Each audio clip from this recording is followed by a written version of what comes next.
We're live! Woo! I'm so excited to play more of this game. Um, oh, let me adjust my camera a little bit. Hold on.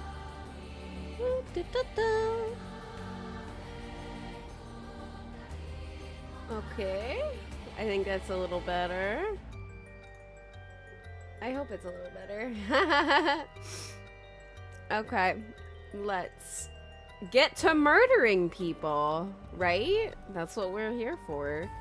So we can bring our dear friend back to life that we have barely known for any time ever. Okay.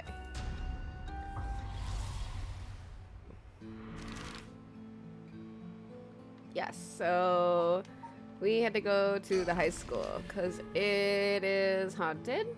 Question mark?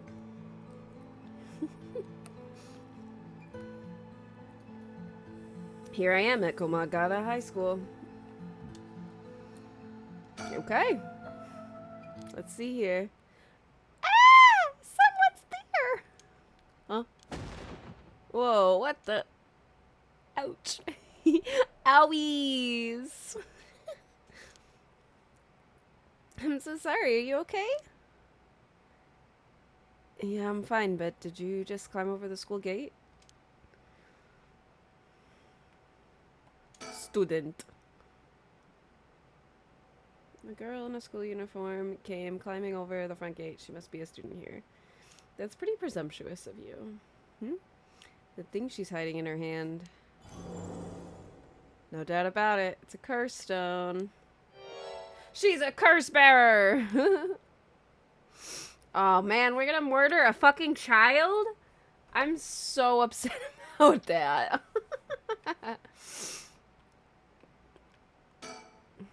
Large gymnasium looms silently over the grounds. It's even more imposing in the dark. Is there anything else?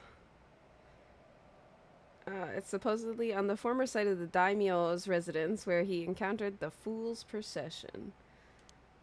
It's now at the center of a quiet residential area. Okay. Is there anything else I can look at?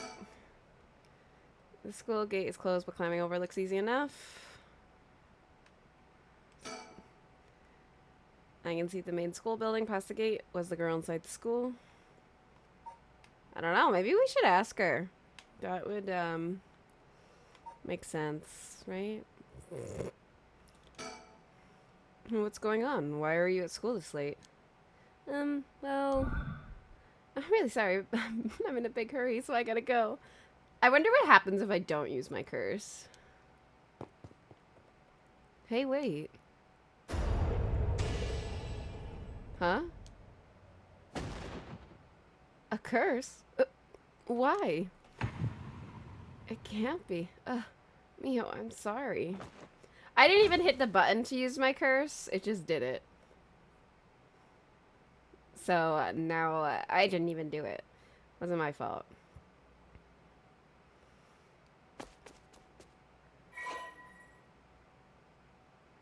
%36%. Jesus Christ.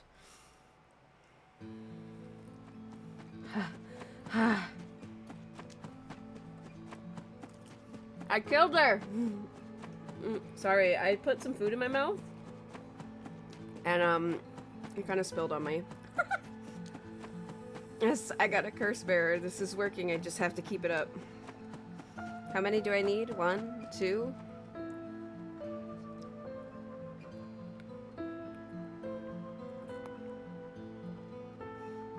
Well, it sure is 3 a.m. Alright, on to the next one. The one-sided reed by the Ryogoku Bridge. Then the Evergreen Beach at the former Yasuda Gardens along the Sumida River. And then finally the Sumida River. Okay, so we're closest to the gardens. I'm gonna go to the garden first.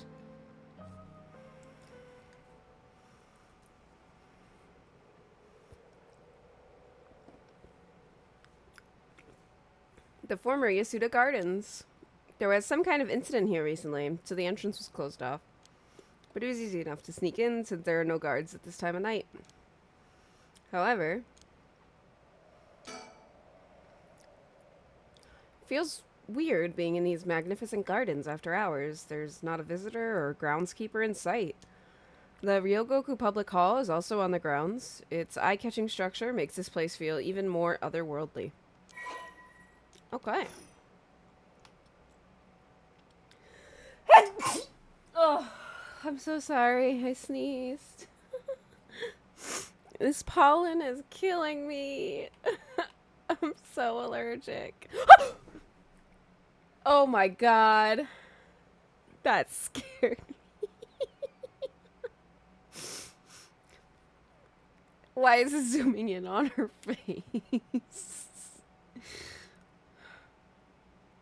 I have not decided what I'm going to do. I just want to see how far this is going to go. Okay.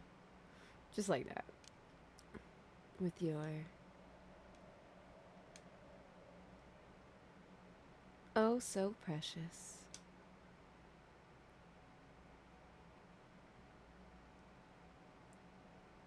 Curse stone.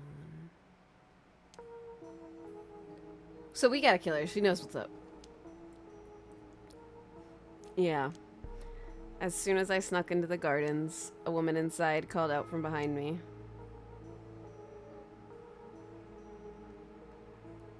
I've been waiting for you. I have a cursed stone.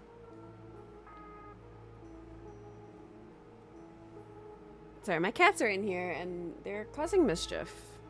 But that's what cats do, so it's fine, I think. Her sudden proclamation had me at a loss for words, so the woman continued. I have you in a position where I can use my curse on you whenever I please. If you hand over your curse stone, I will at least spare your life. In that moment, all I could squeeze out in a reply was, let me think about it. Which brings us to now. Alright.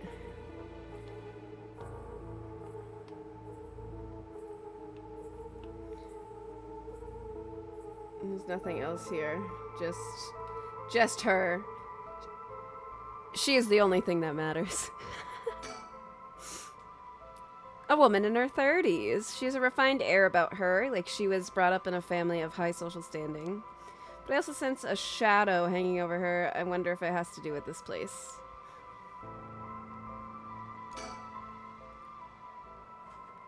Don't tell me you still haven't made up your mind. Such an indecisive man. Wait,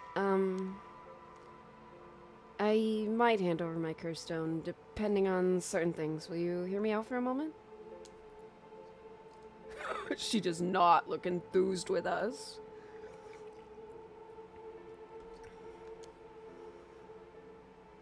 Sure, go on. Ooh, we could ask her about curse stones and maybe learn some things. I'm gonna do that. If you take my curse stone, what are you gonna do with it? With your curse stone? It's brimming with soul dregs, isn't it? It's already killed so many, no? How does she know so much? I'd like to avoid such crude methods myself. 7. 7?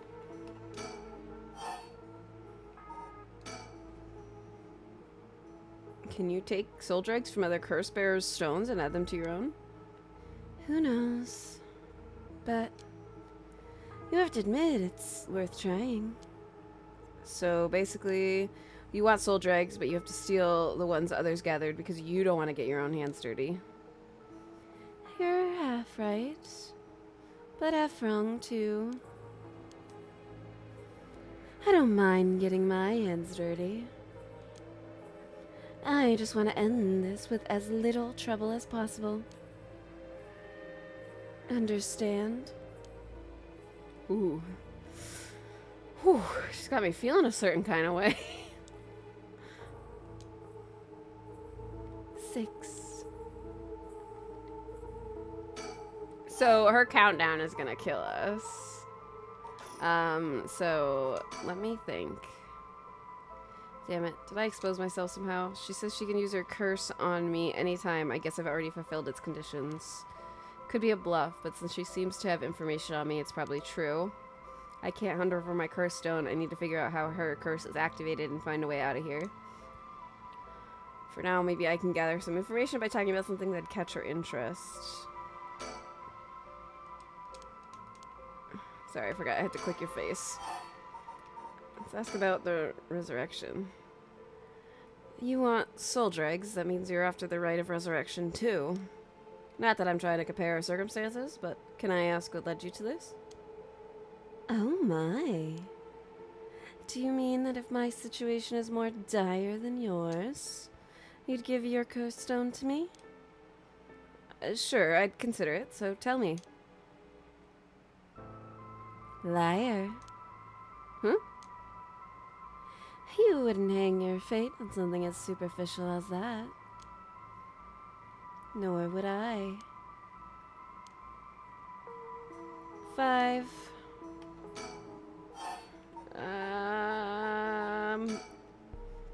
If we're gonna talk, we should get to know each other better. My name is Shogo. Stop. Huh? Let's not do that, alright? If I know your name, I might start to feel sorry for you. And have a harder time killing you. You would? Don't you think? 4. Oh god, I don't know what to do.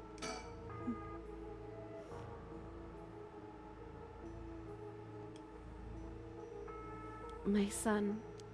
What? He'd be in 6th grade now.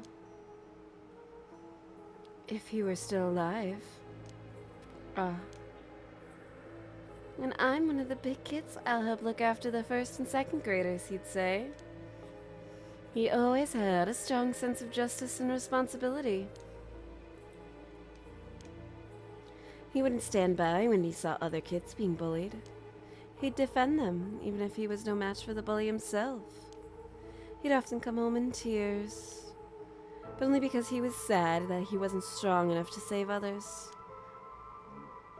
He wanted to be a policeman when he grew up. Okay, I get it. I've heard enough. Oh, that's enough for you? Yeah. Hearing such a sad story just makes me all the more sorry that I haven't changed my mind. I see. So even after what I told you... 3... I don't know how to make her not kill us. Hold on, let me think again. What conditions have I failed since the moment I stepped foot in here? Something that I'm still doing even now. What could it be? Or something I have on me? If I suddenly strip naked on the spot, I just might be able to avoid her curse. No, that would take too long. She'd probably kill me before I even got my shirt off. Plus, I'd look like a creep. The other possibility is that the condition has to do with the location we're in. If being here is what activates the curse of the Evergreen Beach, then I'll continue to meet that condition as long as I'm here. In which case, there's no escape. She'd activate her curse before I ever got away from the garden. I'm sure I'd recognize it after setting it off, but it's not like I'd get to do things over. Oh god. Do we have any items? Nothing important. So if I can't figure out her curse, I'll have to set off my own. I don't see I could make her leave, though, not while she has the upper hand. All I can think of is to make her use her curse, damn it. There's no way I could counterattack after she curses me. Okay.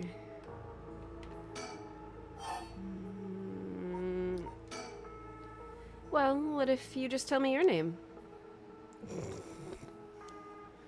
Why? Well, I need to call you something. Then call me ma'am. Huh? Alright, ma'am. Yes, what is it? Ugh, this is bad. She's completely running the show. 2. You still won't hand it over? Okay.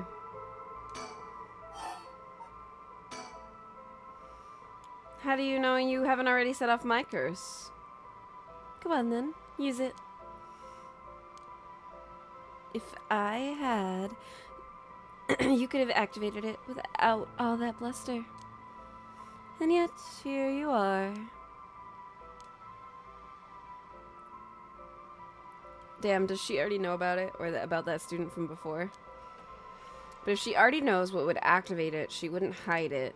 Because if you know what activates my curse, there's no way you would set it off yourself. So she must not know yet. I still have a chance. Listen. I don't want you to get the wrong idea. About what? Talking like this instead of killing you immediately. It's just a whim of mine. What I mean to say is that you were never in a position to bargain. 0.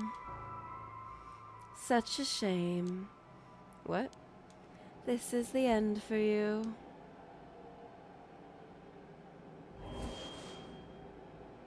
Farewell. No! Fire. Okay. Damn it, he must have been following me, but it's already too late. So we have died. Shogo Gie deceased!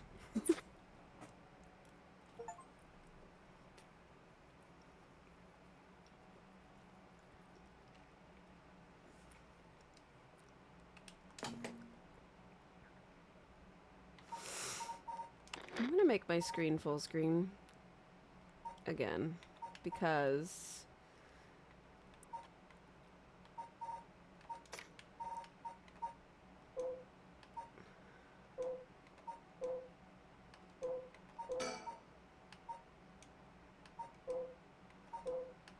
I don't know what the difference is. That's fine. Yes, we have yes, it was not all in vain. You may take as many attempts as you please from the conversation with the lady. Very well. Remember how to ward off the curse when you return. But bear in mind, Shogo Okie has no way of realizing it himself, so you must react for him. Oh god.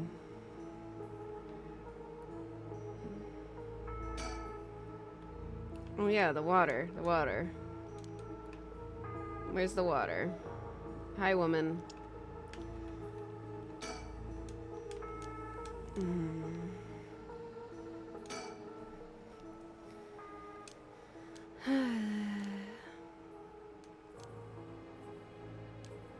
You know, why don't we load?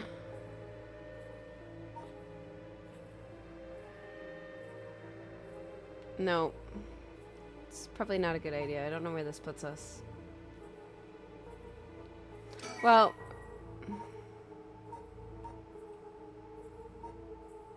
alright, maybe not.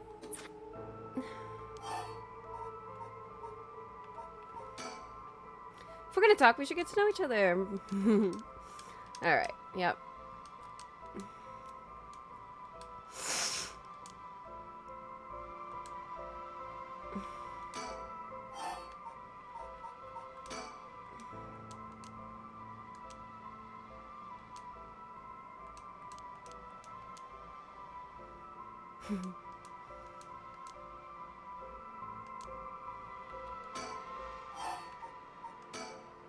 I've had enough. 2 curse bearers. Shouldn't be carrying on like this. 5.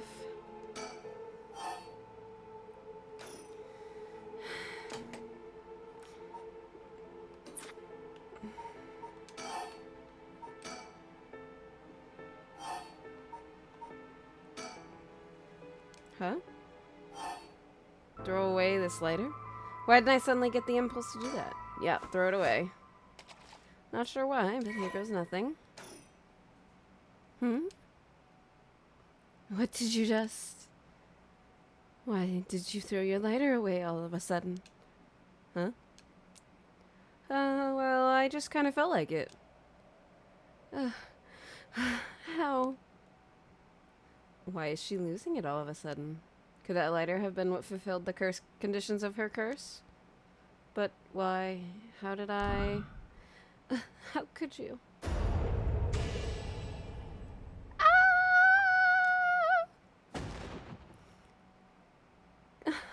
This can't be. My Shuichi.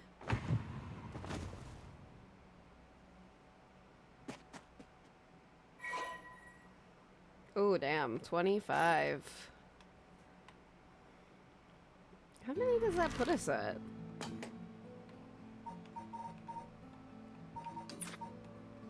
I can't check from the menu, can I? Poor Yoko. Excuse me. I'm so sorry. Komagara High School. A co-educational municipal high school with 632 attendees. Its name is commonly shortened to Koma High. Although it opened as Honjo First Middle School in 1943, subsequent revisions to its enrollment policies saw it change the name, becoming Komagara High School. The school strives to instill its students with the 3 S's of Sumida: sound morals, social responsibility, and strength of spirit. But success has been limited. Plagued by delinquency, it has been forced to turn to temporary employees to compensate for its high staff turnover, and its sports clubs face challenges with its inner-city location and small campus. Its traditional culture research club is thriving, however, even issuing regular bulletins in collaboration with a local records office. Yummy, yummy, delicious liquid. So that's cool, actually, the research club thing. Former Yasuda Gardens. A lush green park administered by Sumida City, as is common in traditional Japanese gardens. Its large central pond is shaped like the character for heart. The paths that crisscross its grounds, lined with stone lanterns, are perfect for strolling while appreciating the foliage or bird watching. The gardens once pulled in water from the Sumida River, so that is its pond would ebb and flow with the tide, a novelty in Edo, which had begun fulfilling in the bay to support its expansion. But the practice has been discontinued in modern times due to flood prevention measures. Okay.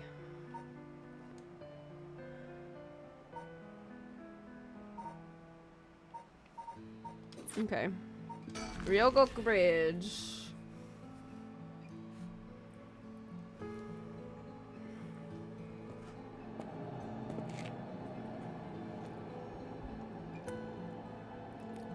I like his sweater.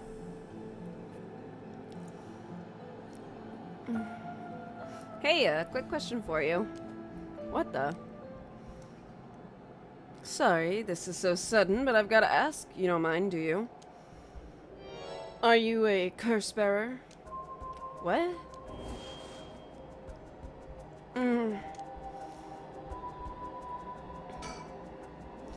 This is Curse Echo.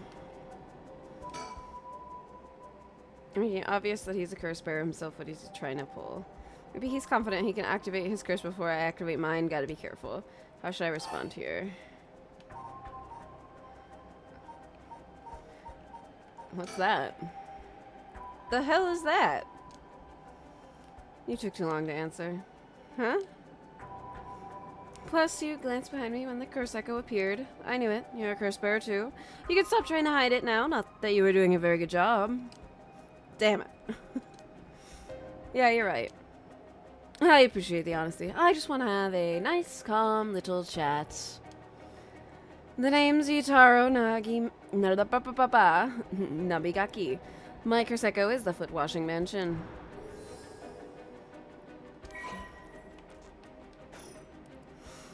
a chat. I'm not going to curse first and ask questions later just because we're both curse bearers. I've got a little more class than that. I hope you're smart enough to extend me the same courtesy. Alright. Fine. Chat away. Thank you. Good to know I'm dealing with someone reasonable. Alright. The large bridge is called Ryogoku Bridge. Crossing the river leads to Nihon Pashi Bakurocho in Chuo City. If I could stop hiccuping, that'd be pretty great.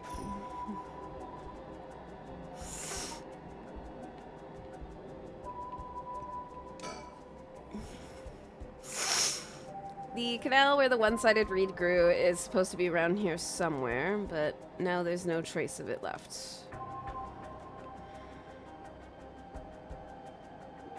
There, maybe. Oh! What the? How did you... Oh, don't mind me. Yutaro said he wants to talk. You'd better answer quickly before... Well, you know what. Okay. What does his page say about him?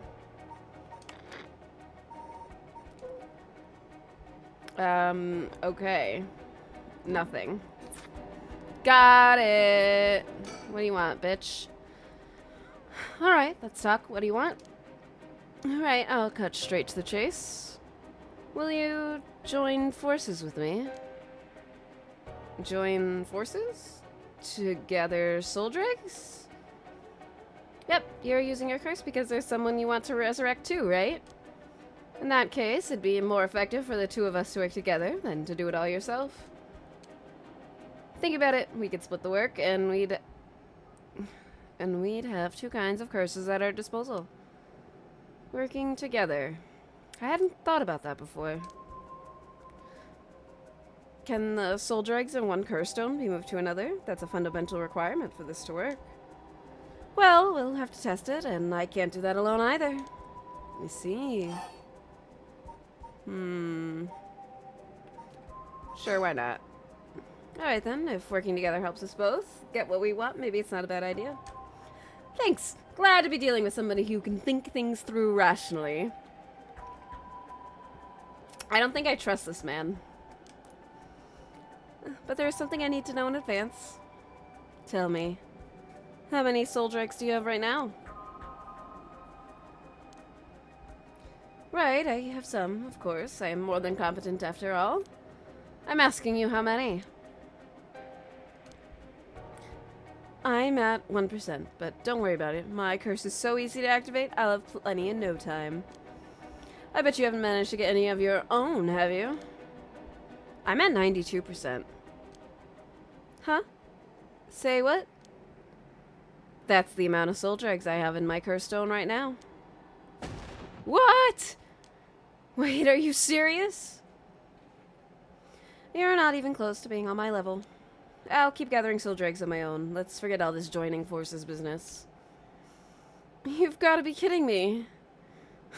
I call your bluff. Don't think you could scare me off so easily. I see. That's too bad. If you don't feel like talking, then you leave me no choice. I even gave you a chance to come out of this alive. Real shame you're just gonna waste it. What are you... What the... Among the 7 mysteries, the resentful memory of the foot-washing mansion is particularly strong. You can't block it out by plugging your ears. As soon as you hear the voice of my curse echo, it's the end for you. Damn it. Damn. We keep dying today.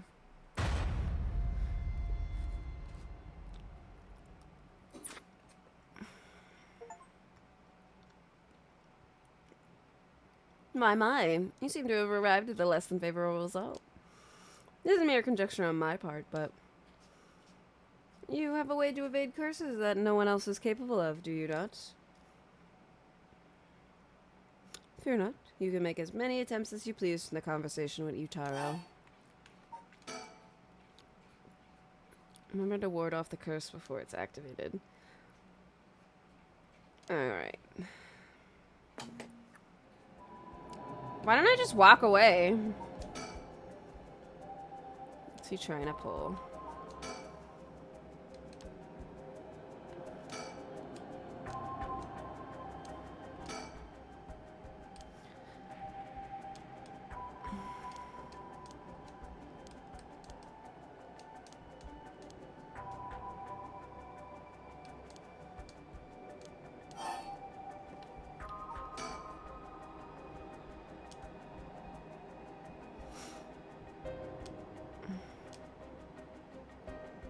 Well, you're just gonna have to trust me. And do you think you can collect them all yourself?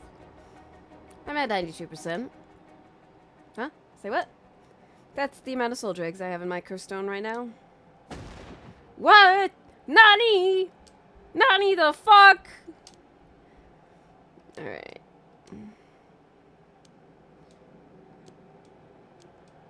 Okay, yeah. Alright, so we died again. Definitely not that option.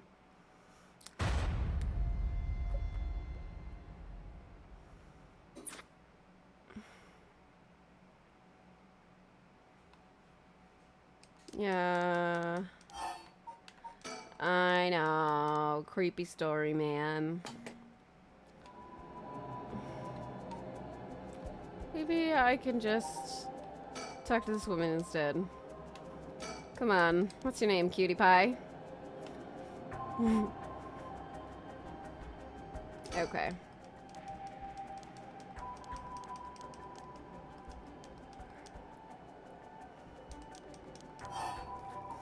Fine.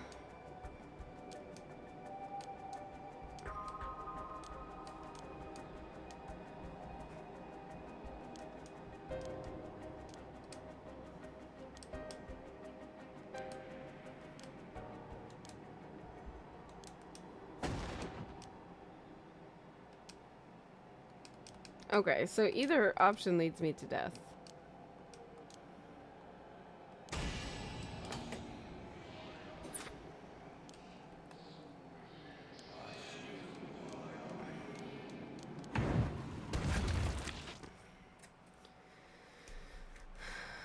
So either option leads to death. This is a tricky one.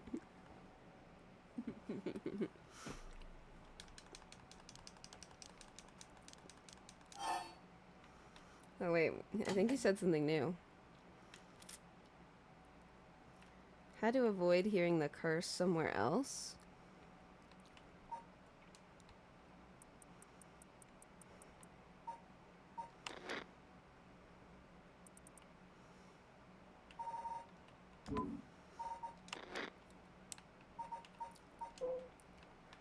Ryogoku Bridge is the second oldest of the many bridges spanning the Sumida River behind Senju Ohashi.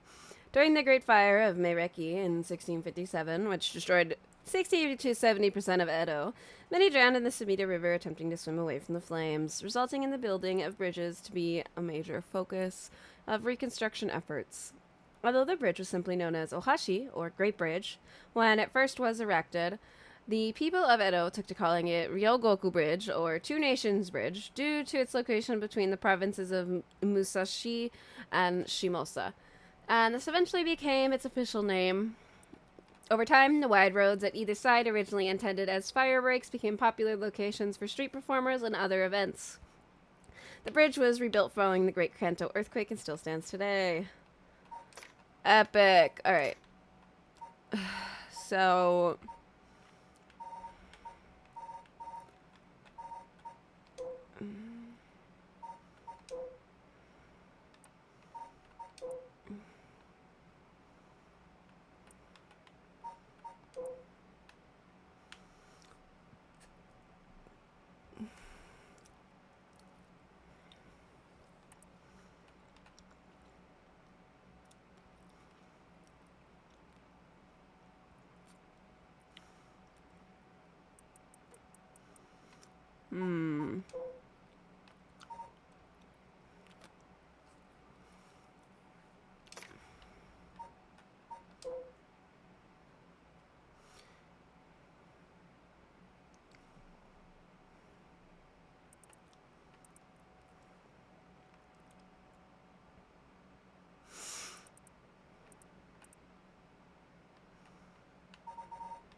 Oh my god, it's as simple as that, isn't it?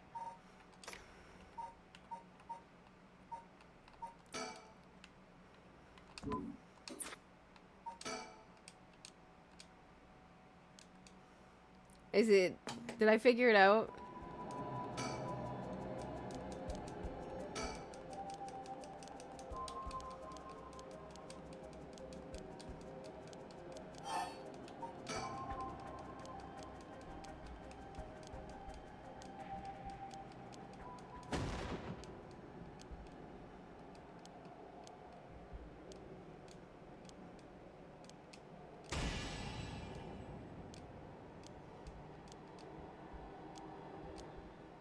Hmm? Oh my fucking god, that is so goofy. I love it.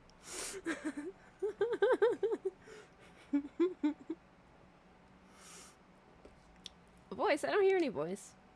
What? There's no way. And yet there he is, perfectly unharmed. Oh, what's going on here? I don't completely understand it myself, but his curse conditions doesn't seem to have been met. This is my chance.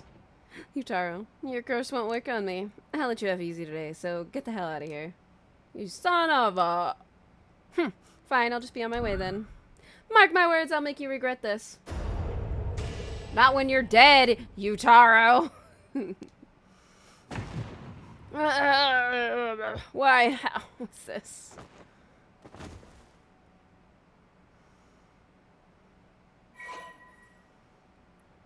Hell yeah.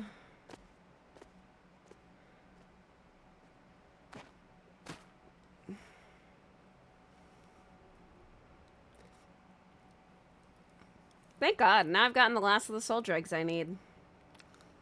What was that just coincidence? He wasn't able to activate his curse for some reason.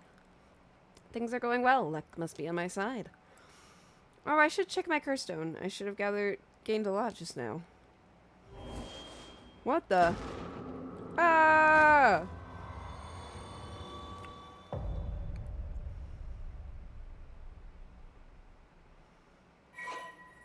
Story chart unlocked.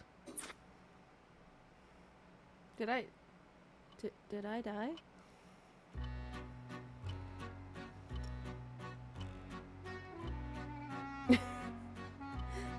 Pardon the interruption, but I'd like to take this chance to tell you about the story charts. This is the screen which will appear when you open the story chart. From here, not only can you see the overall structure of the current story, you can also progress along different branching routes by playing past stories over again. We could call this exactly the power that Shogo Okie has sought after. Normally, you would have been able to use the story chart feature freely. However, due to certain circumstances, it has been locked until now. From here on, you will return to the story chart from time to time at breaks in the story. At those times, you will choose for yourself which story you wish to continue next. Okay.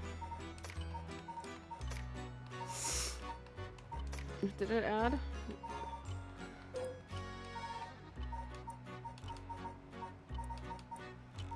That's fine. By the way, should you use the story chart to replay a past event, do you know what you must do and where? Of course you do. After all, you've gotten this far. What trigger did Yoko Fukunaga set off that led her to dying the way she did? You've come this far several times, so I have every confidence you will be alright. As long as you make sure not to do that thing. However, like with the lighter and the voice earlier, Shogo Okie has no way of knowing that himself. On that note, I'm curious. Have you determined how many people Shogo Okie has killed with his curse?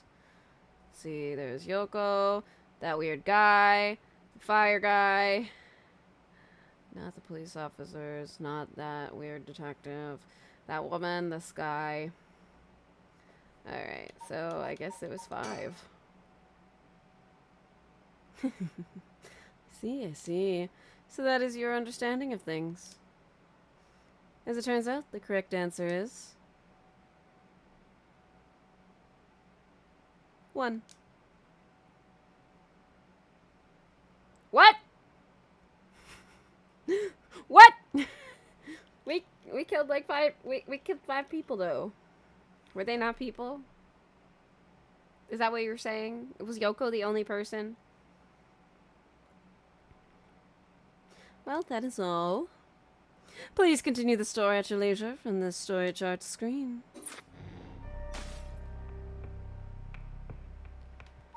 Oh.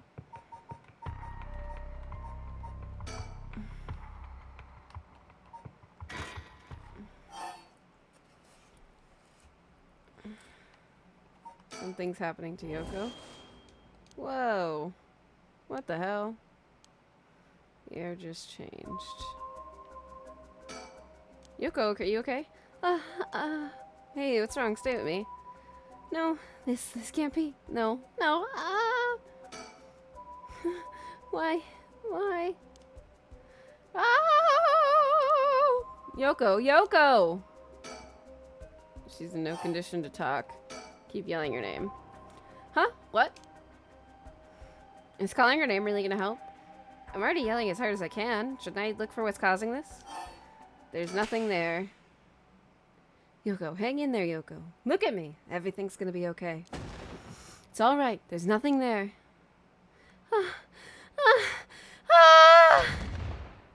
Yoko! Oh.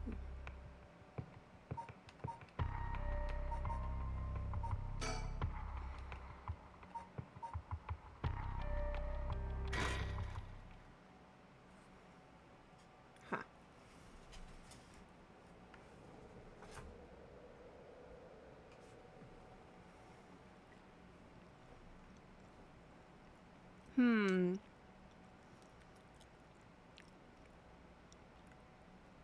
Huh? Oh, good, you're awake. What? Are you okay? You were so rattled and confused. I thought you'd really lost it. Do you feel dizzy? Do you have a headache? Are your humors off balance? Wait, what did she say? I think I've heard that before. You're the one who said it earlier. Oh, right. That must have been it. My humors were off balance.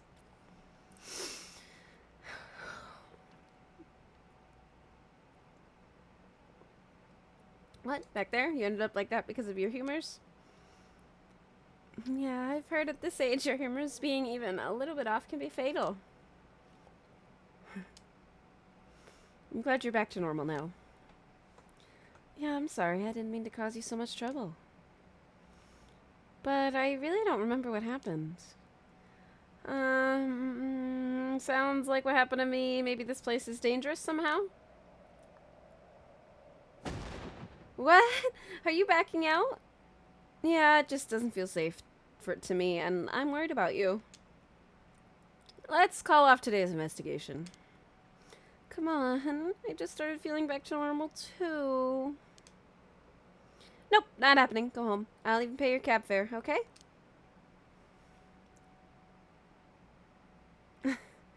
I ended up having to force a still protesting Yoko into a taxi.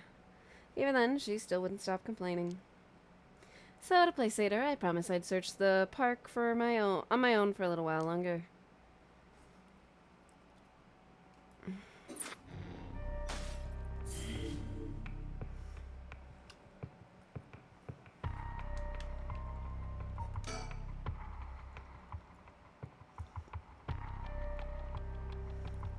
Anyway. So we're searching on our own. Nothing bad can happen. Totally.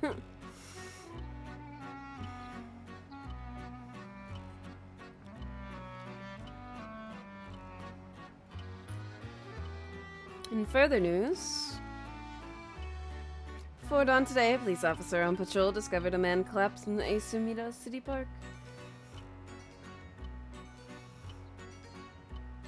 The man was taken to the hospital, but his death was confirmed shortly after. Investigations are still underway, but police suspect a connection to the other unexplained deaths found in this area at around the same time.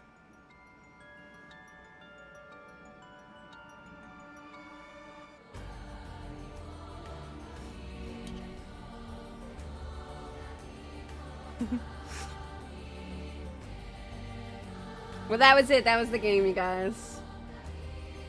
I'm just kidding. I think this is the end of the prologue. I think we will play as the other characters, but I'm not entirely sure. Because I don't really know anything about this game. I did take a sneak peek at the achievements on Steam, though, because I'm terrible.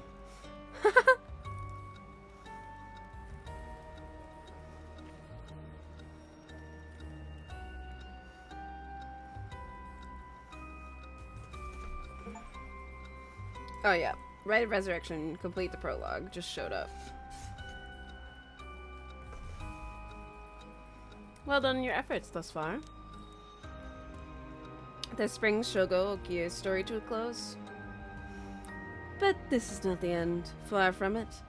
In fact, this is where the story finally begins. The routes of the three protagonists have now been unlocked. Harue Shigama, a woman who lost her son when he was kidnapped and murdered. Tetsuo Tsutsumi, the chief inspector of the Forest Investigative Division who is looking into the death of an officer in the line of duty.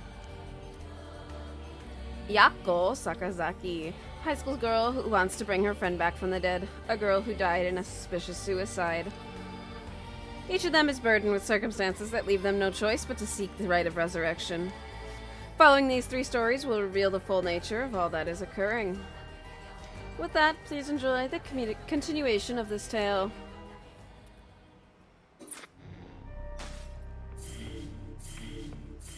Oh, okay. Well, who do we want to be first?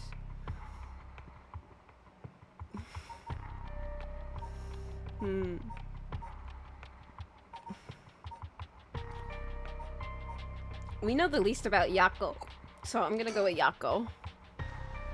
Yako. Okay. Meets with their classmate in a classroom at midnight attempting to use a spirit board.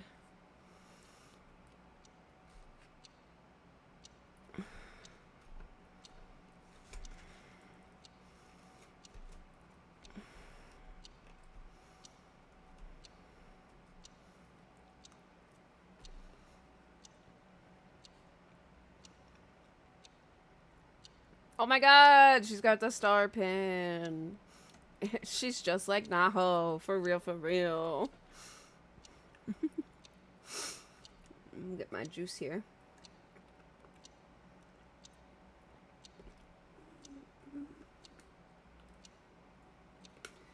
Gonna mix it up. Alright. Yum, yum, yum, yum, yum. That should be everything. Okay, let's start. Ready for this, Yako? I'm ready. Just like SpongeBob.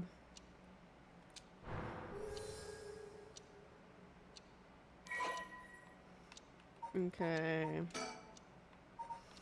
Yako is a student in the Class 2C at Komagata High School.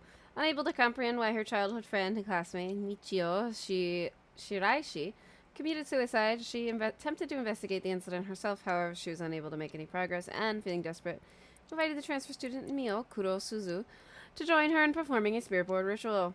Born and raised in Honjo, Sumida City, Yako's family has owned and operated the beloved candy shop Senoya since its establishment in the early Showa era. Despite her modest appearance, Yako is a cheerful and vivacious young woman with a sense of duty and compassion so strong that she is easily moved to tears. She's also a bit quick-tempered and quarrelsome, always prepared to stand up against those who harm her family or friends. It is possible, however, that this readiness to fight is more driven by an innate love of chaos. Yako's winning streak against arrogant boys and scrapes since she was a child remain unbroken and is the source of considerable stress for her mother. Okay. Is there one for... No, there's no one. No, not one for Mio. Alright, let's start. This is the spirit board. This is how we'll be communicating. First, we'll both put a finger on the 10 yen coin that's on the board.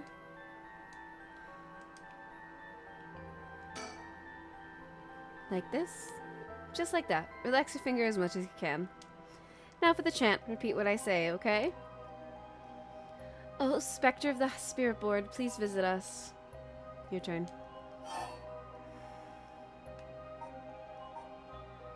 Oh, Spectre of the Spirit Board. Spectre. Please visit us. Spectre of the Spirit Board, Spectre of the Spirit Board. Please visit us. You're a little off. Huh? Just relax. I'll say it again. Oh, Spectre of the Spirit Board, please visit us.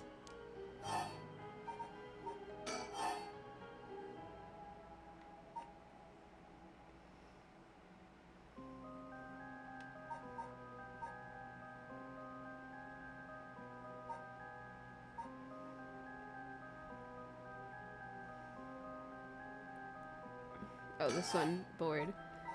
Please visit us. Spectre of the Spirit Board, Spectre of the Spirit Board, please visit us. Good.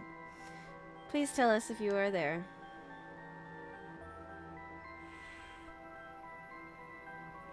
Whoa, it really moved.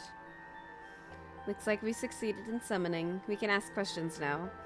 Right, questions. Start with a question you know the answer to and see the response. Then, when you know your questions are being answered truthfully, you ask what you really want to know. Okay, I'll start with something simple. What is this girl's name? Fine, what is the name of the girl across from me?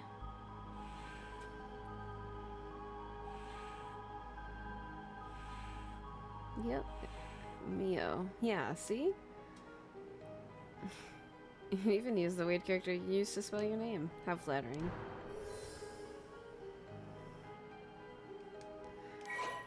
Oh, okay, now we can see her.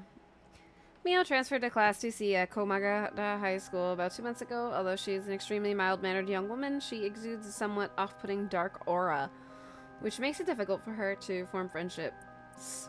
Mio has... Oh, excuse me. Mio has, however, found a friend in her classmate, Yako Sakazaki, and has begun opening up to her little by little. The truth of the matter is that Mio is the apprentice of a famous psychic. Possessing exceptional spirit sense, she takes on the troublesome task of surreptitiously handling spiritual disturbances that break out in schools across Tokyo before they become a problem. She transfers schools frequently as a result, and thus has trouble making human friends. Mio has already solved an incident at Komagata High School involving a female student possessed by a spirit. Although she takes effort to hide her spirit sense, many develop an impression that Mio has a deep knowledge of the occult and the paranormal upon first meeting her, leading her to be anxious that her secrets have been exposed. The most common comment she receives is that she seems to get along well with crows and black cats. I bet. Even the teachers get it wrong all the time. I guess these paranormal beings just tend to take a liking to you. Huh. I don't know how I should feel about that. What is my name? I think I should know the answer to this. Oh, Spectre of the Spirit Board, what is my name? Huh? What's the matter? How strange. No. Huh? You told me no? I bet it means it doesn't know. Maybe the Spectre of the Spirit Board, but it doesn't know everything. Really? Better do your name, Mio. Is this spirit really the real deal? Yes. It's fine. I feel like it's giving me an attitude. I'll ask it again. What is my name? No. Didn't even hesitate this time. What is this place? Oh, Spectre of the Spirit Board, where are we? H I G H S C H O O L. High school. High school, that's right. The answers don't seem to be very precise. Is it really you? Oh, Spectre of the Spirit Board, are you truly the Spectre of the Spirit Board? No. Huh? I said no. Is it lying? Not quite.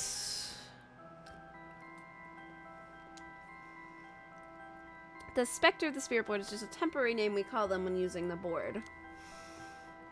We're actually calling a spirit with a strong tie to this place or one of the people participating. In other words, a spirit that just happened to be nearby just felt like answering. They don't really think of themselves as the Spectre of the Spirit Board. Oh, really? Huh. Feels like some of the mystique has disappeared. Do you mind if I still call you Spectre of the Spirit Board? Yes, okay. Thanks. Always good to remember to say please and thank you. Okay. Alright. Due to the occult craze, divination has become popular among young boys and girls. All one needs is a coin and a piece of paper with letters and numbers written on it. Using these, all one has to do is ask a question of the called upon spirit, and it will move the coin and answer. It is believed to be a tool that was adopted from Western spiritualism and molded by Japanese occult enthusiasts. Though it is considered a form of divination, the ritualistic nature of its usage can cause self-hypnosis or autosuggestion, leading to hallucinations or symptoms similar to spirit possession. Many schools banned these spirit boards after there were several cases of students sneaking into school at night, in addition to stories of people having seizures when using the boards. Okay. Alright, it's time to try asking serious questions. Yeah. Michio's cause of death. Okay, here I go. I'll be serious now. Yes, please. Oh, Spectre of the Spirit Board. Did Michio Shiraishi in our class, who died by committing suicide by jumping 1 week ago, really commit suicide?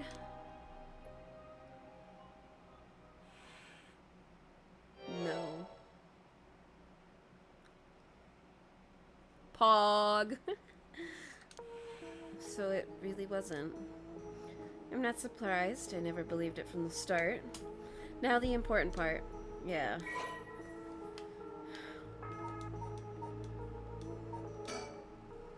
Oh, she's cute.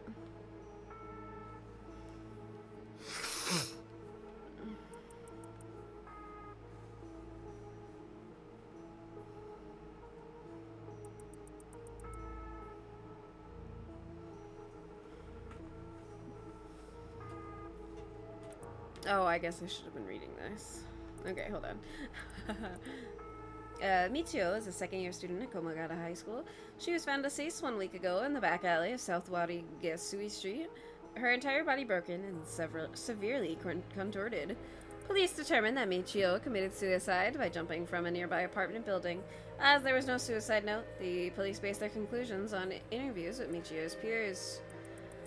Michio was an honor student with a good head on her shoulders and consistently excellent grades, making her a favorite among the teachers. Although she appeared somewhat reserved, she has a positive outlook on life and a courageous spirit. Michio and Yako formed a long-lasting relationship during childhood, with Yako's unbending, uncompromising attitude deeply influencing Michio. However, beneath her strong exterior, Michio had been pushing herself too hard and keeping her emotions bottled up to the point where they risk overflowing.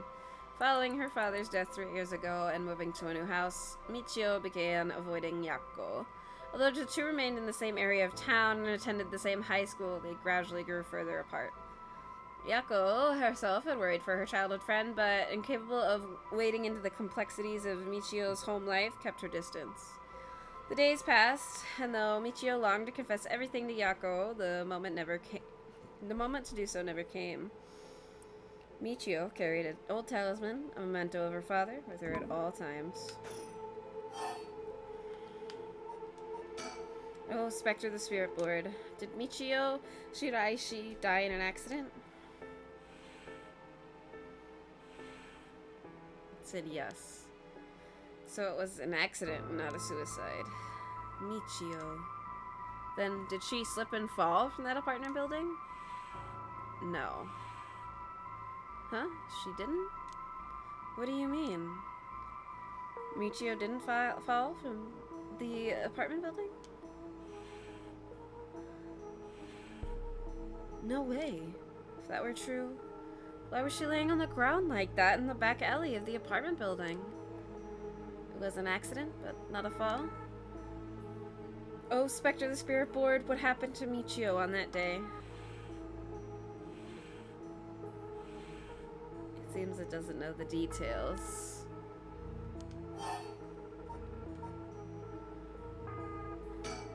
Then, how about... Oh, Spectre of the Spirit Board.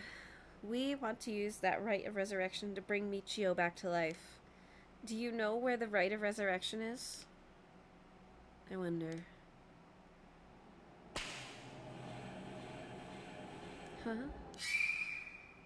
Ah! What is this? Stop. I'm scared, Mio. Calm down. You can't let go before it's over. Ah!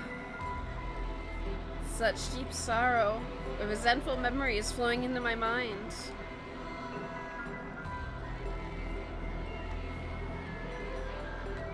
Kill them. Kill them. Those who hear their sound. Kill them all.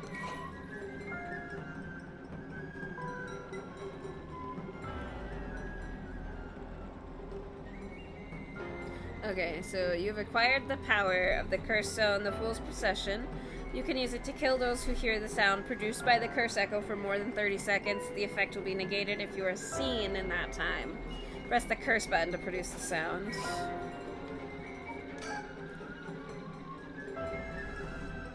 Okay. Here we go. This is what... Okay, kills by a fatal fall one who hears its music for 30 seconds without seeing the curse bearer. Onmyo stood atop the tall festival tower. It was her time to shine. She was ecstatic. It had been years since she joined the troupe, but she had yet to enjoy her day in the spotlight. She wasn't particularly pretty, nor was she all that talented. As a gossip and a loudmouth, she wasn't well liked by her peers. Some of the other girls thought of her as a teacher's pet and bullied her. I don't care about them, she thought. I'll use this chance to make something of myself. Everything was perfect. She wore a beautiful kimono and an okami mask over her face. The stage was set. The accompaniment began. She danced with everything she had. Applause rained down upon her from the crowd. Her breathing hastened with excitement. I've got to catch my breath. That's strange. I can't take my mask off. The smell of glue assaulted her nostrils. So that's how it is. I knew it was too good to be true. Her screams were drowned out by the music as she squirmed and struggled. Onmyo is giving it her all today. We have to keep up. The crowd livened even more. No, please, someone help me.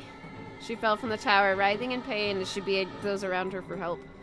The music stopped in time with Onmyo's heart. Okay. A murderous impulse seeps into my soul like thick black tar.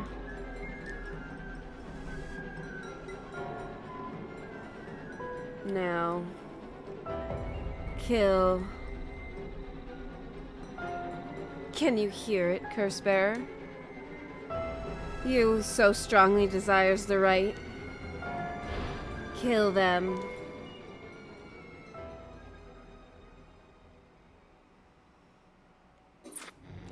Oh. Damn.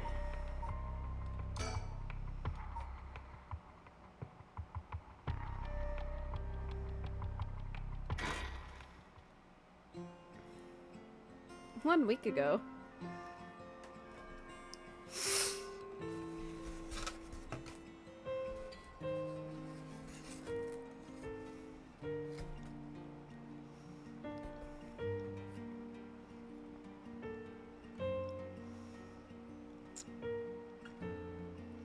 Oh, I guess I'm supposed to look around. I don't know why I thought it was a cutscene.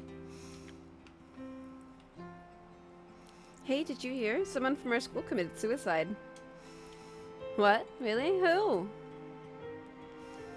I heard that Michio from Class C, right? No way, Michio? But she's been acting pretty strangely lately, but I still can't believe it.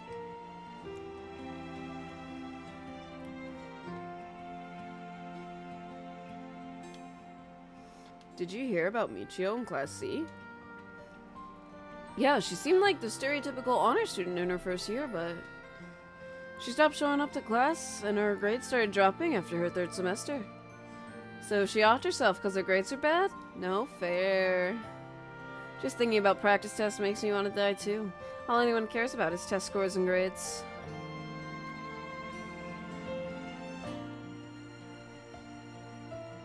Did you know? I heard Michio's mom remarried last year.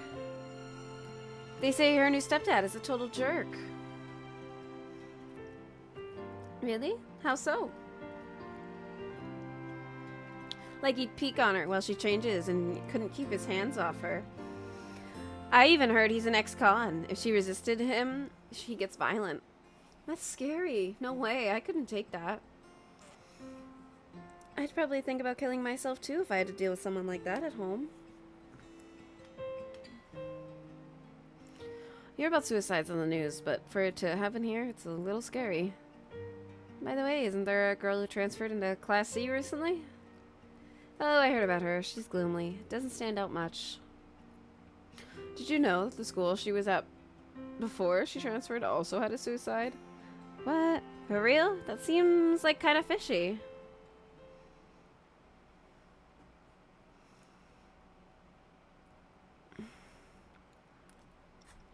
Ahem. There might be some of you who already know, but he looks like a guy out of that 70s show. A member of our class, Michio Shiraishi, passed away last night. Okay, calm down. I know this comes as a surprise, but please keep quiet. The cause of death is still under investigation, and there's nothing we know for certain at the moment. Detailed investigation reports will come from the police, so please don't go spreading any rumors. Got it? We're sending everyone home for today. No dilly-dallying on your way. School will be off tomorrow as well. Hey, you! Stop celebrating. Show some respect. There will be a memorial service scheduled next week at the school assembly if anyone wishes to pay their respects individually.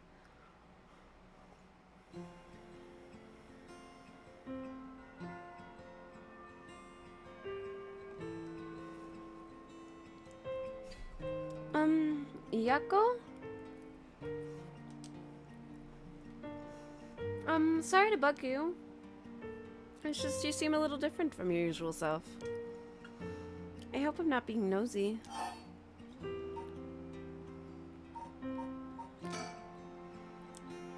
Yeah, but thanks, Mio. Was I acting that strangely? Yeah, enough to make me worry. If you want to talk, I'm happy to listen. Yeah, this is perfect timing. There's actually something I want to ask you. Yeah?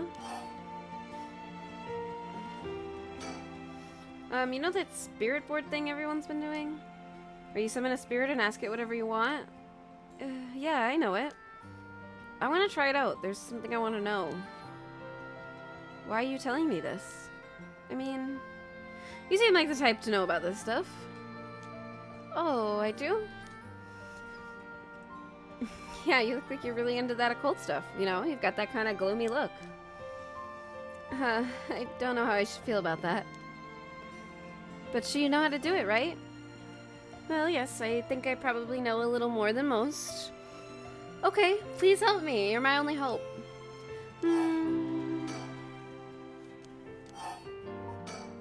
Hey, Mio. You know about the Rite of Resurrection, right? Yeah, it's something Mr. Araishi apparently discovered and wrote an article about. I doubt there's many people who don't know. He's always talking about it. Do you believe it's real? Huh? Well, it sounds a little too good to be true to me. But on the off chance that it really works, we could bring Michio back to life with it. I want to find it. If there's even the slightest chance of bringing Michio back. But how will you look for it? Right, that's the thing.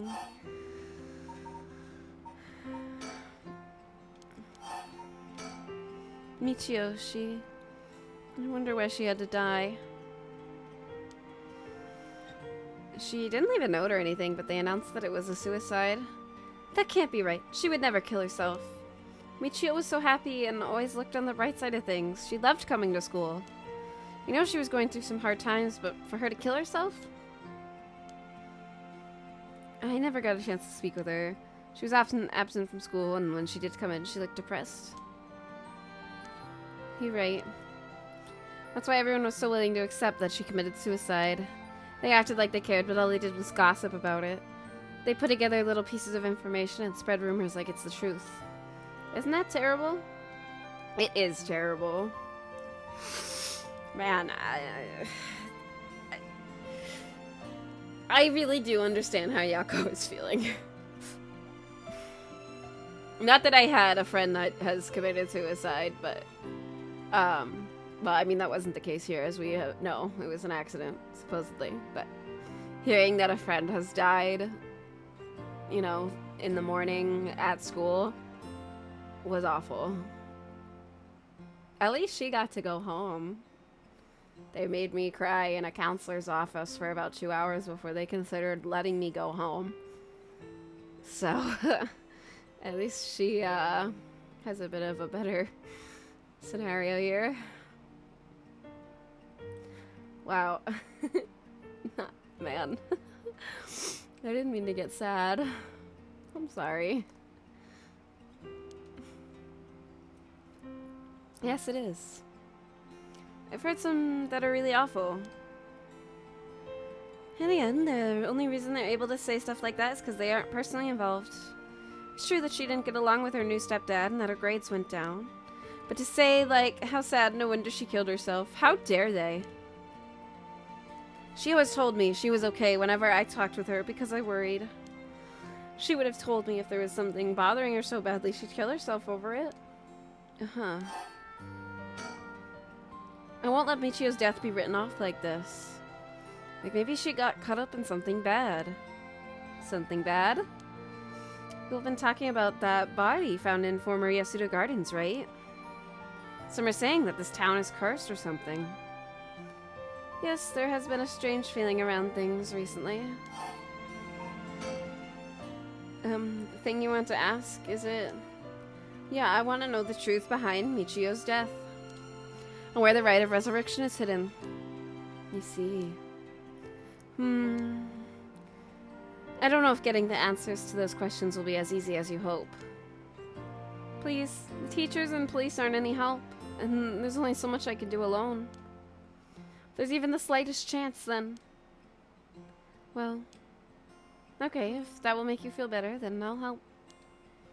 Yes, thank you, Mio. Okay, then, tomorrow after dark.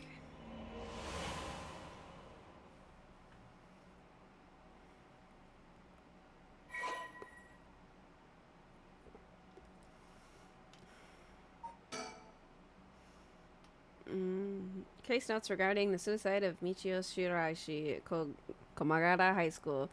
Body discovered 1 week ago. Died from full body blunt force trauma in an alley off South Rodriguez Street. Believed to have fallen from the roof of a nearby apartment complex.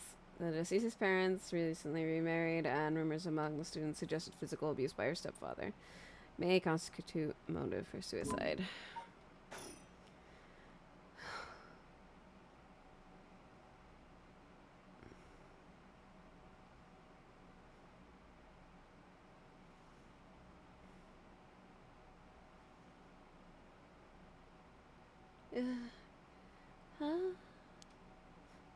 Are you awake, Kako? Yeah, what happened? You can't remember? Let's see, we used the spirit board and I suddenly heard something like this weird voice. Then I passed out? Yes, as far as I can tell, you aren't experiencing any negative side effects. I think this was just a mild shock from how sudden it was. Huh. Oh, was everything okay with the spirit? Yep, it was almost bad, but I got it to leave. More importantly, what's that? What is that thing you have in your hand? My hand? Whoa, what the heck is this? Looks so freaky. When did I get this? Oh, there's so much anger and hatred held within it.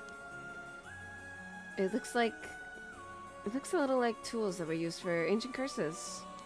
What? That's so scary. Yakko, you just said you heard a strange voice, right? Could you tell me what you heard? Anything you recall?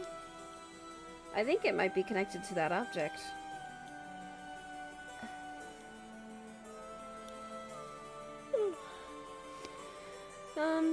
Let's see. Felt like I was at the bottom of a dark place, then this voice felt like it was echoing in my mind.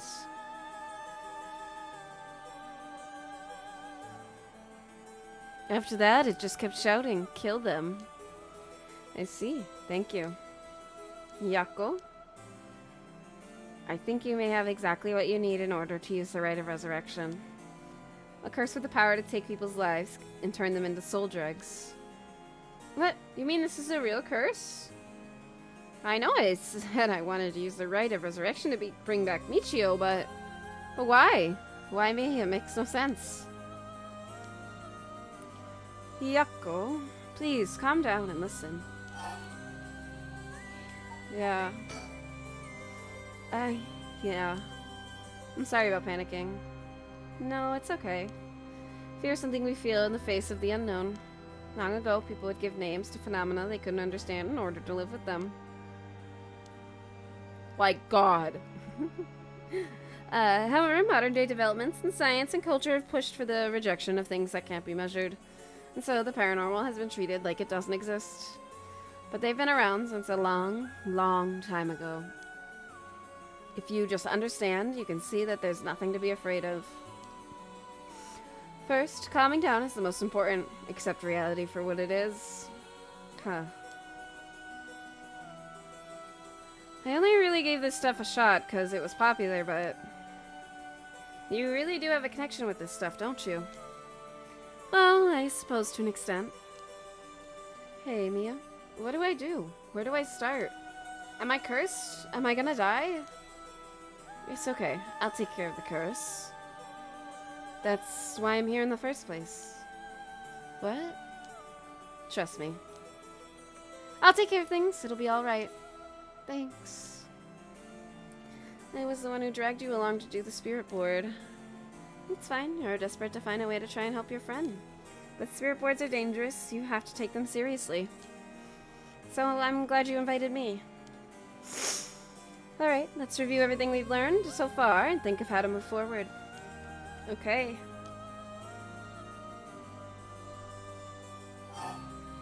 Whew!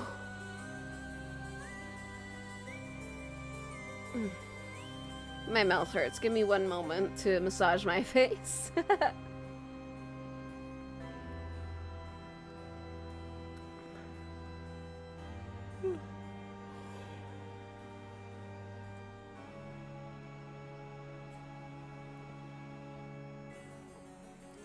I think Yakko's story is gonna make me cry.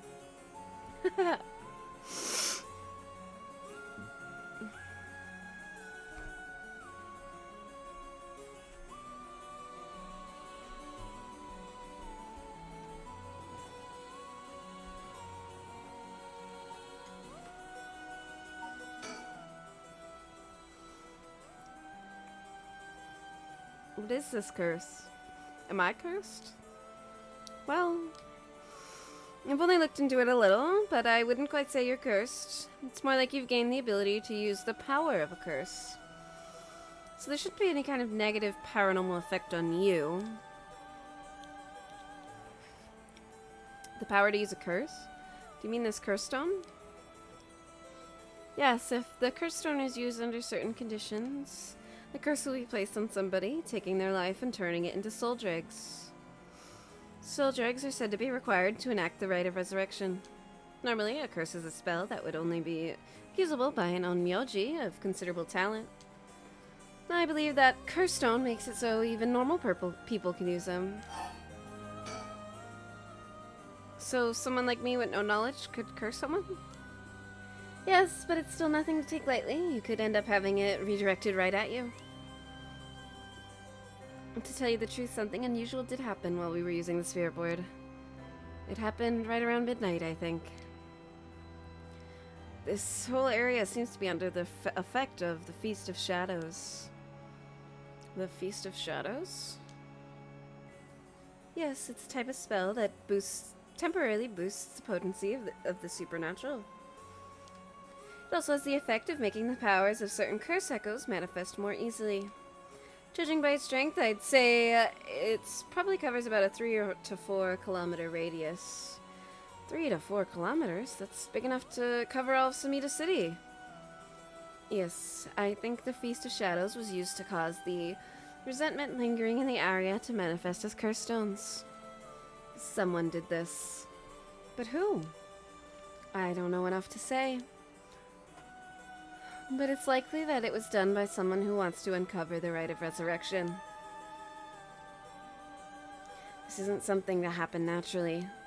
I see.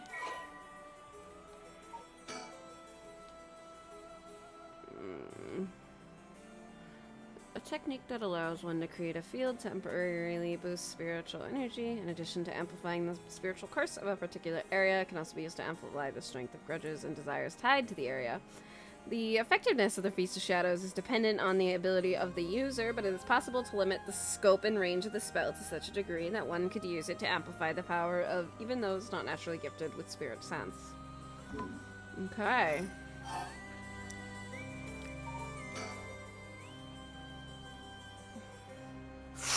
A cursed stone's powers can only be used in this area under the influence of the Feast of Shadows.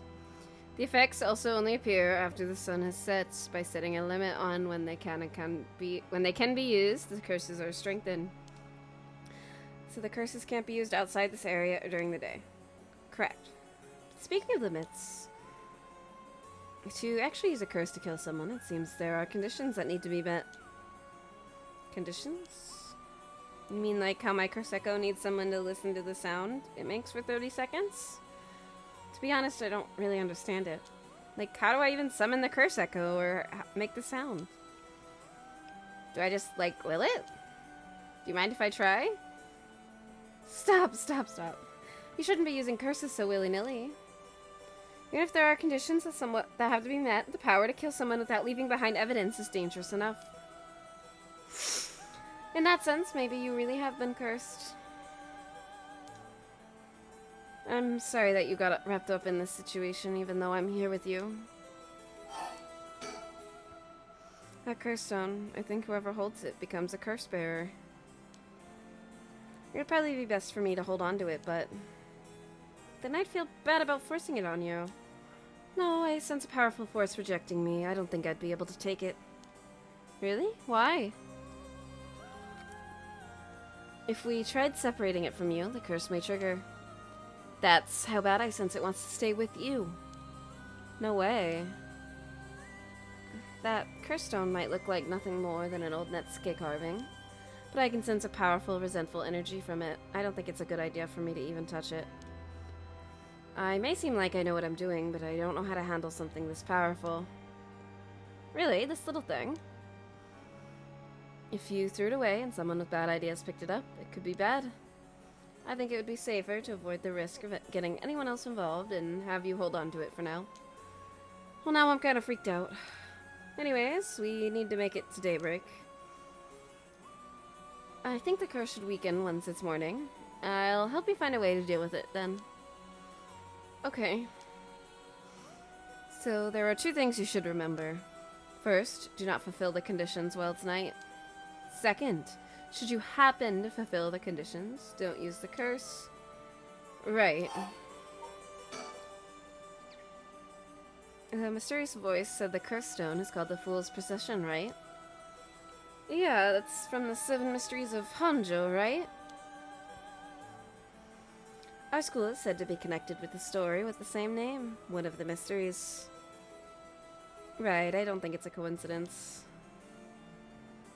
This is just a guess, but it's possible that you were chosen because it could feel your desire for the rite of resurrection.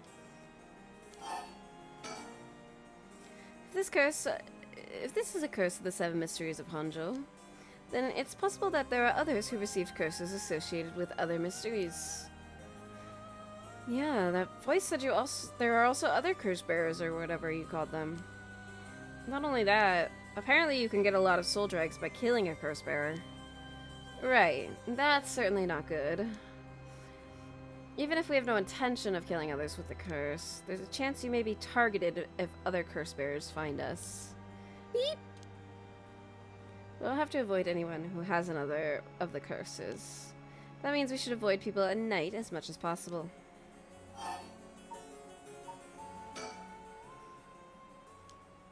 But Mio, yes? If this curse is real, that means I could bring back Michio if I used it, right? The rite of resurrection would be real too. Yes, that's true. But you can't do that, Yakko. But feels like it's not the time to worry about that kind of stuff. If Michio died in an accident, then I'm sure she didn't want to die. What's the issue with putting a little curse on a complete stranger? I sort of feel like it wouldn't be a big deal. What's going on with you? You're not acting like yourself, Yakko. You would never even consider taking the life of another person. Is it the curse's influence on you? Maybe the curse echo's grudges is rubbing off on you? Will you show it to me for a second?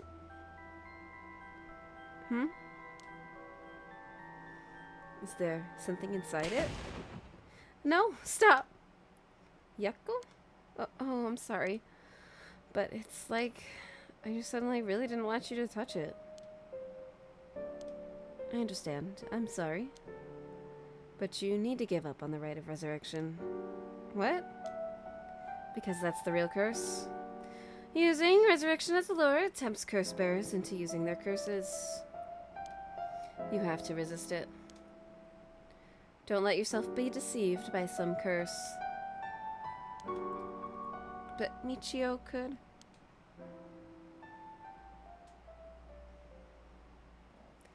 I think, for tonight, we should get you home to rest. I'll walk you.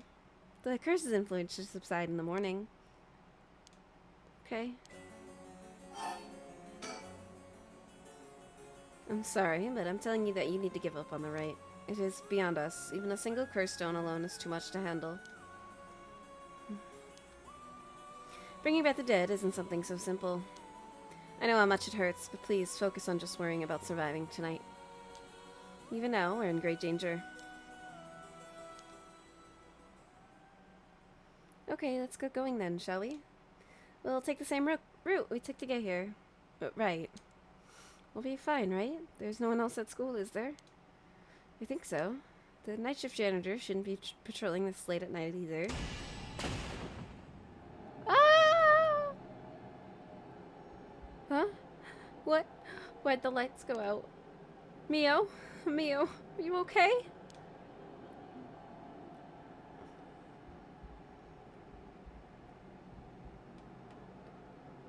Hello? Mio? She's not here. What's happening? Where are you?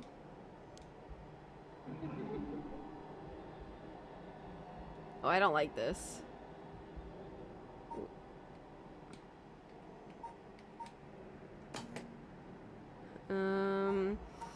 Oh, right, this was one of the curses, but we don't have a light, do we? Maybe I should touch the coin?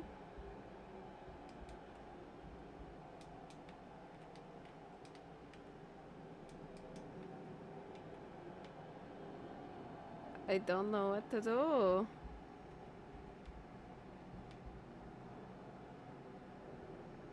I am confusion. Oh!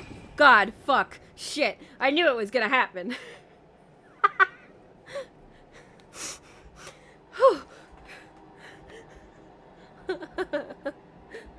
Hi, Taco.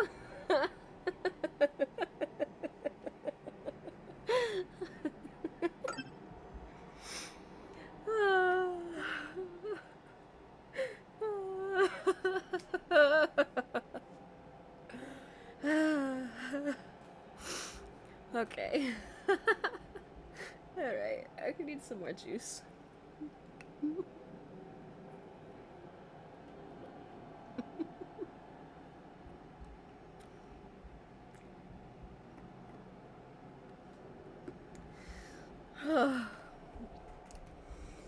Jesus Christ. I'm gonna have a heart attack playing this game.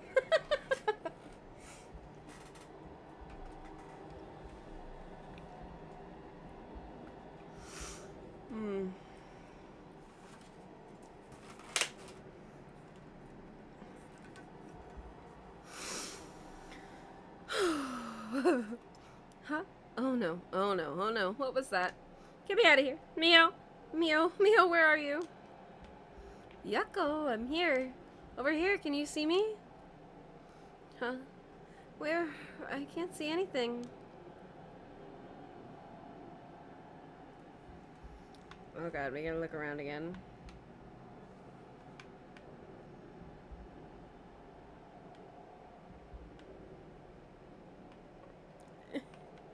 There she is. Thank fucking god. There you are, Mio. This way, over here. Kochi kochi. Be careful, your field of vision is being limited. Right.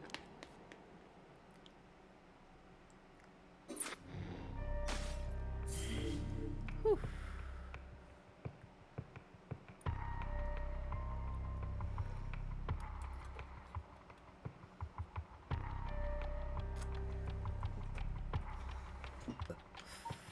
Alright. Alright, we got the curse, and now we gotta leave. It's time to run.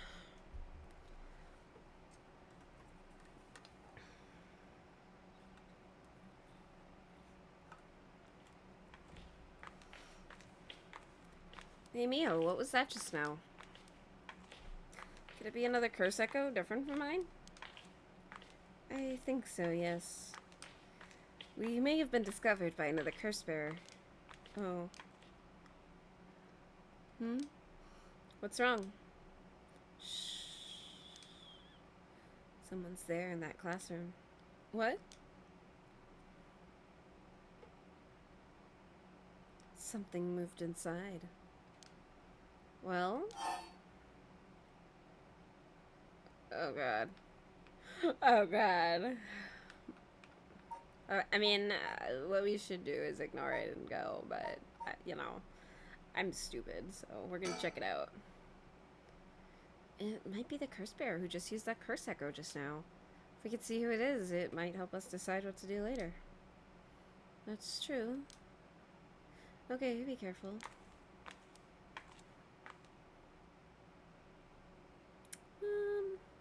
Yeah, I don't know. Well, can you see anything? Try and get a look around. Oh my fucking god. It's another high school student. Huh? Is that our homeroom teacher, Mr. Jonoichi? And the person with him is Hitomi from Class A? What? Oh my, what is going on here? That bastard. He's at it again. I have to kill him. I won't let him get away with this. What did he do? What? The curse. I could kill him with it. No, Yakko, you can't. What's gone into you? Resist it. Who's there? Is someone there? I didn't use it. This is bad. We have to go before they see us. Ah,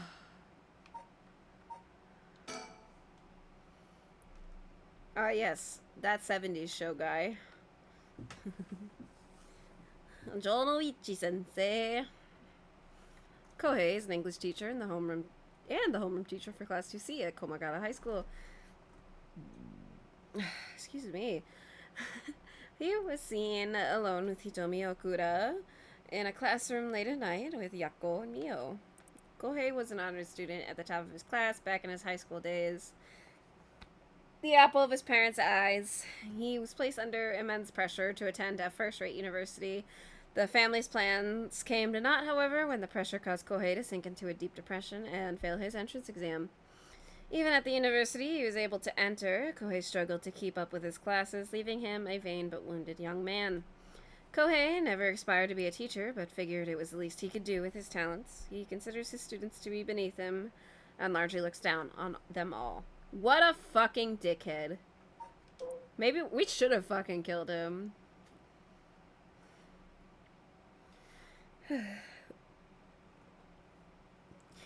Hitomi is a rebellious student in Class 2A at Komagata High School. On the rare occasion when she does show up to the school, she skips all her classes and spends her time hanging out on the rooftop with her fellow troublemakers. Hitomi is regarded by the teachers as one of the worst offenders among the delinquent students attending Komagata High School. Hitomi was a fairly ordinary student when she started high school. However, trouble at home in her first year had her take a turn for the worst. She began associating with a group of delinquents from other schools, with whom she'd wander around town at night to avoid returning home.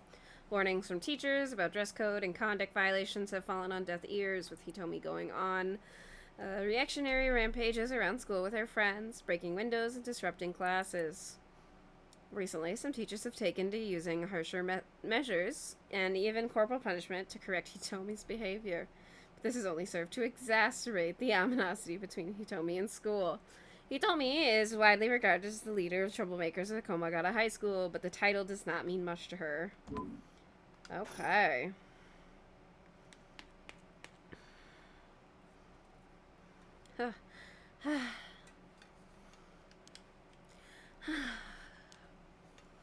Seems like they're not coming after us. Let's hope they didn't see our faces. But, Yako, what came over you all of a sudden? Sorry. Thanks for stopping me. It's like this uncontrollable rage suddenly welled up inside of me. I wonder what's gotten into me. I can barely even remember what happened.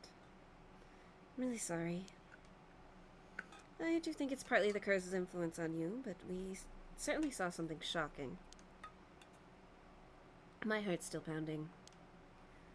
I'm a little surprised you know Hitomi from Class A. She tends to stand out a lot. Gotcha. Well, she certainly does dress like a delinquent, though she barely shows up to school. But could Mr. Jonoichi or Hitomi really be a curse bearer?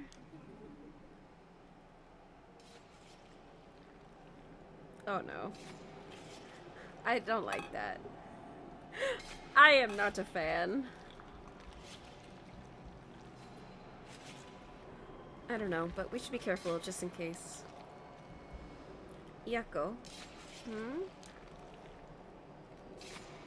When I give the signal, run. Go straight for the entrance. Don't look back no matter what. Huh? Why? Did something happen? Something happened, didn't it? What about you, Mio? I'll be fine. We'll meet up outside the school gates. If I'm not there in 10 minutes, go straight home, okay? Okay, go! Right! Don't look back, don't look back. Oof.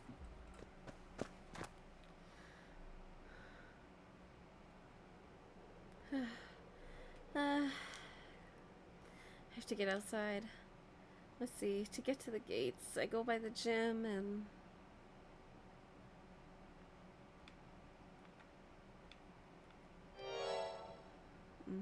What are you doing, miss? Eek! Shouldn't be here this late. Don't you know what time it is? Oh, Mr. Aishimiya. Well, if it isn't little Yako. Anyway, students ain't supposed to be outside playing around at night.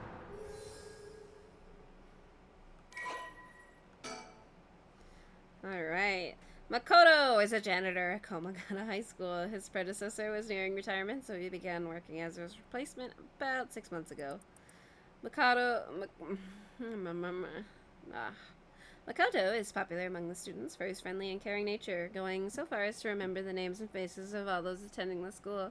He is affectionately known as Oji, or Aishimiya Oji-san.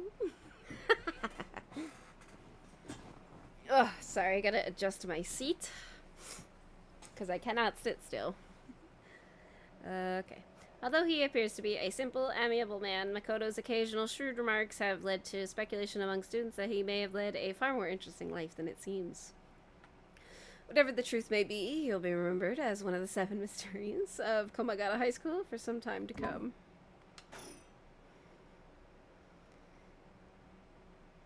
I know you're rough around the edges, but I didn't take you for one to act out like this.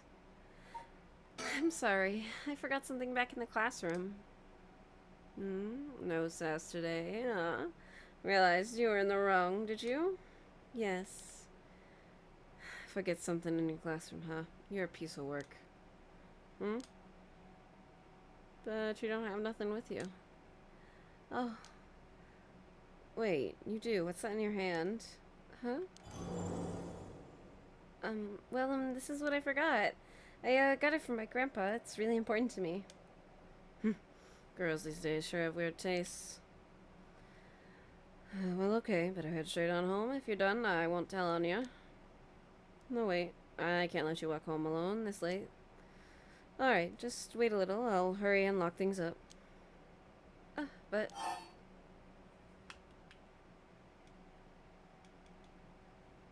Excuse me.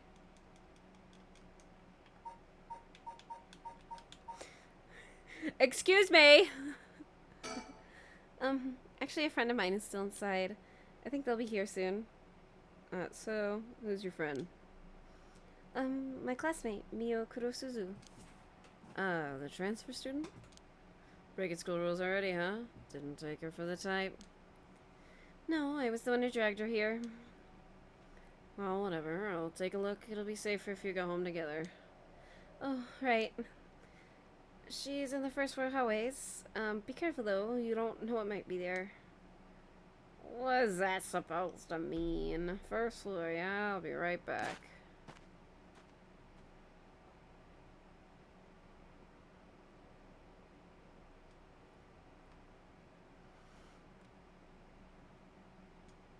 Oh gosh.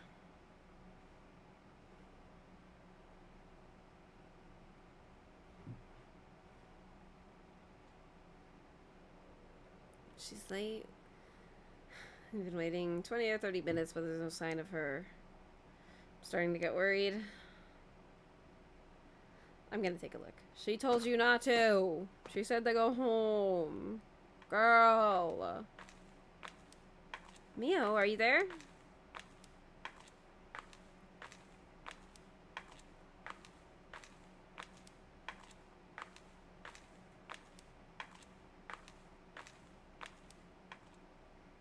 Huh?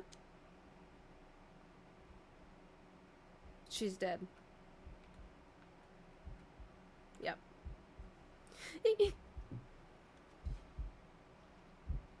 What? Mio, what happened?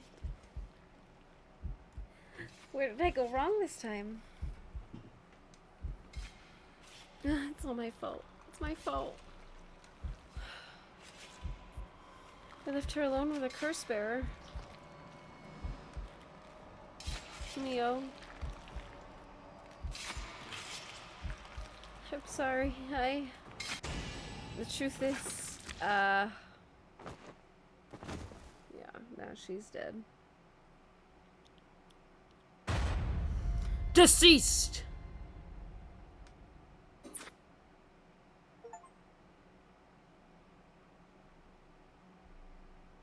My, you seem to have arrived at a less than favorable result.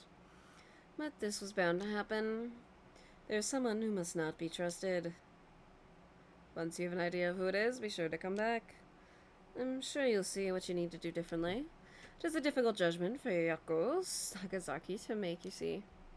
This chapter will remain incomplete for now.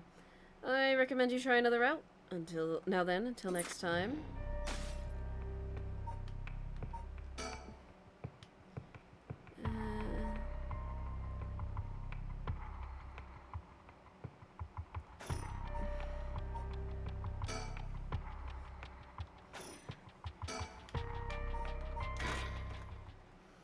Let's see.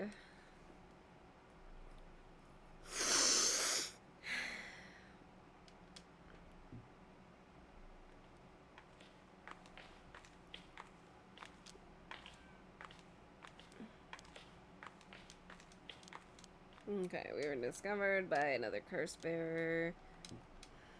Someone is there in that classroom. Let's kill them this time. Or maybe we can just ignore. We don't need to check it out. Let's go. Maybe. The person who used that curse echo may be in there. If we could just see who it is, it could help us later. Right, okay. Just a glimpse. Be careful. Fucking shit, man, bro. Alright. Ah. Huh?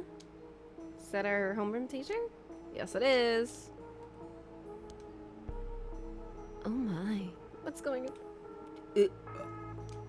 Excuse me. That bastard. He's at it again. I'm gonna use the curse. Hey. Die. Die, Mr. Jonoichi. What is the sound? No, Yako, stop. You'll kill Hitomi too. I have to do something. Ha! Hey, over there. Who's there? I seen. It didn't work. Run, hurry. Damn it. What the fuck? Ha ha ha ha ha. They're not coming after us. Let's hope they didn't see our faces. What came over you all of a sudden? Blah blah blah blah. Da. Yep. Yep, we failed to kill. Yep.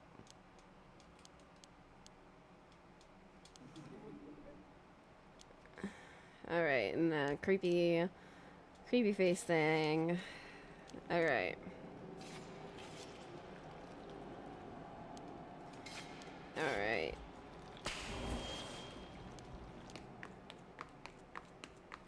Don't look back along. Don't look back. Yeah, she did.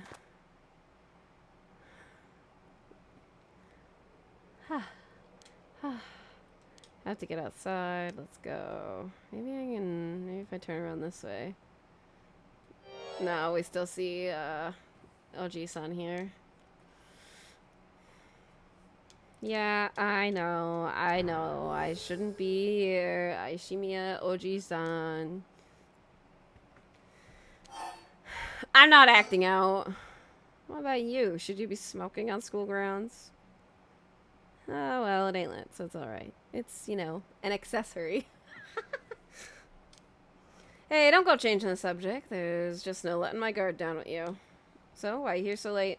Well, the truth is, I forgot something in my classroom. Again, you sure are a piece of work.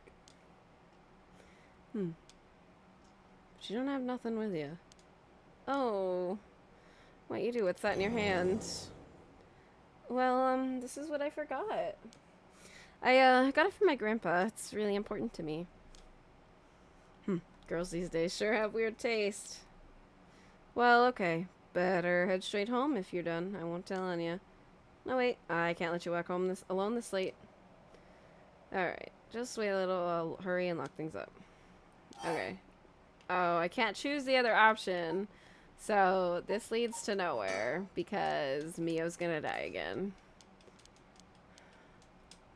Because Mr. Aishima Oji-san over here is a fucking murderer.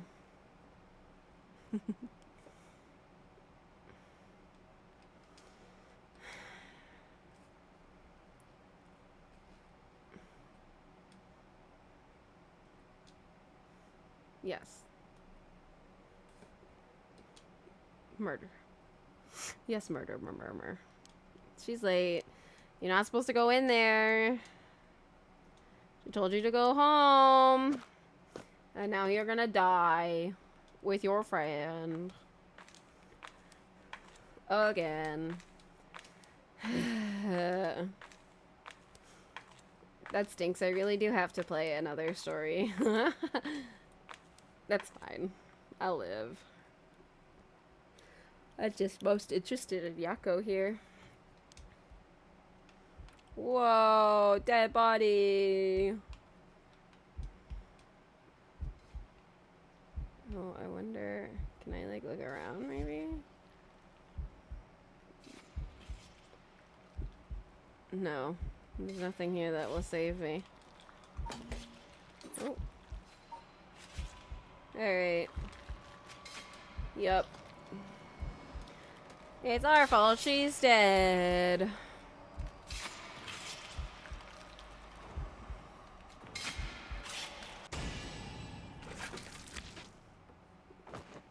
Yummy, delicious blood noises. Alright.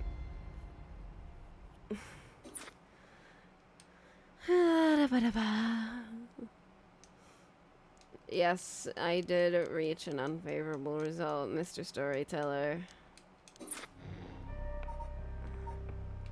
Okay.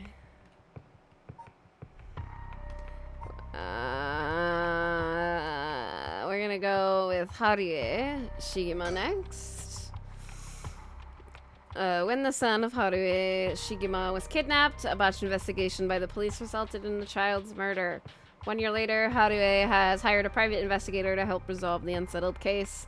Late at night, while speaking to the detective at her home, something strange suddenly appears. May those who mock fires perish in its flames. Kill them. Kill them. The flame bearers. Kill them all. You've acquired the power of the curse stone, the haunting clappers. You can use it to kill those with fire or a fire starting device on their person. Use the curse button to set your target alight. Okay. A murderous impulse sleeps into my soul like thick black tar. Now, kill. Can you hear it, Cursebearer? You who so strongly desires the right. Kill them.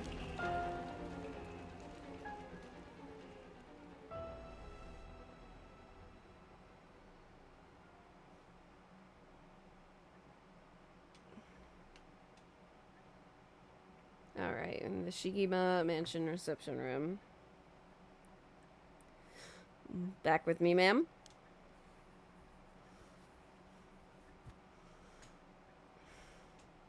Can't say I understand what just happened, but it certainly seems to have put you in a good mood. This might be the first time I've ever seen you really smile. Sweet dreams.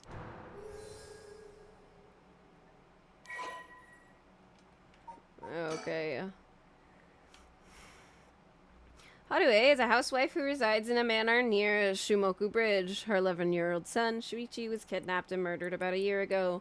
The death was the result of a mistake on the part of a detective assigned to the case, a mistake which enraged the kidnapper and had him cut off all contact with the police, leaving no room for negotiation. The incident was covered up and Shuichi's killer remains at large, leading the aggrieved Haruie to call on the services of private investigator Richter Kai to uncover the truth. The Shigema family came from a line of samurai who built their residence in Honjo during the Edo period. They assumed important positions in the police force following the Meiji Revolution, thereby protecting the family's elevated status. Even today, many in the Shigema line work as police bureaucrats and senior police officers. Harue's father sits in the upper echelons of the National Police Agency, and her husband, adopted into the Shigema clan through an arranged marriage, is also a highly respected agency official. However, as her family prioritizes work above all else, it wasn't long before Harue's marriage grew cold. Though she wants for nothing, she's isolated from her neighbors and withdrawn from society. Seeing her son grow into a young man gave Haruie purpose in life, but it was cut short by the kidnapping incident. Following the incident, Haruie spent many days in a deep depression, breaking into sudden fits of shouting and wandering around in the middle of the night.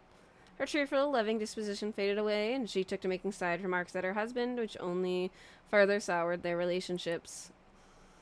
A few months ago, Harue's husband was transferred to another area for work and now rarely returns home, with Haruie left to live in the large empty mansion alone. As a housekeeper who has been with the family for a long time comes into to take care of all the housework, Haruie has nothing but time on her hands. That's awful. I couldn't imagine what I would do. It sure wouldn't be cleaning the house. That'd be a terrible housewife. No, not dreams. Sounds like something I might want to hear about. Murder device. Oh, we can think. My heart's still racing. This is it. My chance at long last. Let me bring you up to speed. We were in the middle of a chat when you suddenly started spacing out. And the whole time you were grinning to yourself like you just won the lottery. Care to tell me what was that all about? Well, where to start?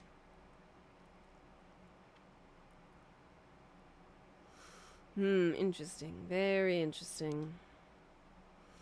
So the haunting clapper's curse echo appeared out of nowhere, told you how to perform the rite of resurrection, and gave you the curse you'll need to do it?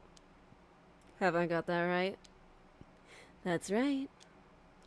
So it's all real. Honestly, I still find it hard to believe. But I guess I have to now. Oh, shit.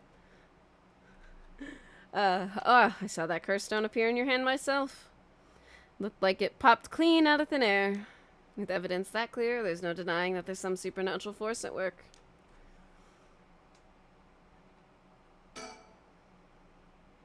I don't think you quite understand. Oh? This isn't about evidence, and it isn't about belief. It's more than that. I know it's real. The moment the curse appeared, I knew everything before it even said a word. It was already there in my hand, as clear as day. And you just knew, huh? It was etched into my soul along with the curse echo's resentful memories.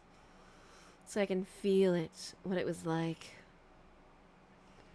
Dying like they did hundreds of years ago.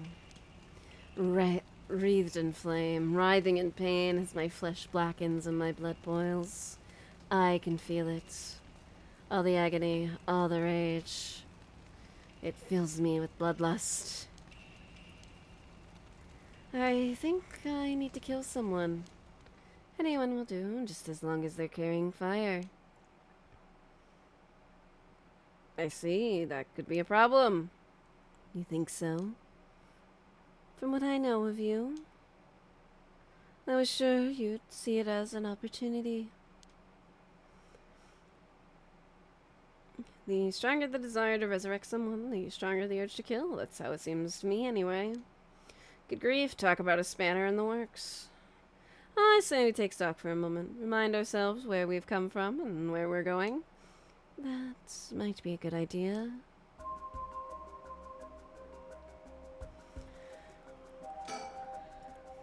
A private investigator. Woo! A friend told me about him. They said he's not well known, but he's good at what he does. When I first visited his office in Oda City, I saw how he was dressed. I could hardly believe he was a detective. But after talking to him for a while, I changed my mind. He says some strange things at times, but he seems like the reliable sort. Alright. The eccentric man that Shogo Okie ran into at Honjo Bridge. Richter is actually a private investigator with an office in Oda City, Tokyo. After taking on a request from Haruo Shigima to investigate the unsolved kidnapping and murder of her son, he gets caught up in the events surrounding the rite of resurrection. Once a police officer, Richter was racked with guilt over the police's inability to help all those in need and quit the force to start his own private investigation firm. However, his soft-hearted nature leads him to take on too many cases and has put his office in dire financial straits. How he is still in business is a mystery, with some whispering that a wealthy patron is keeping him afloat. Richter studied alongside Detective Jun Ario at the police academy. Somewhat surprisingly, given his outlandish clothing and mannerisms, Richter excels at covert investigations and tailing his targets.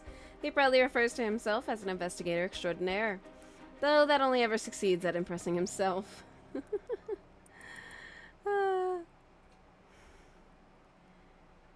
Richter's biggest source of happiness is nuzzling his pet female albino parakeet, Ernestine, which he keeps in his office. Aww. He likes birdie birds. He also enjoys collecting mockingbird stickers, a popular line of merchandise featuring birds inexplicably dressed like delinquents, and can frequently cite sighted searching. Oh, and can be frequently sighted searching for them around town. While out and about, Richter typically leaves the office, and more importantly, Ernestine, in the care of Amamori, a junior high schooler who volunteered to assist Richter after being involved in one of his previous cases. Shrimp interesting. Oh, and my file's updated. Yes. So, the haunting clappers. Kills by burning one who is in possession of a fire or fire-starting device. Red, red, red. Everything is dyed crimson. My home is burning to the ground. It's so hot. So hot.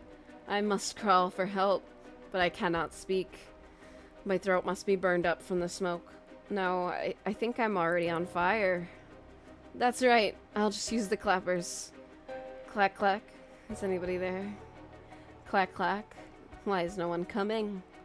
I'm going to burn to death. How did it come to this? Oh, right. Her. Must be the work of that vixen who appeared suddenly and enchanted my lord. That witch. Those hauntingly cold eyes had my lord dancing in the palm of her hand. Perhaps I was also taken in by her. How many innocent people did I lure in under orders? This must be karma. The sound of a heavy bell. It feels like my head will split open. Ah, right. The evening bell. That must be why nobody can hear the sound of my clappers. I've got to do it louder. Clack, clack. Alright, the Azure Heron Agency is the agency where our lovely detective here is from. Originally, Kai thought to give it a simple name like Kai's Detective Agency, but upon hearing that people are more likely to pick names listed at the front of a phone book alphabetically, he decided to pick a name starting with an A. Thus, the Azure Heron Agency was established. However, it is questionable whether the heron, a bird of a somewhat ominous significance, is an effective symbol for attracting customers. Even his own assistant has referred to the name as confusing at best. After all, rather than an azure heron, Richter keeps a white parrot as a pet, and dresses not in blue, but mostly white. If there was a symbolic connection to be made here, it surely has been lost on all but Richter himself. A private investigator, also known as a private eye, is a detective who operates their own agency. Although there are no formal qualifications necessary to become a private investigator, many are retired police agents or detectives due to the similarities between the work involved. At a glance, private investigation firms and inquiry offices might look similar, but they carry out different types of investigations.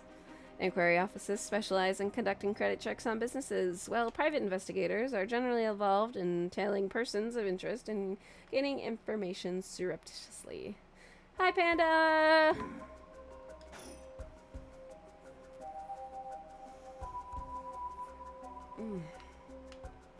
Fax machine!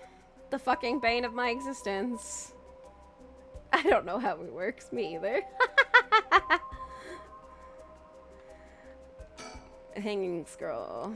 I don't know who painted it. It's been hanging here since before I was born. An arrangement of flowers. We bring in someone to do it. I don't even know what the flowers are called. Damn. Stereo unit with separated speakers designed for home use. My husband insisted on buying one, even though he isn't one to listen to music often. What a waste of money. Must be nice to be rich.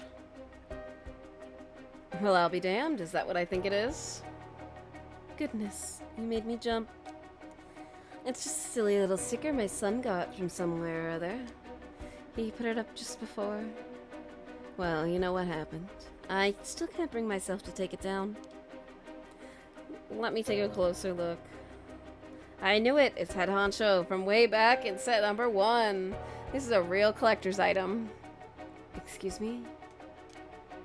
Don't tell me you've never heard of the Mockingbirds. The what?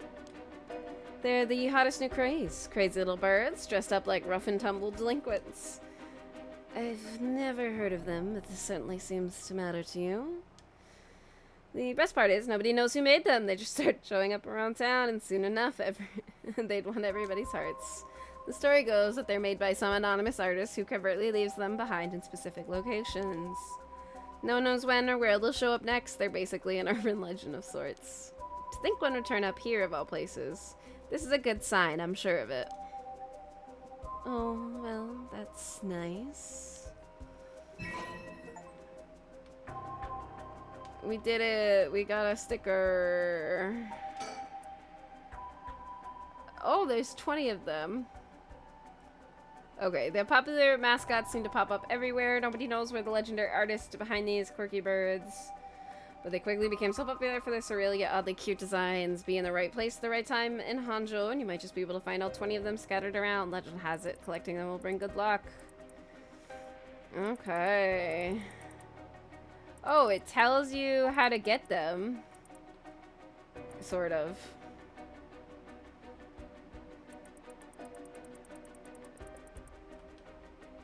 Okay.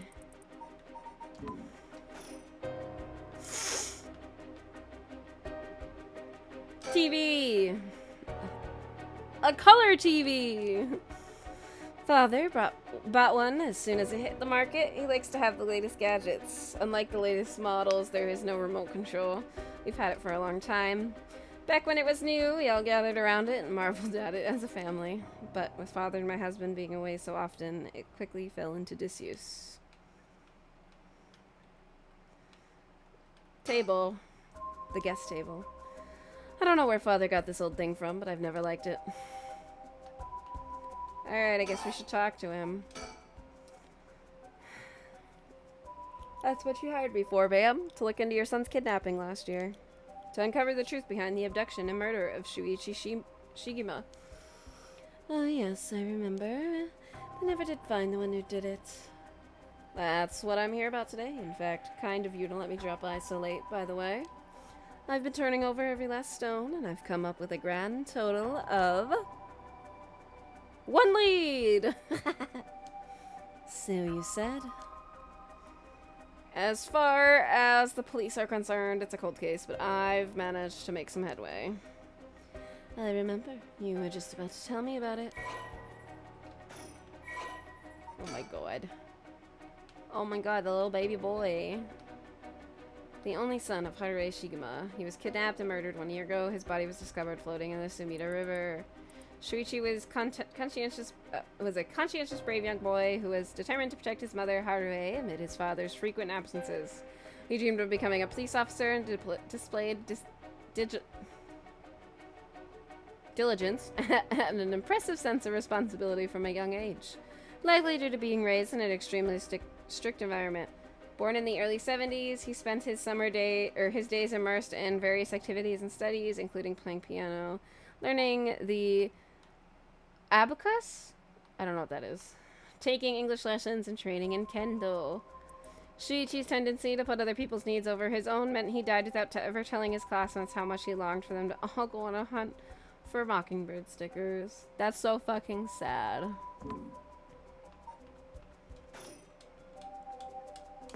There was another update. It was in files. Yeah.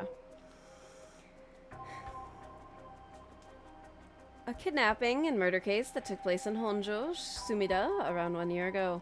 Harue Shigema's son, Shuichi, age 11, was kidnapped on his way home from school, with a ransom being demanded that same evening. Initially, the kidnapping was thought of as a simple extortion scheme, but when it came to light that the Shigema family was closely tied to the police, and Shuichi was in fact the grandson of a senior official, it was quickly assumed that the perpetrator was acting upon a personal grudge against the police force. The kidnapping was treated as a direct attack against the good name of the police, and a large-scale investigation was launched that used the best equipment available to trace cell phones, or phone calls. We don't have cell phones, it's too early for that. This made it all the more embarrassing when they were unable to catch the culprit. Losing the public's confidence, the culprit grew cocky, relentlessly mocking the police force. After 3 days of failure after failure, Harue reached a breaking point. Spurred by concern for her son, she resolved to hand over the ransom money as fast as possible. But her husband and father, who held the prestige of the police in high regard, refused, saying that it would not let the criminal win by giving in to their demands. The increasingly frantic detective assigned to the case lost his temper when the criminal called to give an ultimatum, causing the culprit to never make contact again.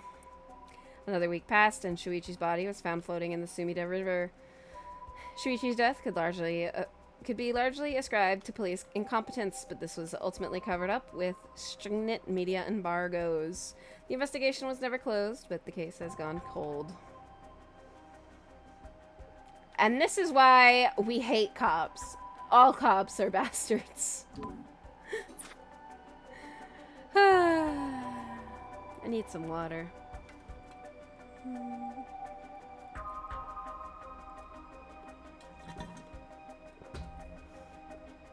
Oh, excuse me. You know, we still need to figure out exactly what you want me to do. Tell you what, why don't I tell you what I've found and we can make a decision. Alright. Okay.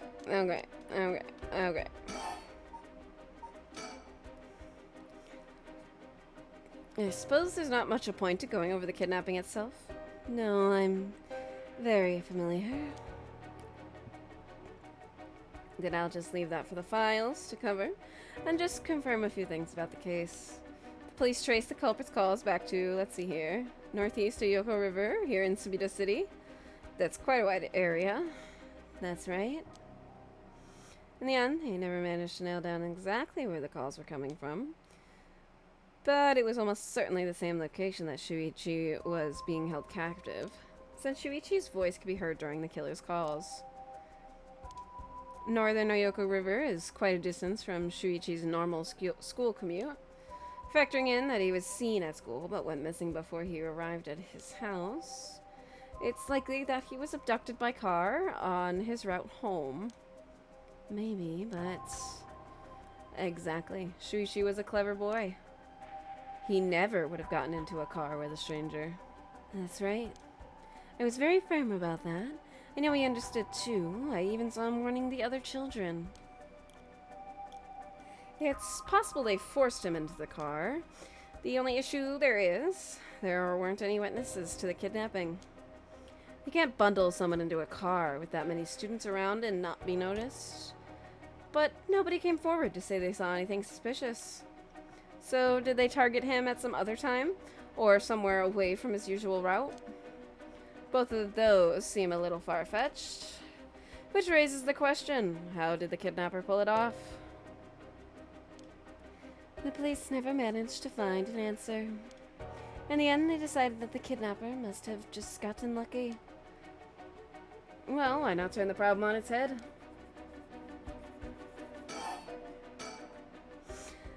The kidnapper managed to convince Shuichi to get in the car, but how? The only thing that makes sense to me is if they were somebody that he would have had a reason to trust. A teacher, perhaps, or a relative, or someone else he knew. But all the adults Shuichi knew had alibis. The police checked them all thoroughly.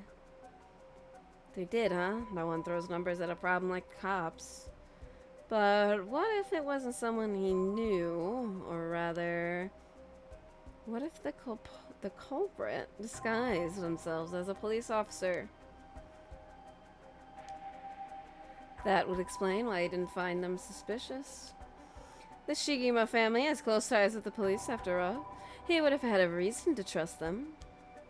You might be right, but surely that's good enough. Well, there's a problem with the theory. You'd be surprised how much police officers stand out. That's sort of the point, after all. They're meant to be a visible deterrent against crime.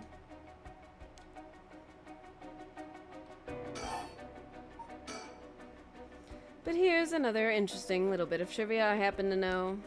When you ask people to imagine someone suspicious, nobody pictures women or children. Even kids who've been warned about stranger danger often subconsciously expect the danger to look like an adult man. Besides, Shuichi was the sort of boy who wanted to be a police officer when he grew up. He must have had a very strong sense of right and wrong. That's right. Wait, surely you can't mean... Now you're getting it.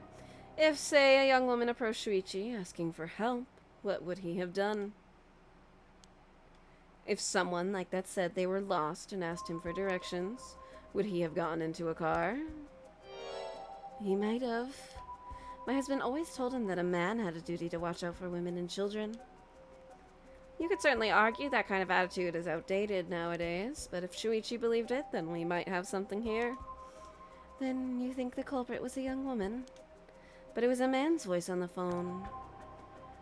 She might have been an accomplice, or maybe she didn't even realize she was being used. If anything, that would explain why she hasn't come forward. She herself might not realize she had anything to do with the case.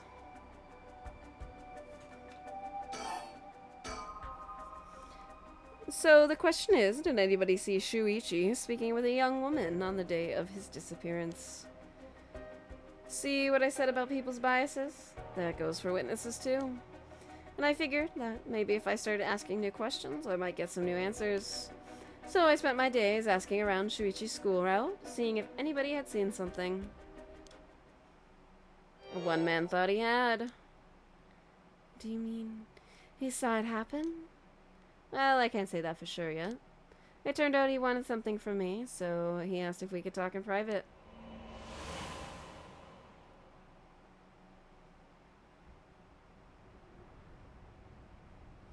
Several hours earlier. Alright, this should do. There's no one around, we can speak in confidence. Excuse me, what was your name again?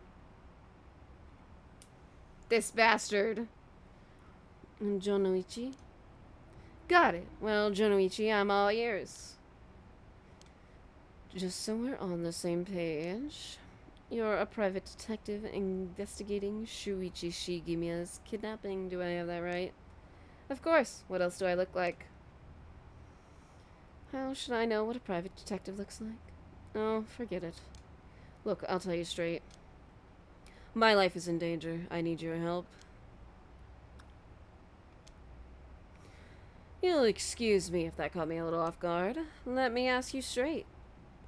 Who is trying to kill you? A student called Michio Shiraishi.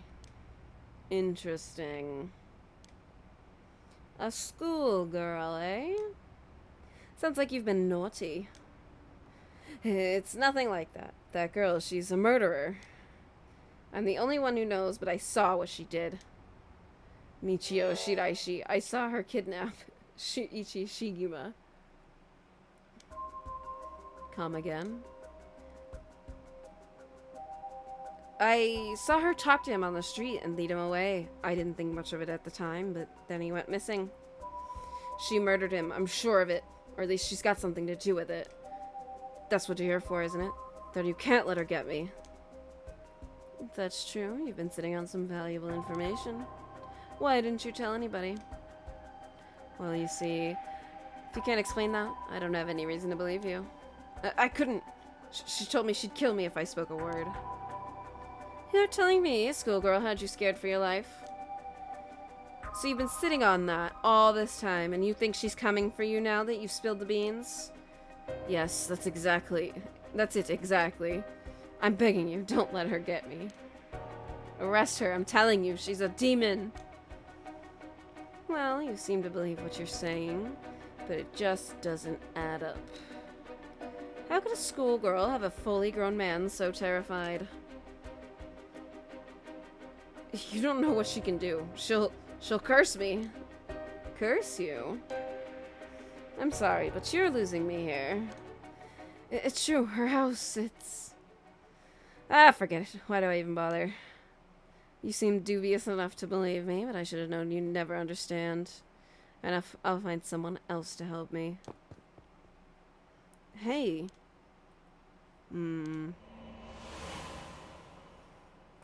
Well, we know who killed Michio! And that's the long and short of it. I can hardly believe it. At the time, I thought his mention of curses was just crazy talk. But I'm starting to see that there might have been more to it. Then if we can just find that girl... Curse or no curse, if she was with Shuichi on the day of the kidnapping, then there's a good chance she knows something. On top of that, I did some digging on the man I spoke to. His full name is Kohei Junoichi. He's a teacher at Komagata High School here in Sumida. A teacher? Then this schoolgirl was one of his students? I think that's very likely.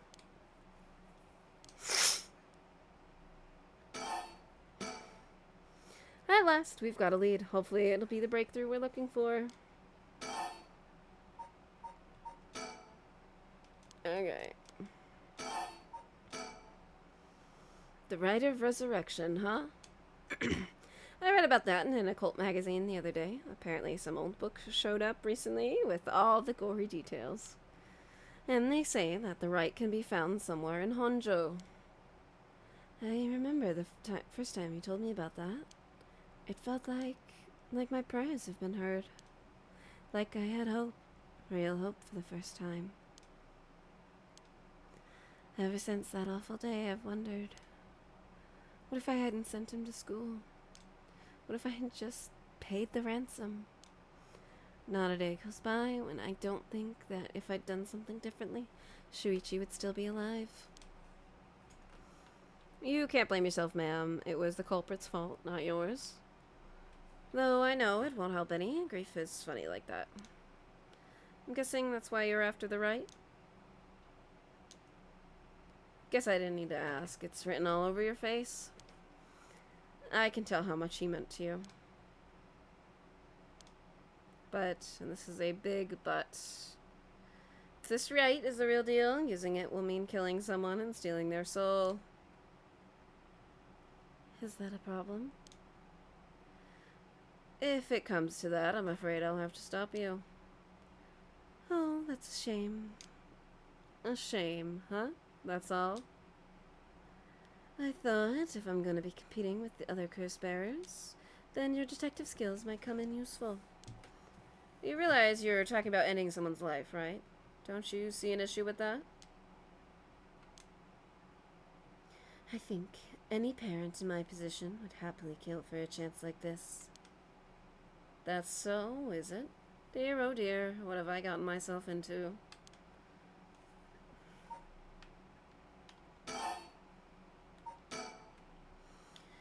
If it makes you uncomfortable, then you won't have to get any blood on your hands yourself.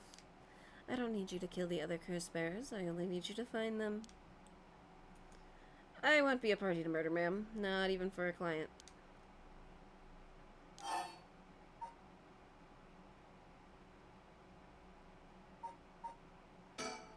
How much can I give you to change your mind? Sorry, ma'am, but not everyone has a price.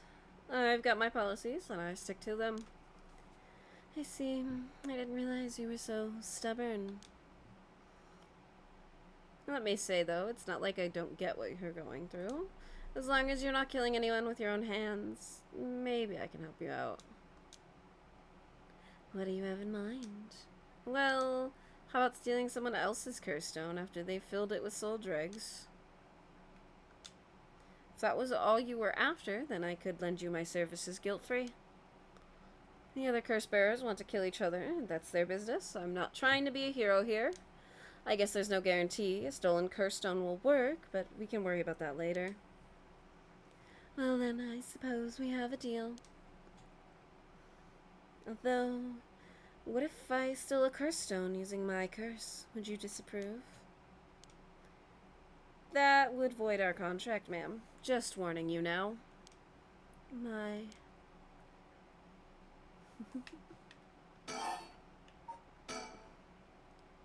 Before we go any further, why don't you tell me about that curse of yours? The haunting clappers, was it? That's one of the 7 mysteries of Honjo, if I remember correctly. That's right. The original story did happen somewhere near here. I'm sure I remember hearing that. In any case, my money would be on all the curse bearers being somewhere in Honjo. Our first move should be to narrow them down. Some of them are bound to try and come for you first. We'll need to be ready. The curses make their bearers more willing to kill, so an attack could come from anywhere. That sounds sensible. And if I remember correctly, your haunting clappers can set people on fire, but only if they have a naked flame or lighter on their person. Is that right? That's right. In olden times, wooden clappers were used to warn people of fire. I'm guessing it punishes those who don't heed the warning.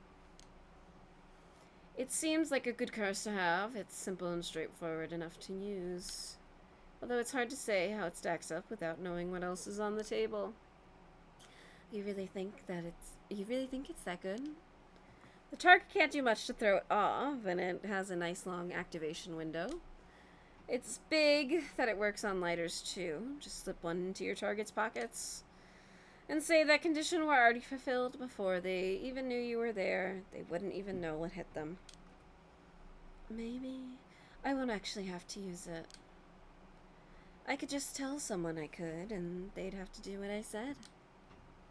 Threats could work, although without any proof, it'll come down to how convincing you can be.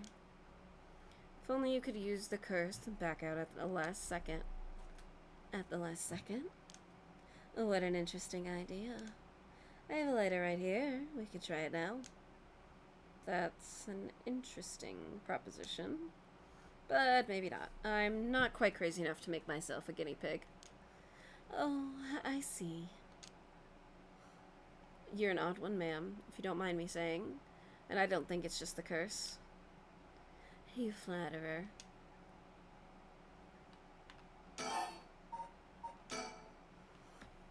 As for what we do next, first of all, I think you should stay indoors. Try not to do anything spontaneous or outside of your normal routine. Oh.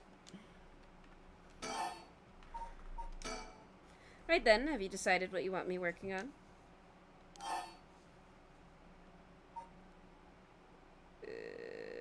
Investigate the kidnapping. Finally, I have a lead. I need to know what happened to my son. Your wish is my command, ma'am. I'll focus all my efforts on looking into the kidnapping. Although, something just occurred to me. You can't investigate the matter at night, can you? At least until the sun rises. Could you search for the other curse bearers? Huh, alright, I see how it is. Well, I'd be happy to help. Odds are good that the other curse bearers are also working by night. Anyone they kill under the cover of darkness won't be discovered until sunrise. I bet they'll be trying to do as much as they can before morning comes.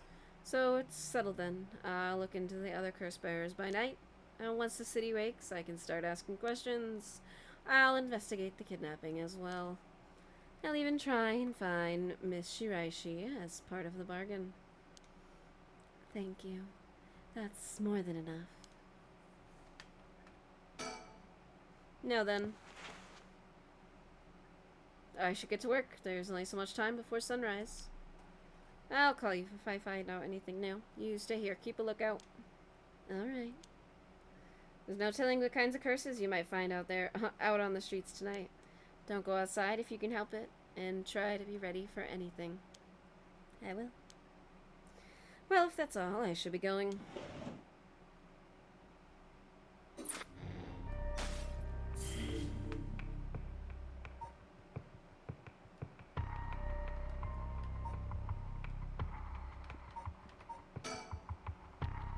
Oh my goodness gracious.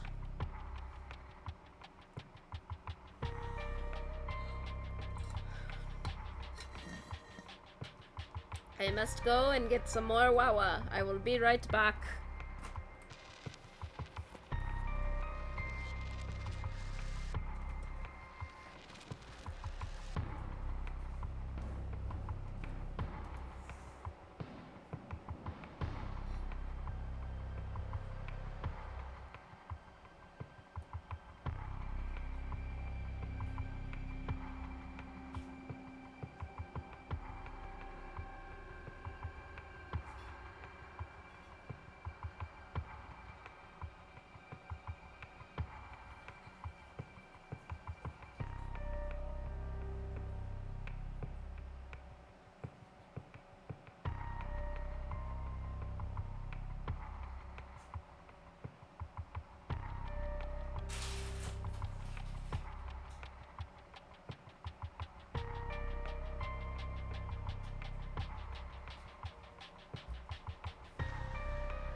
Gosh, gotta stretch.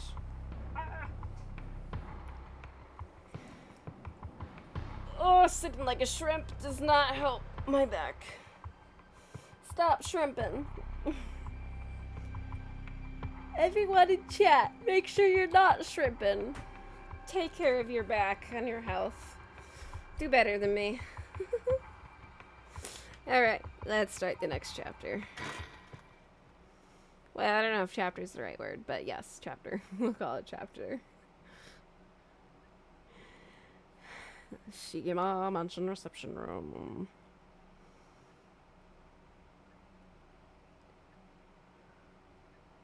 Damn, what the fuck? I'm just trying to be helpful. God. It's been almost an hour since Richter left.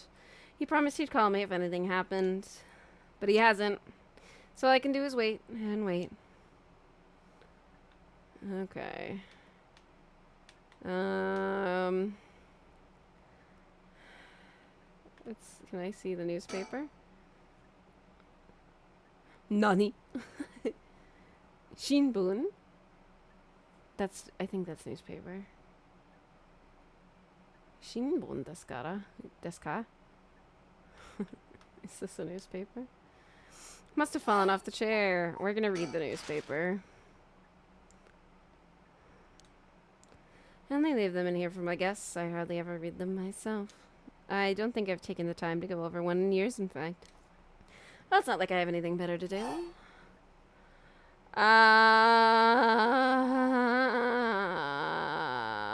Culture.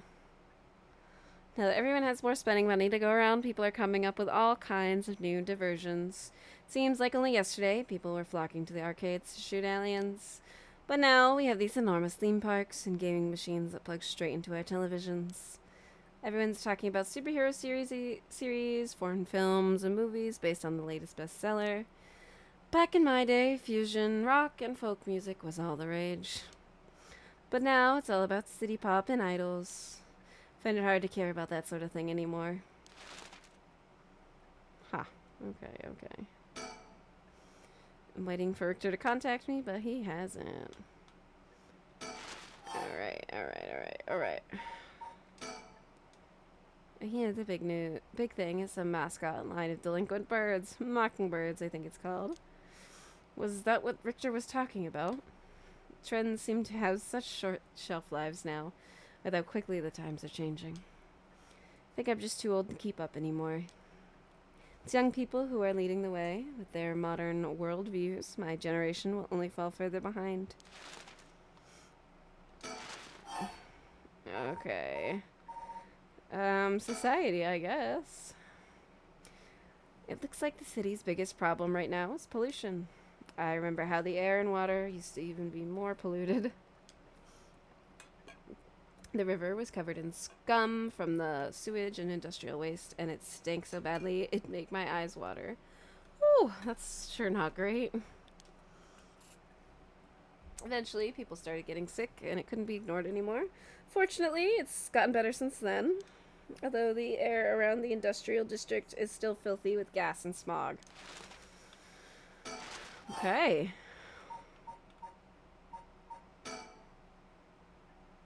If there's one thing Honjo never wants for, it's horrific crimes. They found a police officer dead in a local park just the other day.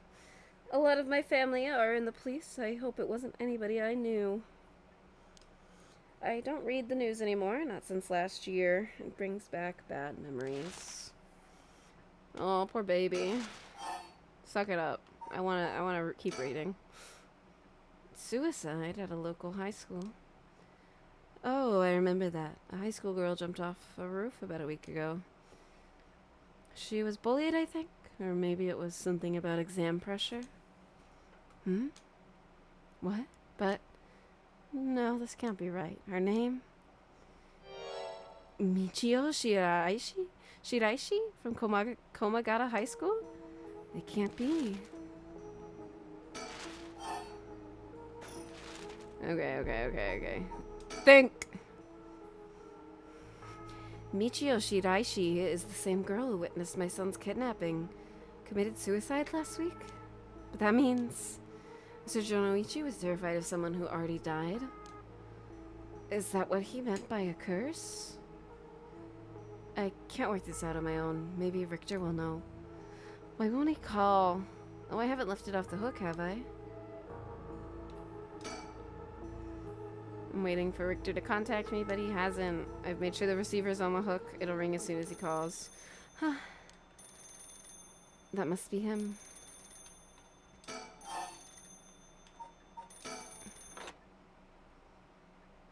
Hello, Shigema residence.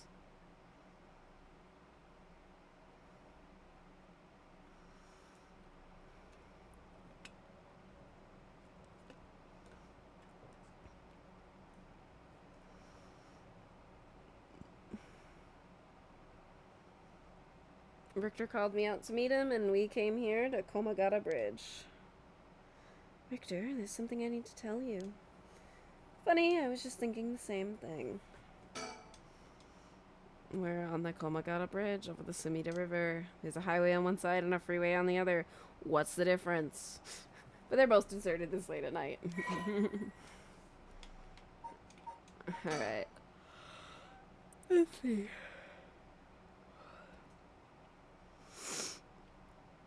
Oh. Komagata Bridge, one of the bridges spanning the Sumida River. Completed in 1927 as part of the reconstruction effort following the Great Kanto earthquake, it is notable both for its distinctive blue arches and the cutting edge techniques used in its construction. There are many bridges stretching across the Sumida River, each boasting a unique structural form and design. Okay. Anything interesting out here? Any ghosty goos? I don't think so, except for the river. Oh, excuse me. The Sumida River. The water is filthy and horrid, but at night, when it's still, it looks almost peaceful. Can I ask you something, ma'am? Is the Sumida River what you Honjo folks picture when you think of home? I couldn't say. All I can tell you is that I can hardly stand the sight of it. Right, should have guessed. This was where they found him after he went missing. All alone, floating in that horrible water. All I can think is how scared he must have been. How cold he must have been. What did he ever do to deserve something so awful? I've come here every day since then. And I prayed to the river to give him back. To give me back my son. Day after day after day. You know, in olden times, people believed rivers marked where our world met the next. So the act of crossing flowing water had a huge amount of spiritual significance. Back when Edo was founded, the people of Chuo saw the Sumida River the same way. They associated the far side of the river with the afterlife. That same place would later become Honjo.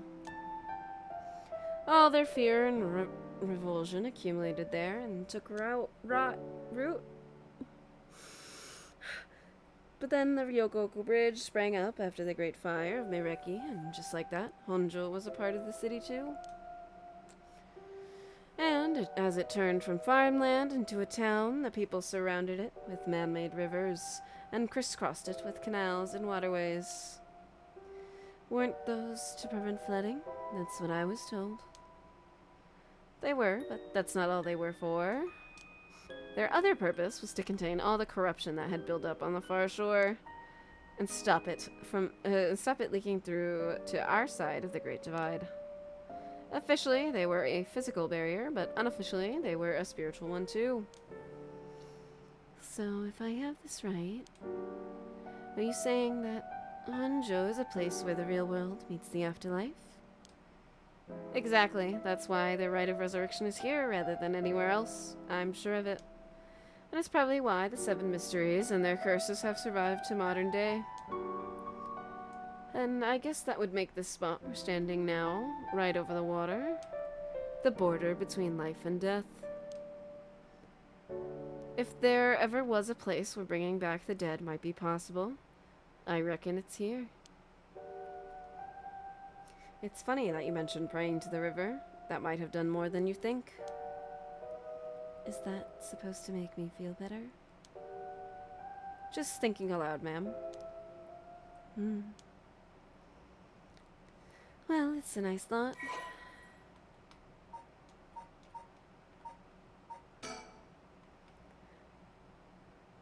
A Class A river that is a part of the Arakawa River system, which runs through much of eastern Tokyo and empties into Tokyo Bay.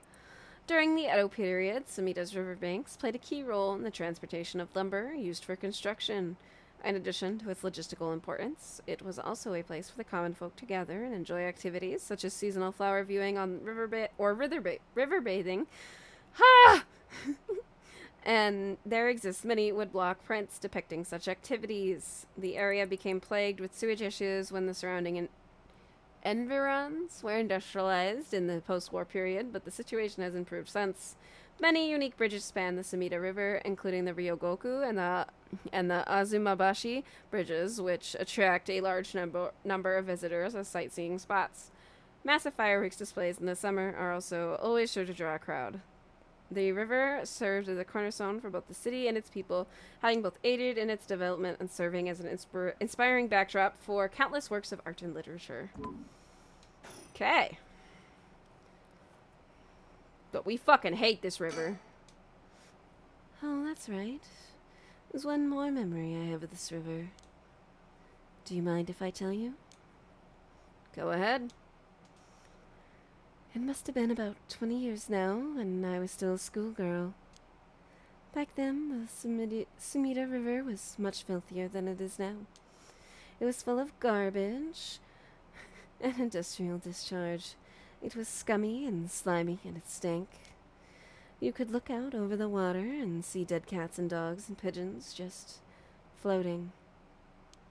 And one day, among all the filth and garbage, there was a piece of my missing classmate's hand. What? It was almost a miracle when you stopped to think about it. What were the chances that someone would find a part of her that was still recognizable? And that, although everything but the palm had rotted away in the water, that part that was left would have an identifiable scar? And that they could tell it'd been a murder from the blade marks on the bone? Wait, are you talking about the Nejima murders? So you have heard of it. I'm impressed. I assume you were but an elementary schooler at the time. I wasn't really aware of it then. I only heard about it after the fact. I had no idea the victim was a classmate of yours. Ooh, the Nejima Murders Overview. A notorious case from over 2 decades ago involving the murder of a female high school student. It first came to the attention of the authorities when part of a human left hand was discovered floating in the Sumida River. Testing revealed it to belong to a missing female high school student, as it appeared to have been severed deliberately. Holy shit. The police launched a murder investigation. A large-scale search of the river was organized, but the highly polluted state of the water made this impossible. Visibility was poor, the stench was intense, and the divers quickly fell ill. They succeeded in recovering only the victim's head and what appeared to be part of her leg before the search was called off. At the time of the incident, the Sumida River was as polluted as it had ever been. Neither fish nor shellfish could survive in it, eventually causing the annual fireworks display to be called off indefinitely. Over the course of the search, the police discovered a number of unidentifiable human bones. This caused a stir among the public, as several other young women had gone missing in recent years in the Tokyo area, and it was feared that they may have fallen victim to the same fate. Forensic technologies at the time, however, were not advanced enough to determine the identities of the deceased, and so police were unable to open any inquiries. Due to the overwhelming lack of circumstantial evidence, the investigation ground to a halt until I don't know what that word is. Hitherito? Hit her toe.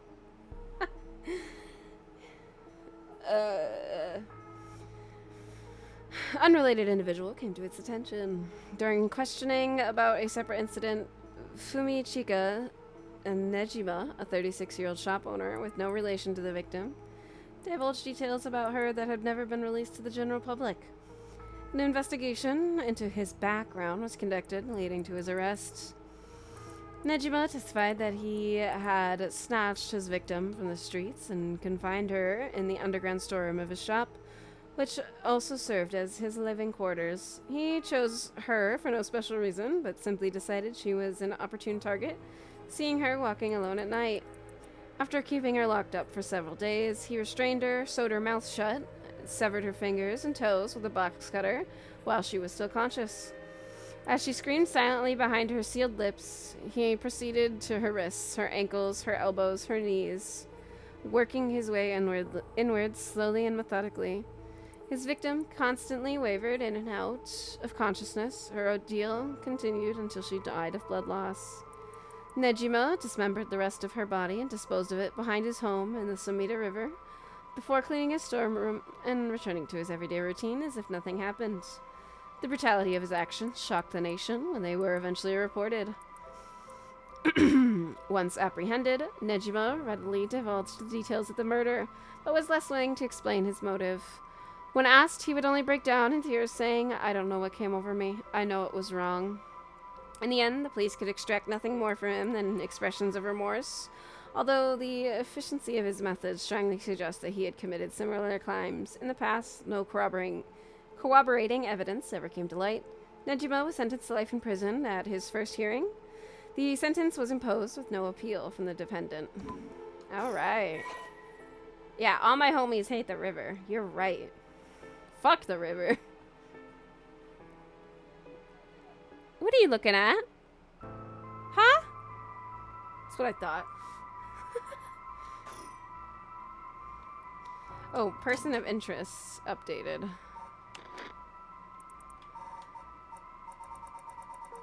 Oh god. There we go.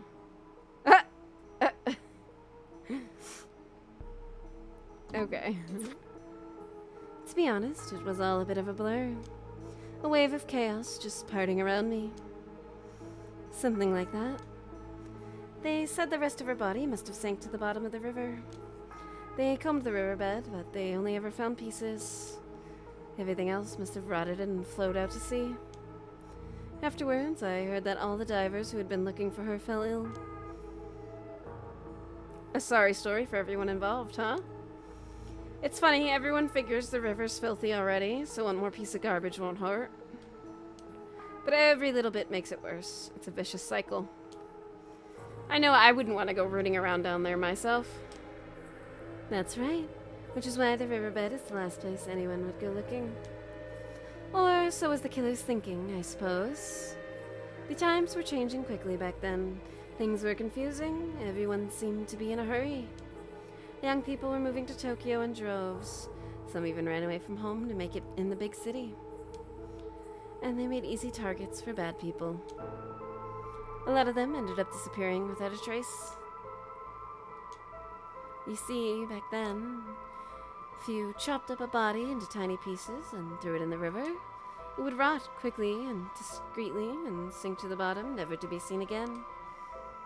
Are you saying what I think you're saying? They arrested him shortly after. Fumichika Nejima, the man who killed my classmate and cut her into pieces.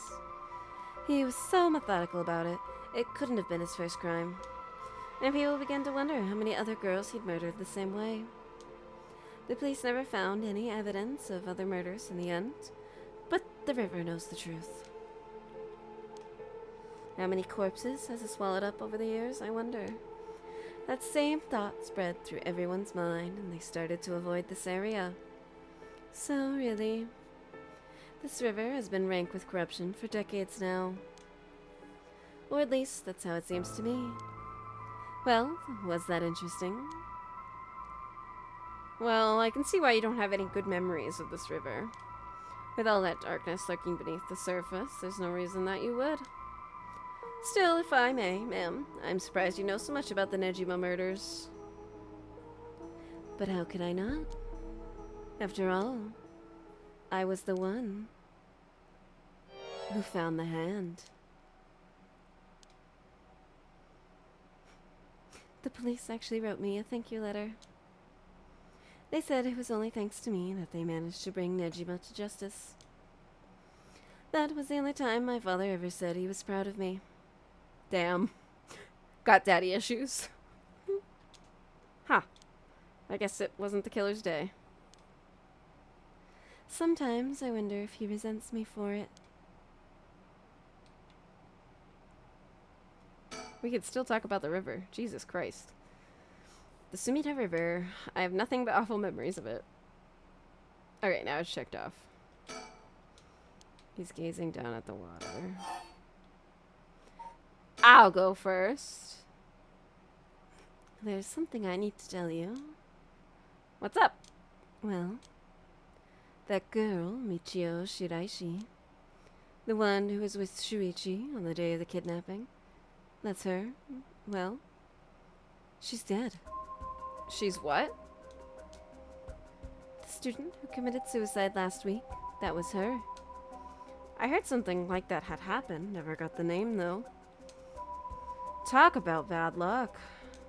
We finally get a lead, only to find it's turned into a literal dead end. Unless her death was the whole reason Jonoichi was so shaken up. He said she was going to curse him. Was he talking about her taking revenge from beyond the grave? It seems like we're back where we started. Not necessarily. That teacher knows something, I'm sure of it. At the very least, I'd put my money on him having something to do with Miss Shiraishi's death. That's why he's so scared of being cursed by her. I see. And also, something tells me he knows more about your son's kidnapping. In any case, I think I've got a good idea of what he's hiding. Call it a hunch. A hunch? Well, more of a theory. Care to take a guess? I'm just an ordinary housewife. I'm not clever enough for all this. Are you sure? I'd had you down for sharper than that. That's flattering, but I'm afraid you're mistaken. Anyway, that's enough speculation for now. The truth will out in time. Right now, I think we need to have another chat with Mr. Jonoichi. Please, go ahead. Alright then. I've been poking around places connected to the 7 mysteries looking for curse bearers, and I think I found a few candidates. First, a tall man I ran into in Kinshibori Park. I asked him for directions, trying to probe him a little, but he turned the questions right back around on me. And he was out of there the second he figured I wasn't what he was looking for. I got the sense curses were nothing new to him. I'm about 40% sure he's a curse bearer. Then there's this middle-aged guy I saw on South Warigesui Street. There's no question about this one. He had one of the curse stones in his hand. He had a nervous air about him, too. It was clear he was up to shady business. Gathering soul dregs, I'd bet. He'd make a good target. Next up is a pair, a young man and woman I saw around Ryogoku Bridge. This time, the man came up to me and asked flat out if I was a curse bearer. I told him I didn't know what he was talking about, and he backpedaled and left. Looks like they lurk around there often, looking for kindred spirits would be my guess. They didn't seem like they were quite working as a pair. Gathering soul dregs in group might be a decent idea if you could make it work, but with things being how they are, it's gotta be hard to find folks who can trust one another. They've got brass, though. I don't know what their deal is, but I'd like to find out. Last is 2 detectives I've seen sniffing around. The police are involved? Not necessarily. A body turned up in a local park a few days ago, so they might just be looking into that. Still, the park's got ties to one of the 7 mysteries. Might be it was a curse that did the guy in. And if they're sending in detectives from the head office, then something's gotta be up. How do you know where they were from? Let's just say when you're in the business, there are some faces you get to know. Anyway, that's everyone who caught my eye. You found all of them in so little time. I really did hire the best. It's all in the name, ma'am. Richter Kai, P.I. No, wait, make that. Richter Kai, Investigator Extraordinaire. My, an investigator extraordinaire. Is that why you can dress like that without drawing attention to yourself? You bet. An investigator extraordinaire can blend in like a chameleon in any outfit. Well, that aside, the middle-aged man and the young couple sound the most promising, am I right? Whichever we pick, it's still too early to make a move. Seems like the curse bearers are less involved with each other than we thought. Plus, there's still others we don't know about. I say we hang fire and see how things play out. Once more bodies start showing up, that'll get the pot nice and hot. And once it's boiling, our chance will come. Is something wrong? Not really, it just strikes me. It's been 20 years since the Nejima murders. So it has. Not to spook you or anything, but I thought you might be interested in knowing. Life in prison doesn't always mean life. There's precedent for first-time offenders being allowed out on parole after 20 years. Only if they're found to show remorse and desire to reform themselves, of course. That's right. I'm impressed you know so much. Still, it's hard for someone with a criminal record to reintegrate into society. I hear they've been trying to fix that recently, matching inmates with jobs and accommodation. Oh, really? They keep an eye on them, of course, and make them report in for regular checkups. But to avoid discrimination, they keep inmates' records secret from everyone but their employers. They even give particularly notorious criminals new identities so they won't be recognized in the workplace. My, the way you put it, it's like you're saying Fumichika Nejimi could be out on parole right now, back in society under a new name, with nobody any of the wiser. It's possible. As it happens, a little birdie told me about a big name making parole a few months back. I don't know if that was Nejima, but our discussion just now did bring it to mind. I see. How unsettling. Now that you mention it, I just remembered something too. What was it? I was passing Komagata High School a little while ago when I saw someone. A janitor, I think, and I could have sworn he reminded me of Fumichika Nejimi. Oh? He looked a little different after 20 years, much thinner than I remember too. I told myself I was just seeing things. But perhaps it was him after all.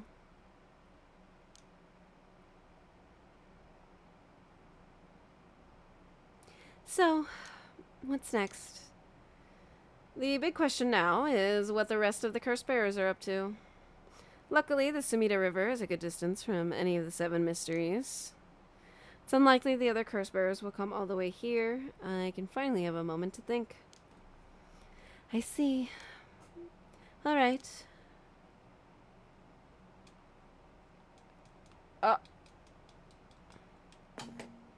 Okay, the only thing I can do is suspend. Okay.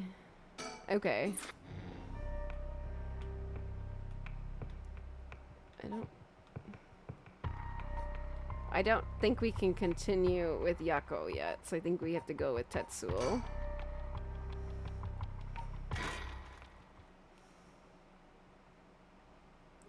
Tetsuo Tsutsumi. Former Yasuda Gardens.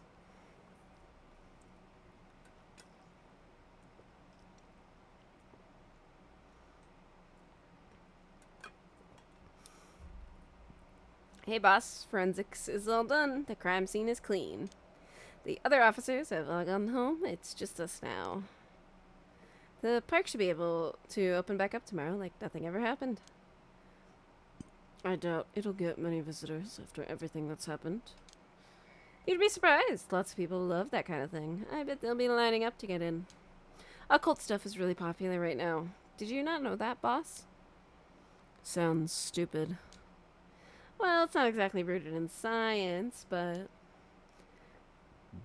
Oh, excuse me. If ghosts really did exist, we could just ask them who the perp is. Somehow, I doubt it'd be that simple. Oh, but you know, I've heard that high school girls are really into the spirit board thing these days. Supposedly, you can call on spirits and talk to them by using a board with letters on it. Wouldn't that be something? You can try it out yourself. Oh, you can try it out yourself if you're so interested. Hey, that's not a bad idea. Let's give it a go sometime, boss. What now? Stop messing around. You really think we're gonna solve this case by moving a coin across a scrap of paper? Sounds like you know all about it. We've got to be open-minded. What if that's how police work is gonna be from now on? Don't make me laugh. Listen up, Ario. You can't go blaming the death of your buddy on something like the occult. I don't care if it was ghosts or the occult or what. Whoever or whatever it was that did this, I'll get them. I promise you that. Well, you've got the right attitude, but we don't even know if this is a murder yet. Biases weaken our judgment. Get too fixated on one thing, and you just stop seeing everything else. I know, those lips. They're crazy. Aye aye, boss. So, now that we've finished investigating the scene, let's review what we know.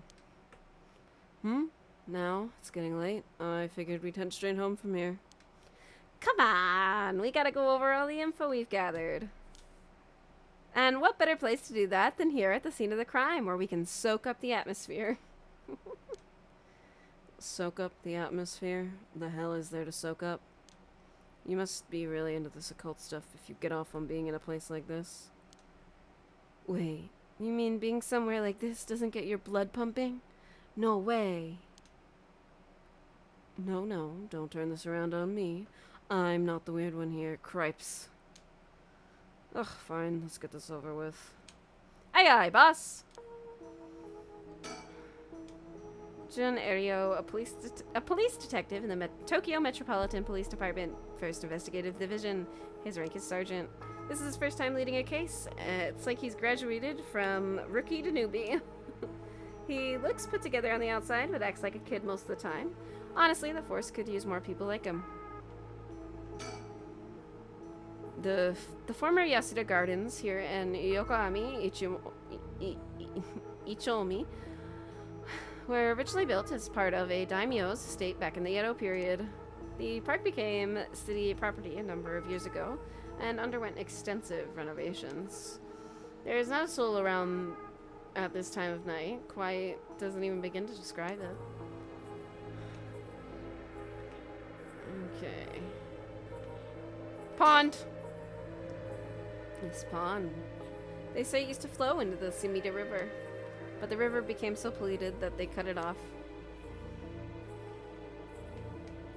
Well, okay, nobody else here. Except for our lovely friend. So, early in the morning yesterday, a staff member found the victim collapsed here in the park and called the police when they realized he was dead. Well, there were no obvious external wounds. The fact that he was a police officer and the evidence of a struggle means that it's likely that this was a murder. The Sumida office sent it over to us since it involved the death of an officer, and we were tasked with the investigation. What we need to do is figure out what happened and whether there was foul play involved. I think that about sums things up. Oh. But, boss? Yeah? Is this case really important enough to assign to someone from the investigation division? I mean, a friend of mine who died, so it's important to me, but it's all up to the higher-ups. I'm sure they've got their reasons. Boss, you know something, don't you? It'll all become clear in time. Try not to worry about it too much. Thinking about it, the only thing we know for sure is the identity of the victim. That means there must have been something special about him, right? Maybe he knew something he wasn't supposed to. Some kind of secret or something. Isn't that right? You're pretty sharp sometimes, you know that? If you've picked up on that, you should be able to put the rest together yourself.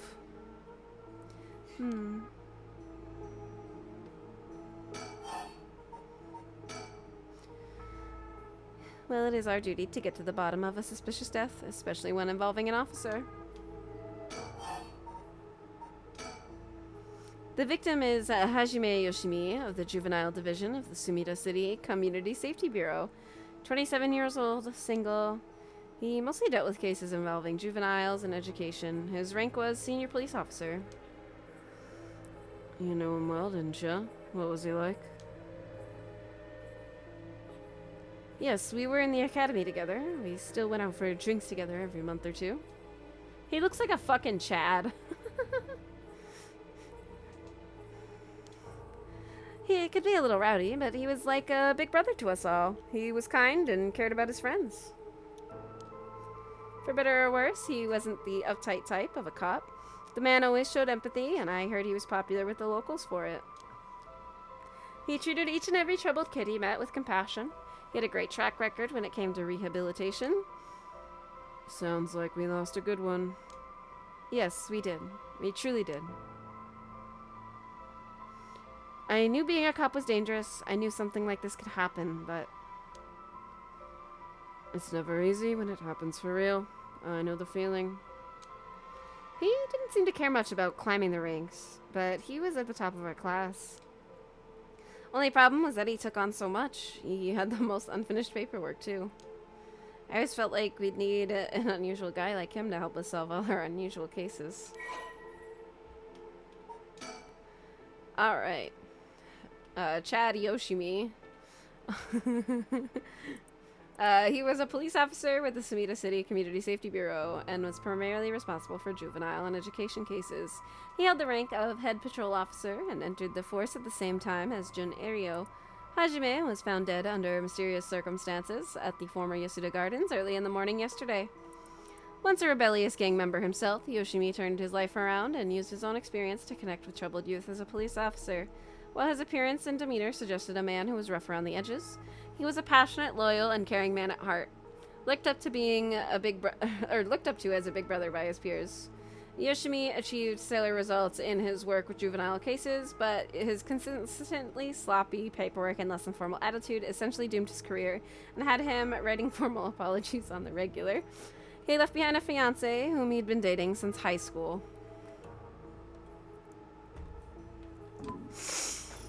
Damn. Don't worry, you're plenty unusual yourself. Me? I was the most normal of my classmates. Besides, the real weirdo among us quit the academy a long time ago. There was one even weirder than you.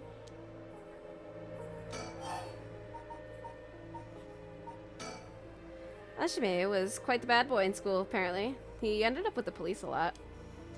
He said the officer in charge was good to him, helped him get back on track. The reason he wanted to become a cop was to pay his kindness forward. Said it was the first time he ever took his studies seriously. That's a good story. Love that kind of thing. Makes me want to have a drink in his honor. Please don't make fun of my dead friend. Hey, I said in his honor. You should aspire to become the kind of cop people miss when they die in this field. You say that like it's a sure thing I'll die. Besides, if I end up biting it, I'm sure you'll be the one who misses me the most, boss. Ugh. Come on, don't be like that. You'll hurt morale.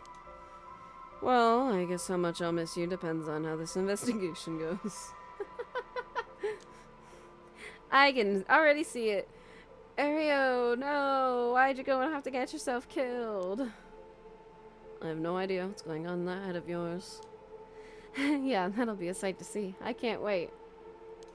You can't wait for your own death? Get it together, kid. Sheesh, you really are something. Thank you.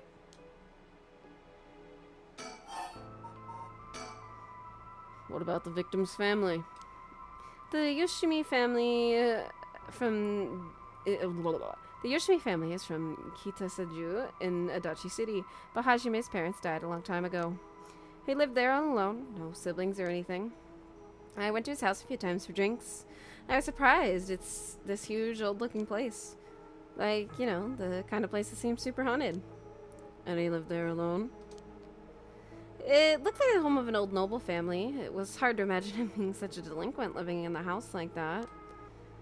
There's that bias I was talking about.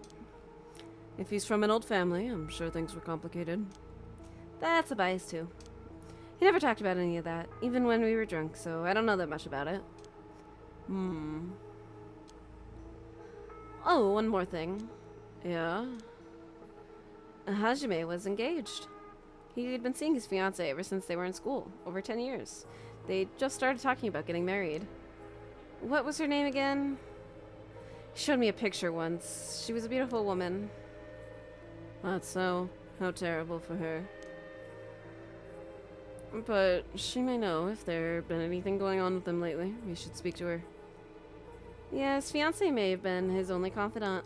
I'm sure someone at Sumida Police Department has already contacted her. I'll look into it tomorrow. Hey boss. I looked into the case that Hajime was running. Oh great, that's the kind of stuff I want to know. What was Hajime working on but the day he died? Well, according to his report from the day before, he had 2 cases involving juveniles. Uh-huh. The first was the suicide of a high school girl who jumped off a building in Kamazawa last week. Yeah, I did hear about that. The girl's name was Michio Shiraishi. She was a second-year student at Komagata High School. But it seems as though Hajime had contact with her even before this incident. So she'd been troubled for some time. That's the thing. About a month ago, he happened to see her walking around town. She looked upset, so he struck up a conversation with her. He was sure there was something bothering her, but she wouldn't tell him what. Must have been trouble at home. That's what he thought too, it seems. He visited her home and spoke to her parents, but he said there was no problem, so there was nothing else he could do. And now she's dead.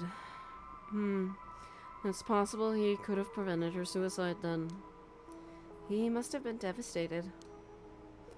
That's why he was looking into this Michio Shiraishi again. He must have thought that something terrible had happened that drove her to end her life. But ultimately, he never reported the findings of his investigation.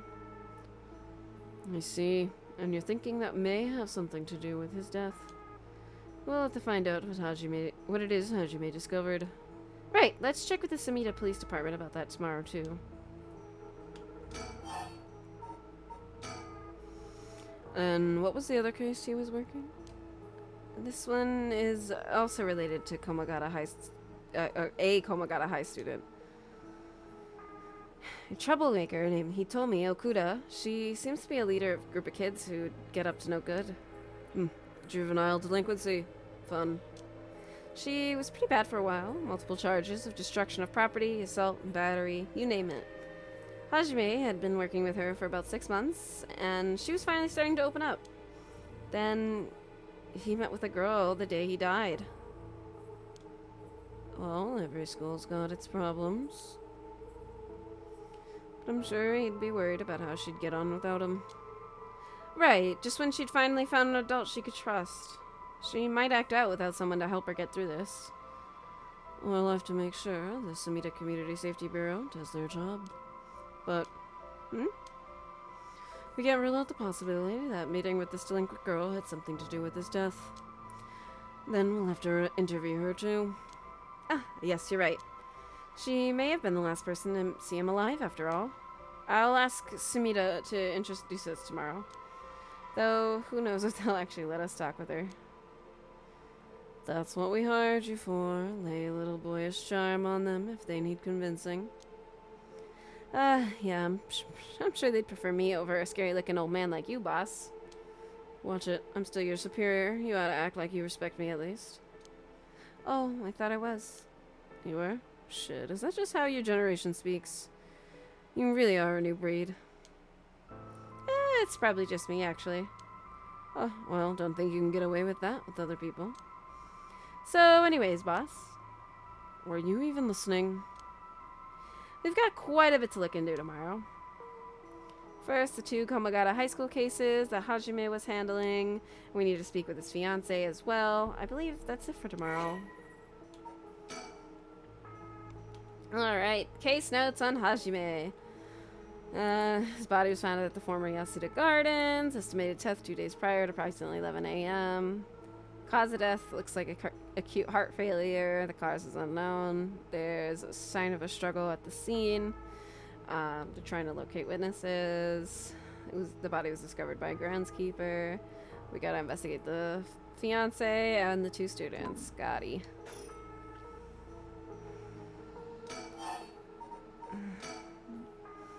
As for the cause of death, we won't know until the autopsy's done. From what we've seen, though, it appeared to be some kind of acute heart failure. But since he had no record of chronic illness and had no visible wounds, it's possible poison or drugs could have been involved. Dying in the middle of a park like that, it certainly seems suspicious. We found signs of a struggle at the scene, as well as footprints belonging to an unidentified individual. We've got people trying to identify those prints. If we can find who they belong to, we might be able to figure this whole thing out. Yes, wouldn't that be nice if that were the end of it? The only things Hajime had on him were his badge and his wallet in his pockets. So we can rule out a mugging. Though there probably aren't many people who think to try mugging a cop as big as him. I've also heard that Hajime got into a fair few fights in his younger days. He started judo once he became an officer and rose up the ranks quickly. Sounds like the perp would have to have been pretty strong to take on Hajime.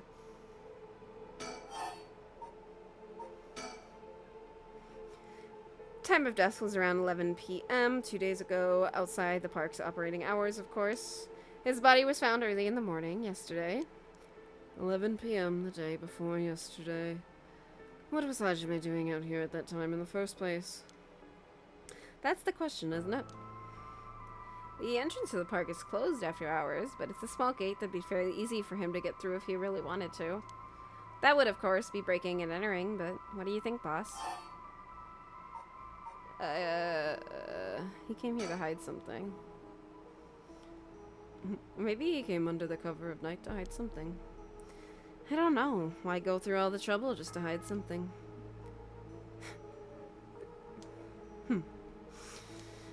Seems like there was another person here at the time of Hajime's death. Wouldn't it be more likely that the other person called him here? Yeah, let's go with that. They must have been talking about something pretty sensitive to come here in the middle of the night.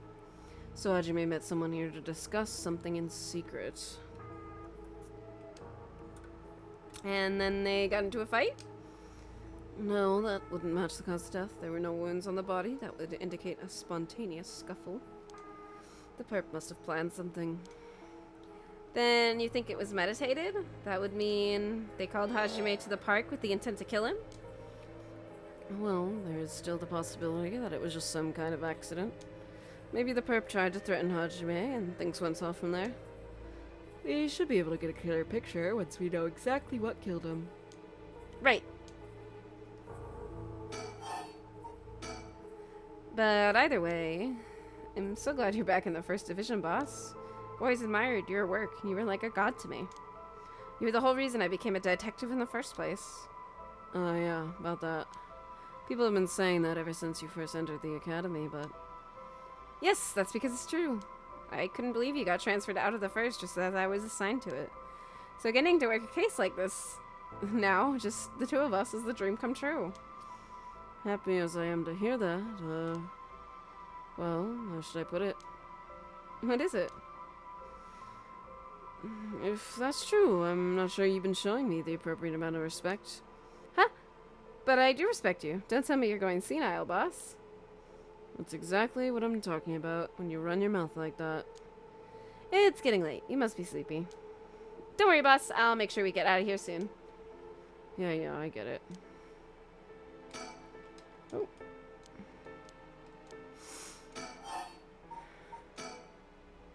I've been wowed by your shrewd detective abilities all day long. Oh, really? Funny, I've been wowed by you too. On the topic of family, what's yours like, boss? The hell's wrong with you? Prying into my personal life all of a sudden. It's just, I've never heard you talk about them or anything. Oh, are you single? Shut it. It's none of your business. Well, ever since I joined the First, I've been thinking. The department really pressures young officers to get married. I wonder why that is. You don't say anything like that, though. How should I know? I caved to the pressure myself and got married 20-some years ago. Huh? So then... God, you're relentless. She took our daughter and left 4 years ago. Thanks for reminding me. Oh, I'm sorry. I can't believe she'd give up a guy like you. I was never home much, too focused on work. I'd come home late, only to get called right back out again. Plus, being a cop is dangerous work. I don't blame her for getting fed up with it all. How sad, especially when you're out here putting your life on the line. Oh, is that why you transferred out of the first? It was already too late by then. You'd better be careful, Ario. You say that, but there's not much I can do, is there? That's the nature of our job. There aren't many who understand it, not unless they're involved with police work themselves or related to someone who is. But wait, you have a daughter, boss? You really think I want to talk about her after all that? Have some sense. Come on, I promise I don't mean this the way it sounds, but how old is she? Jeez, you don't know when to quit, do you? I always try not to look so intrigued. She's a bit rough around the edges. I think most men are intimidated by her. Last I heard, she was living by herself and going to college. Wow, a college student. Men love an educated lady. Stop that. What kind of cop are you making baseless assumptions like that? She's living on her own, though, huh? You must worry about her. Worry? Oh, I don't even know where she lives. Oh, so she hasn't told you. Probably because she knows you'd follow her around everywhere. I would not, I don't think. Come on now, we both know that's not true. Listen here. You may look like a mean old man, but you sure have a soft side.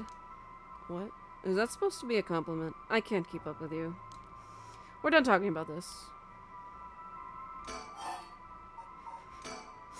Oh, that reminds me.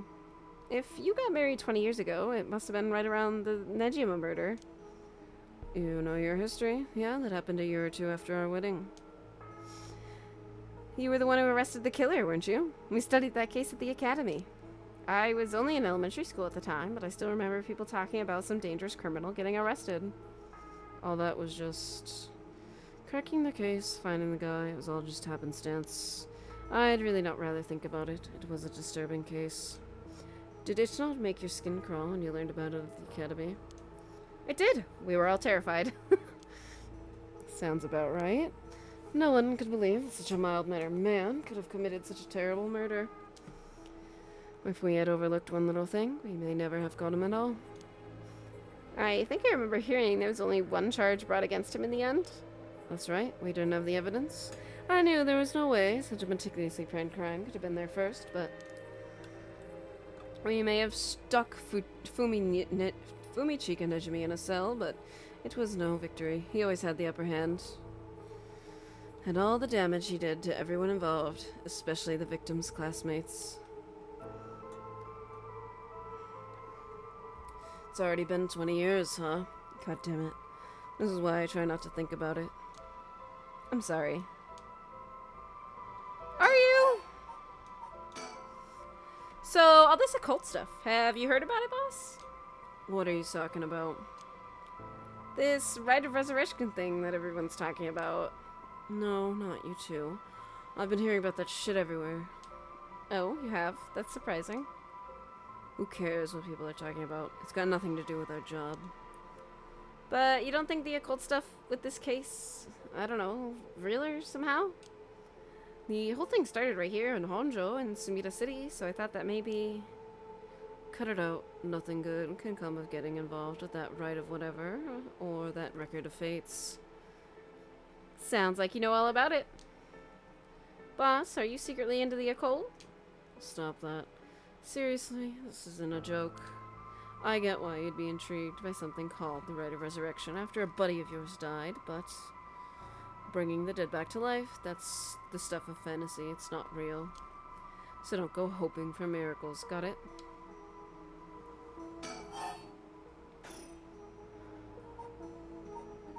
Think! I got a bad feeling about this case, and my gut is rarely wrong. I knew this would be a treacherous case from the moment we were dragged into it. This is where the victim was found. It's, well, clean now. Feels like nothing happened here at all. But once an incident like this has come to pass, there's no going back. Not that knowing that is any consolation. Well, boss, I think that about does it. Alright, let's call it for tonight. I'll see you tomorrow. Oh god, what is that? Huh? Boss? What's wrong? Don't tell me you're going senile. Damn it. It was that case all along. Boss? What is it? Is there something over there? Ugh. Such deep sorrow. Oh, okay. Kill them. Kill them. Those who spread lies. Kill them all.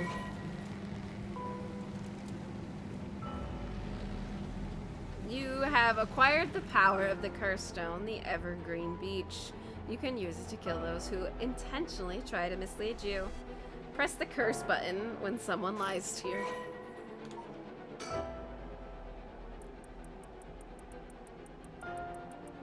Alright. Oh, the resentful memory for this one. He deceived us with his so-called rite of resurrection. The man who tricked the people with his false dark arts swings from a rope. They thought the man had escaped that previous night, but oddly enough, he was found hanging in the garden of the daimyo's mansion that morning. The man, a local named Jinkichi, was known for his kind temperament and skill in crafting Netsuke clasps. While his life wasn't always easy, he was optimistic, the type to smile through whatever life threw at him. He was the kind of man who would take care of those who didn't have anyone else to rely on. The prosperity that the ukiyo-e boom brought must have been what fanned the flames of his greed.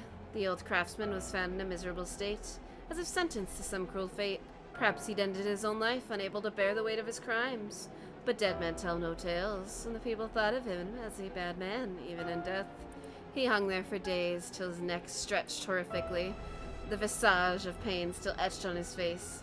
It was clear he must have struggled greatly as he died, his flesh marked with dark scars with a rope wrapped around his whole body. The beech tree's leaves do not fall, and neither did the man's body hanging from it. As the mansion's owner was not at home, another unfortunate event, the people held their tongues, fearing divine punishment, but the rumors persisted nevertheless. Alright.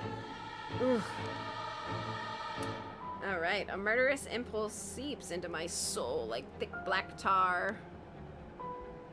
Woo! I mean, this is like the best power, killing liars. Can you hear it, curse bearer? You who so strongly desires the right. Kill them.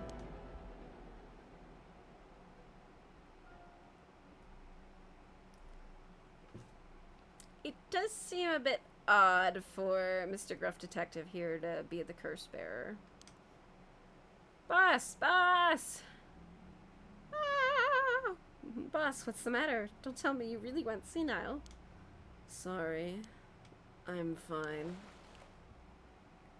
Ariel. Yes? I have some bad news. Oh no, your senility is kicking in, isn't it? No, we've got a bit of trouble on our hands. Looks like we'll be working some overtime. We're not going home tonight. Huh? What are you talking about?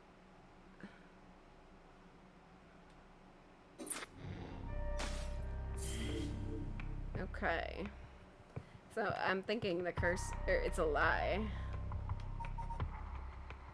I don't know. Tsutsume and Jin are sorting through the facts at the scene of the death. Tsutsume denies the existence of the rite of resurrection until the curse echo of the Evergreen Beach appears before them.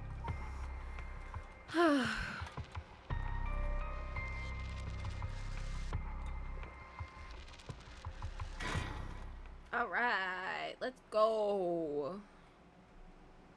It's midnight. I want to know what his curse stone looks like. Okay, so let me get this straight, boss. The rite of resurrection really exists, and you have to kill people using the power of the curses from the 7 mysteries of Honjo? And the curse you have is from the story of the Evergreen Beach that's told in this area? Is that right? Yeah, pretty much. You're quick on the uptake. You weren't your usual silly self when you were explaining, so I knew you were telling the truth. I'm never silly. The only thing I have trouble believing is that you're taking this occult stuff seriously now. I mean, talk about paranormal. I thought you didn't believe in any of that. It's not that I don't believe in it. My familiarity is why I've tried not to get too close. Are you just being a silly loser? Not used to admitting you were wrong? Oh, shut up and listen to me. No point in trying to hide things anymore. We won't get anywhere if you don't understand this, so listen up. Please, just listen. You don't have to keep saying it, I'm listening. We don't have time to waste. We'll talk as we walk. Hey, wait for me, boss.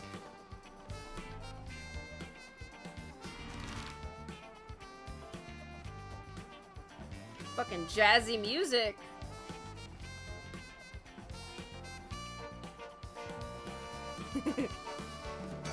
Alright, Ryogoku Bridge.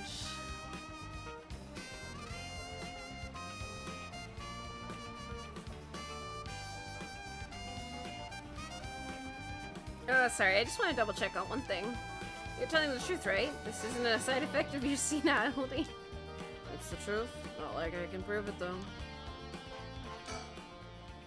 I'm sure you already know this, but this is all top secret. No sharing it with anyone. Right, you can trust me not to.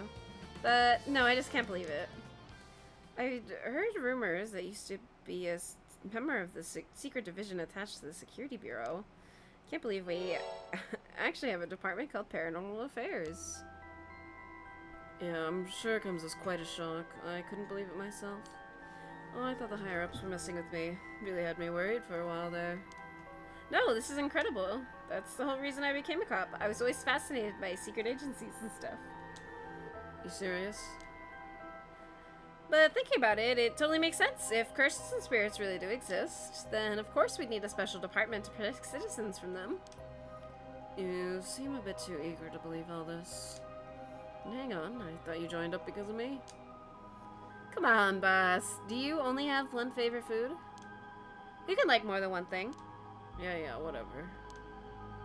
In any case, the official stance is that the supernatural doesn't exist. The paranormal affair operates in secret. Still not sure why they stuck me there. Those 4 years, I worked nothing but cases involving the supernatural. Alrighty. Although officially called the Tokyo Metropolitan Police Department, Security Division, Special Security Unit, Paranormal Affairs Bureau, it is more commonly referred to as simply Paranormal Affairs. Only a handful of people know of its existence, even within the police force.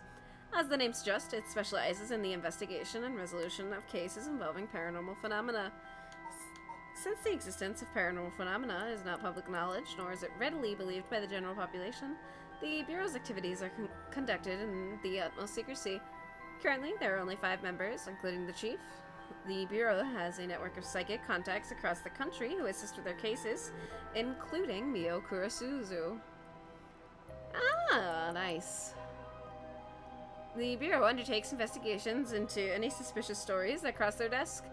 Though the vast majority turn out to be hoaxes due to the sheer volume of cases, closed-lip, experienced detectives without paranormal abilities of their own, such as Tetsuo Tsutsumi, are sometimes assigned to investigate. The current chief of Paranormal Affairs is a man named Kuryu Nakagoshi. He was born into a family of psychics who have been involved in keeping the world safe from paranormal phenomena for generations, and has served as Mio Kurosuzu's mentor since discovering her. Kuiru is an elusive figure. Very few have met him in person, and he is rarely seen in the office. It is said that this is because he has oft been the target of curses. However, some theorize that it is in fact because Kuiru is not actually of flesh and blood at all. His seat in his office is usually occupied by a Nue, a legendary creature found in Japanese folklore. The Nue resembles an ordinary white thrush and acts as Kuiru's messenger, leading to bizarre scenes of police officers earnestly reporting their findings to a bird. The term Nakagoshi case serves as a code name used to refer to cases under investigation by Paranormal Affairs. Interesting. Oh.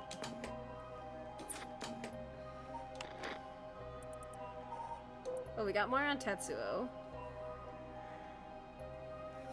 So, he was possessed by the Evergreen Beach Curse Echo while investigating the former Yasuda Gardens. Previously a member of the Secret Paranormal Affairs Bureau within Tokyo Metropolitan Police Department Security Division, he makes use of this experience to investigate the ongoing large-scale curse incident with his partner Jun and Yo. Rather than sitting behind a desk, Chief Inspector Tsutsumi always works in the field as he moved his way up the police force. Behind his stern face lies a compassionate man, ever prepared to help his fellow officers. That same attentiveness to his work and colleagues, however, cost Tetsuo his marriage several years ago. He has a penchant for candy and desserts, which he tries, but fails, to conceal from other officers at the risk of appearing soft. He delights in buying local sweets whenever he is sent to investigate a case, and would often volunteer to be dispatched to distant locations to acquire them. While he was with the Paranormal Affairs Bureau, he is also surprisingly knowledgeable about current trends, a trait he puts down to investigation-related research, but which is actually spurred by his wish to have something to discuss with his daughter. Aw, that's sad. Okay.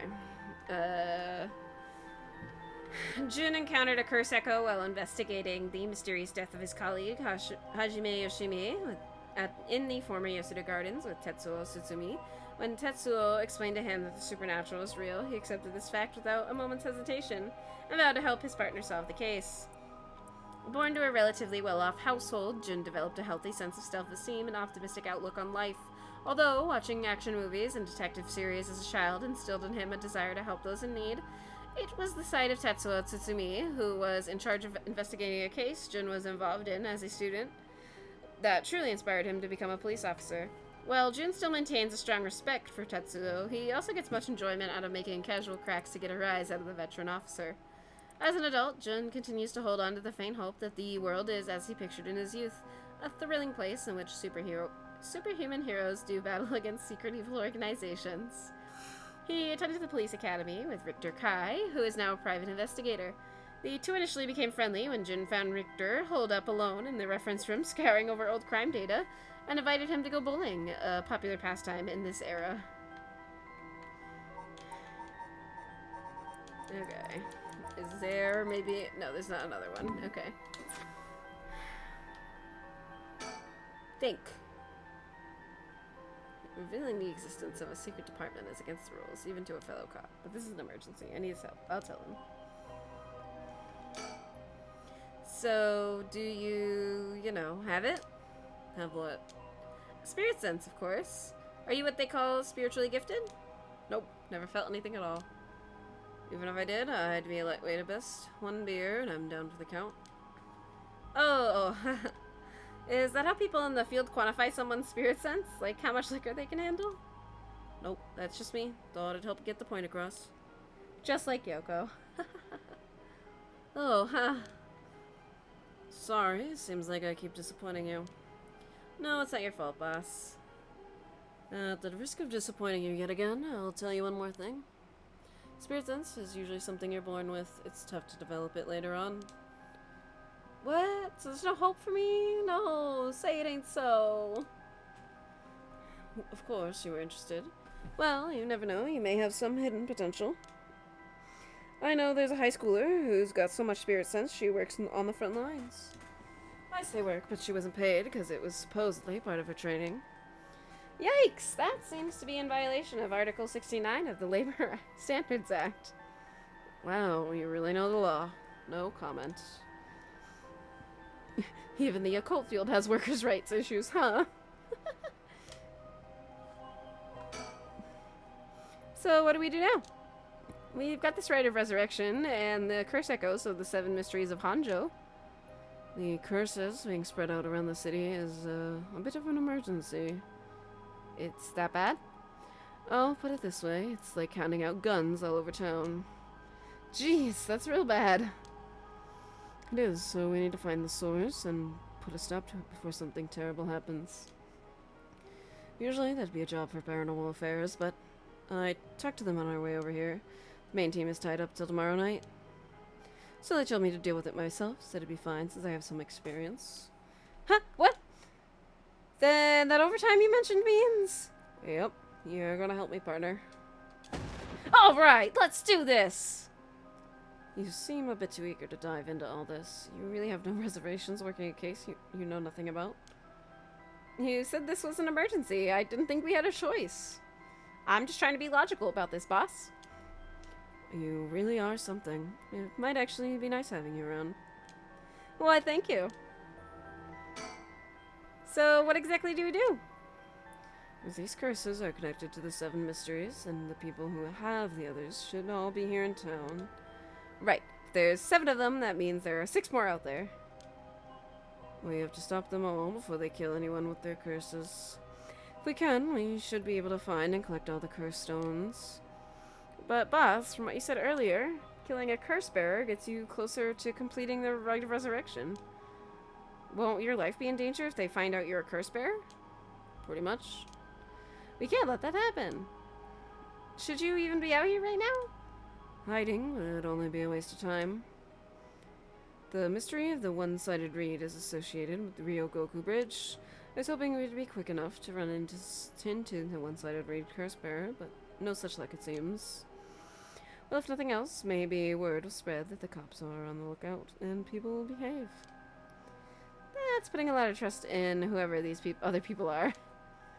But it's possible the other curse bearers with the same idea will come here. Talk to anyone you see who seems suspicious. Ugh, that means someone who may have the power of a curse? Understood. In that case, why don't I ask that guy who's been watching us this whole time? What do you know? There's someone there. Good luck. Hey, you there. Sorry to bother you, but I've got some questions. I'm with the police. Thanks for your cooperations. We'll be asking you a few things, Mr.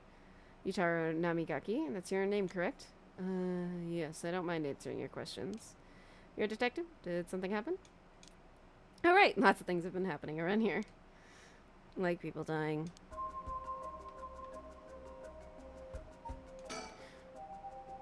Let's make the sky. So, what is it you were doing here? Must be the incident at the former Yasuda Gardens, the dead policeman. I can't imagine a detective would come all the way out here otherwise. Huh? Say, Mr. Detective, have you ever heard of the Evergreen Beach?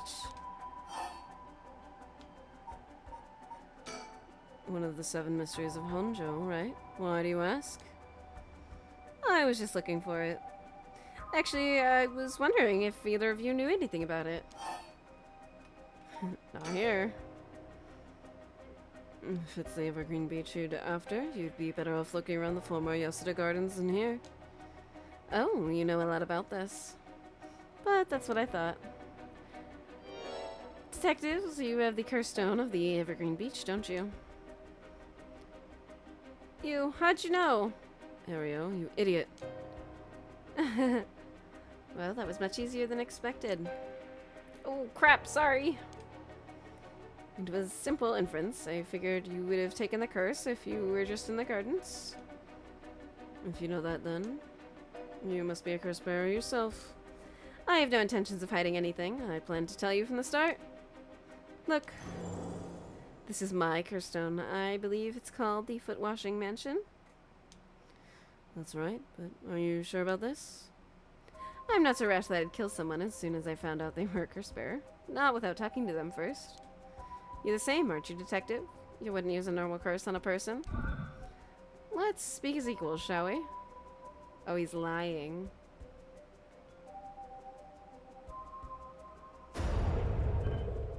Boss?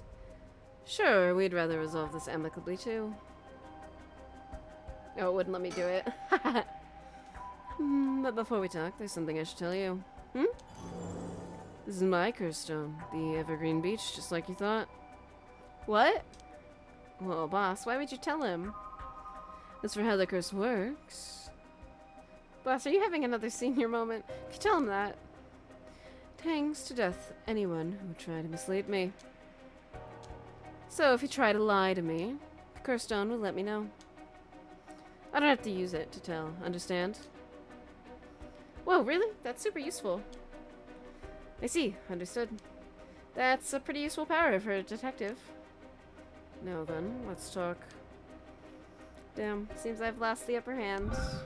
No point in petty tricks then, I'll be honest with you. So far, so good.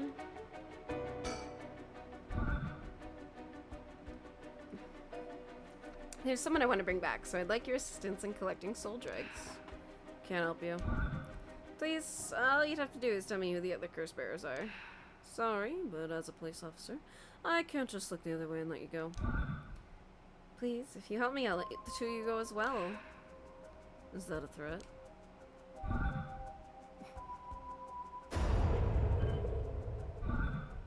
It's your final warning. Come on, just fucking kill him already.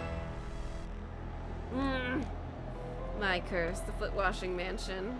Did you really think you could escape it just by being careful?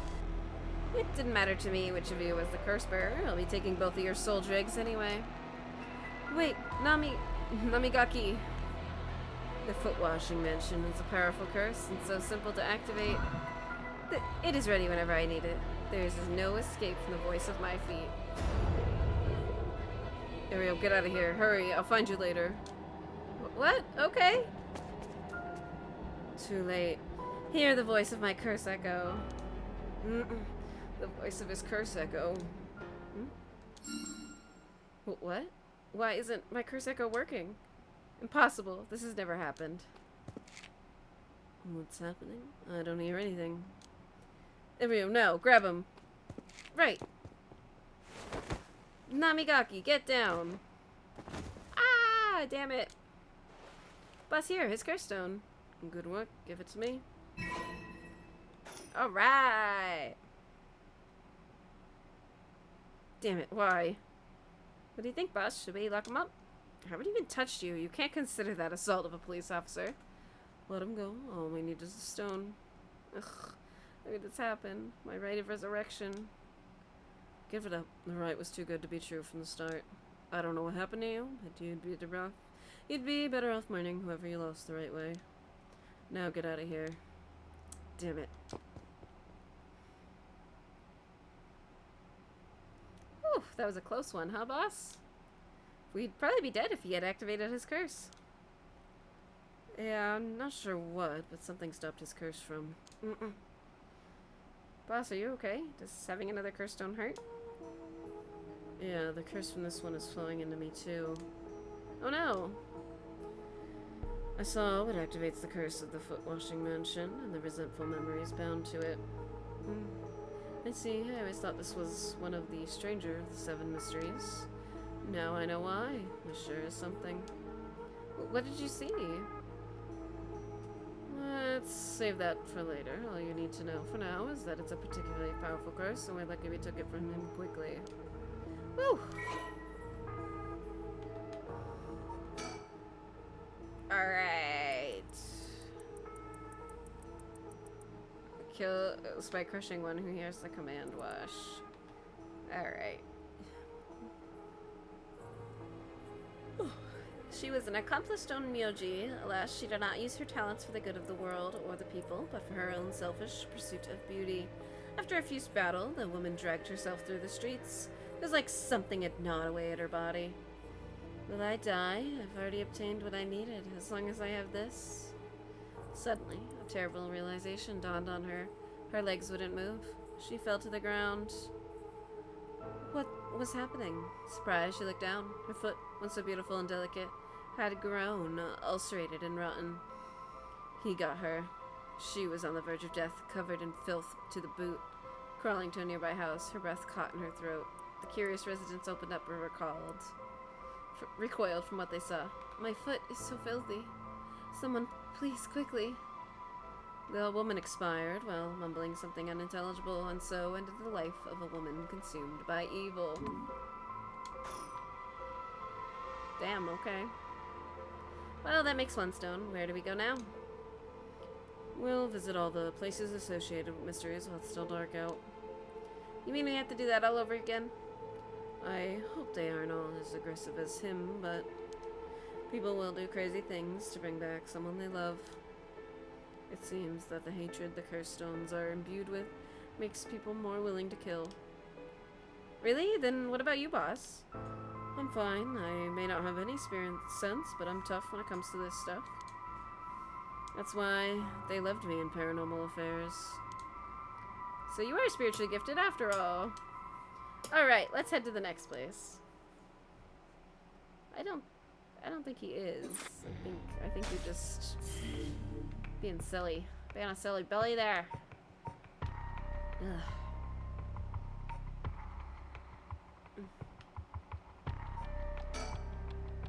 Alright, let's go to the next one.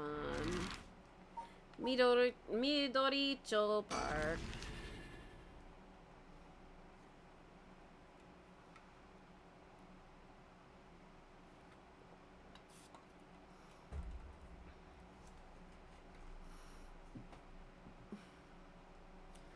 Excuse me, sorry to bother you, but we have some questions for you.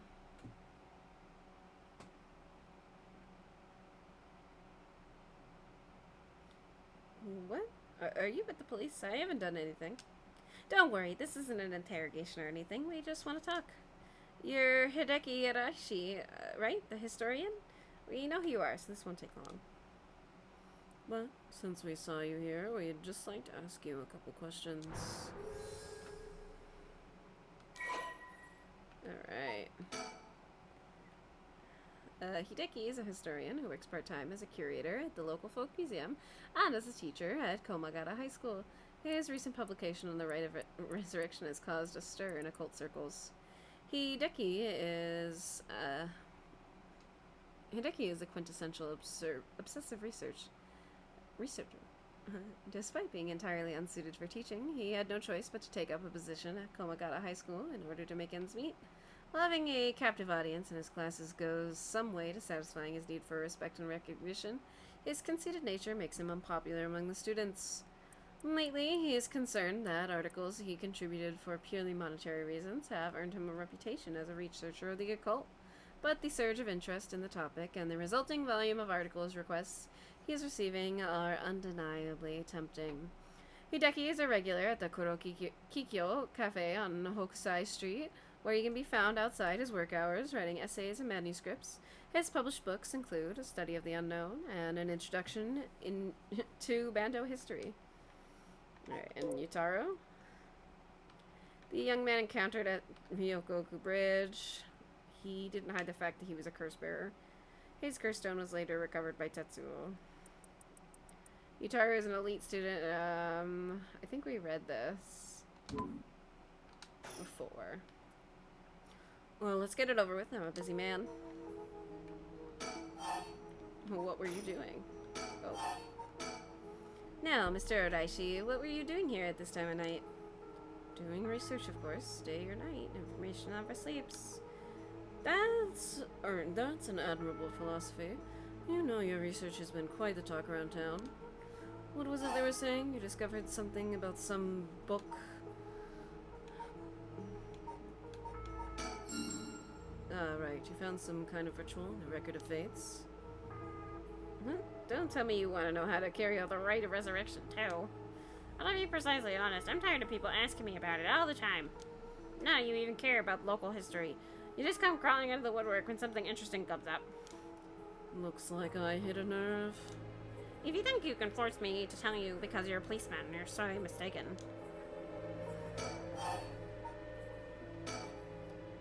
Was the research you were doing just now also related to the rite of resurrection? Well, yes, that's right. What exactly were you looking for? I have no reason to tell you that. You wouldn't understand anyway. Was the research you were oh, okay. He's not gonna say anything more about that. Are you doing all this research so you can use the rite of resurrection yourself? You're a policeman. Do you really think people can be brought back to life? Everyone I meet. Pitiful. Huh? So you don't believe in the rite? Whether it's real or not has nothing to do with my research. Such things are better left to the occultist freaks. Or so I thought. Things change. It has become necessary for me to pursue the rite. So now I pray it's real. What changed? I'm sure you can imagine the funds from my research. I received a large amount of money funding for seeking the right of resurrection. And if I find it, I'll receive a sum so great that I'll never have to worry about money again. Oh, then that means someone is sponsoring your research, is that right? So what if they are? You have no idea how hard we work to secure funding for our research. I have no interest in teaching those children. Listen to me, I'll tell you one thing. Those experts you see writing provocative books or spouting nonsense on TV to try and get popular, all of them are just trying to get the money they need to do their research. With how popular the occult is, saying something even remotely spooky can lead to big money. What? But I bought your book. The pursuit of the unknown begins first and foremost with belief. I was so inspired by that bit. I do appreciate your patronage. Unfortunately, however, the occult is not my true interest. The fate of the unknown is to be destroyed by thorough research and deep consideration. No way, I can't believe it. You're surprisingly innocent. Then what kind of research do you want to be doing? I'm sure it wouldn't interest you, but put it simply, the focus of my research is how historical accounts transform into folklore over the years as they are passed down from generation to generation. What does that mean? Due to human bias, the account of any event is inevitably changed by the person communicating it. This is not necessarily done with ill intentions. It happens when someone tries to fill in the gaps in a story that lacks detail. Or when something's left out or abridged because of the story's length. Or when a story twists and shifts as it spreads through oral tradition. But even when two stories are told about the same event, differences in culture or environment affect how it's told, changing its content. Silly little things can turn into terribly mysterious legends. My research is to study how history, culture, and legend all influence each other. Huh, I see. Take the 7 Mysteries of Honjo, for example. Why are some of the mysteries seemingly about nothing particularly interesting? You'd think stories wouldn't last a decade, let alone hundreds of years, so why? Perhaps putting it that way piques your interest? I admit, I'm curious. So that's what you've been researching all this time. Makes sense? As I said, it doesn't matter to me whether the rite really exists or not. If people in the Edo period believe that it was written in the Record of Fates was real, that's all I'm interested in. But I have to be realistic. The research I'd like to do is unfortunately not very lucrative. That's why I need to take some risks. This Record of Fates, where did you get your hands on it? The story office of an old private residence in the city, just as the public was told. I am unable to be more precise due to an agreement with my informant. Well, in that case, I think I might have a guess as to what you're looking for.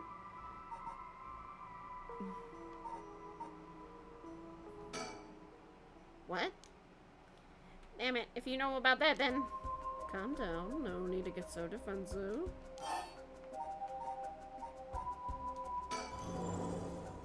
We both want information, right? Why don't we have a nice friendly chat?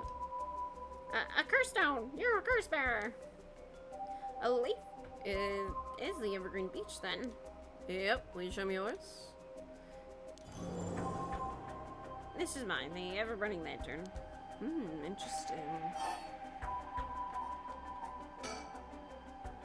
I won't mince words. I'd like to confiscate your curse stone. Excuse me, you may be a policeman, but you have no right to do that. The police are aware of how dangerous the stones are. I could arrest you under Article 1, Section 2 of the Minor Offenses Act. Or you hand it over, and all you lose is your secret ability. Think of what would happen to all your research if you were arrested. I call your bluff. These stones could never be used as evidence. If you want it, you'll have to take it by force. I find it hard to imagine that an officer of the law would use a curse on a citizen. You can't touch me, which means I have no reason to continue this conversation. Sorry, I'll be taking my leave here. Hey, stop! He's so fast. Sorry, boss, he got away. Damn. Incomplete.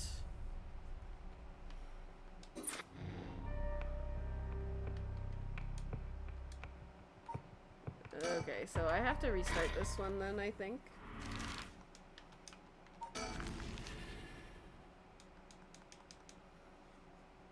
So I'm just gonna skip through dialogue.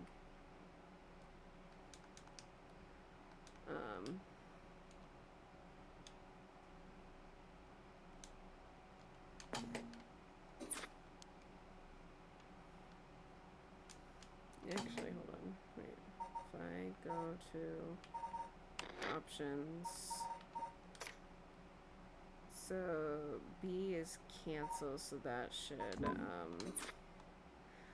yeah, skip the text. Okay.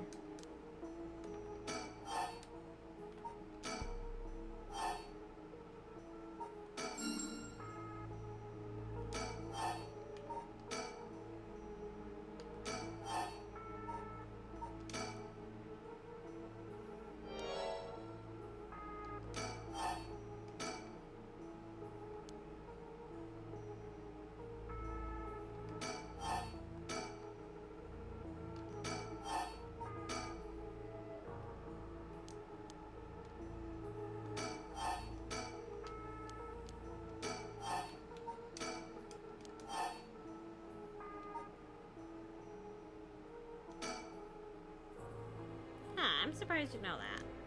There is indeed a theory that the 7 mysteries of Honjo began because of the rite of resurrection. Well, my theory. Unraveling the 7 mysteries may reveal the secret of the rite. I think quite a few people are looking into the mysteries for that reason.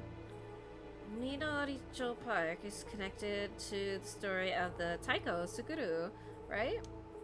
That's right, but that isn't the issue at hand. Well, in that case, I think I might have a guess of what you're looking for. Oh, it's gonna make me go through all these options. What? Damn it, if you know about that, then... Calm down, no need to get so defensive. We both want information, right? Why don't we have a nice friendly chat? You may say that, but I don't trust you. Perhaps you've already learned about curses. Perhaps you want to take my power away from me. No, that's not true. I almost revealed my hand. I'll say nothing else. Okay.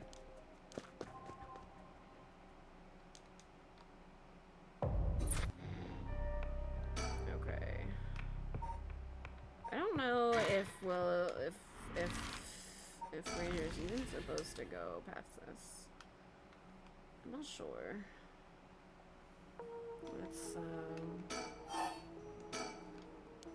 okay, let's talk about all this shit.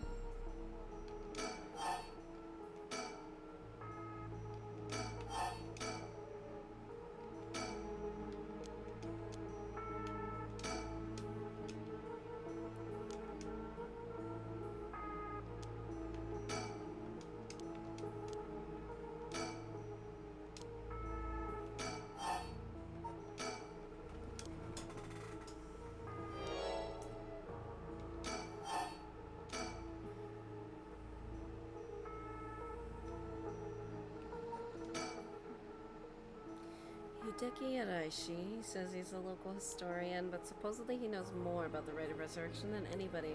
The fact he's here at this time of night, it's supposedly possible that he's a curse bearer. Okay.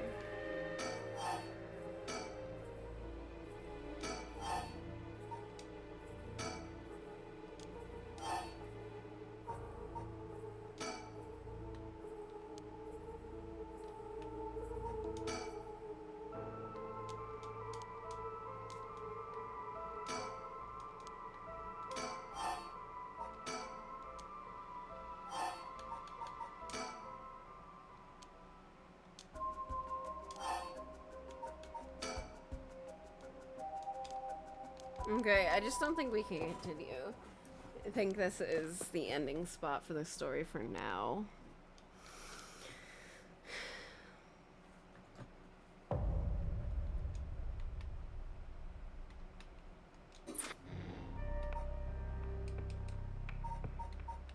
So I must be able to continue somewhere.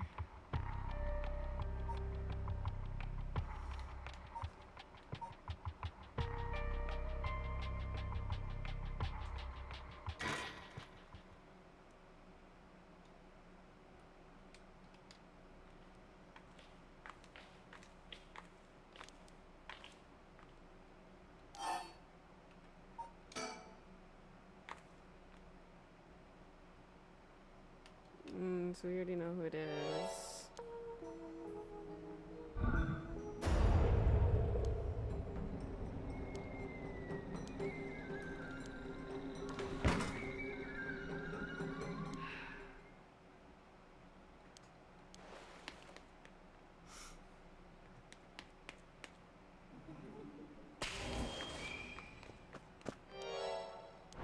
Okay, so we're not supposed to trust this guy.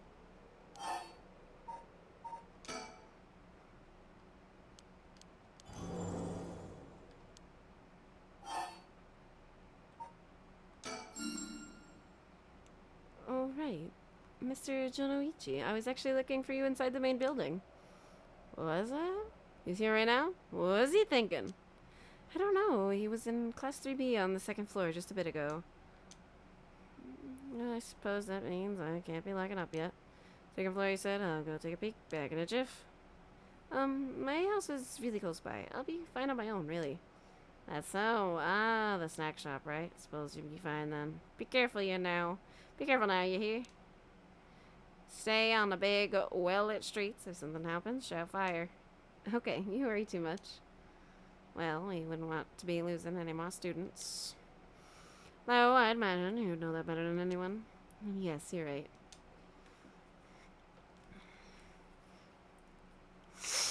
Okay, so we can continue Yako's story.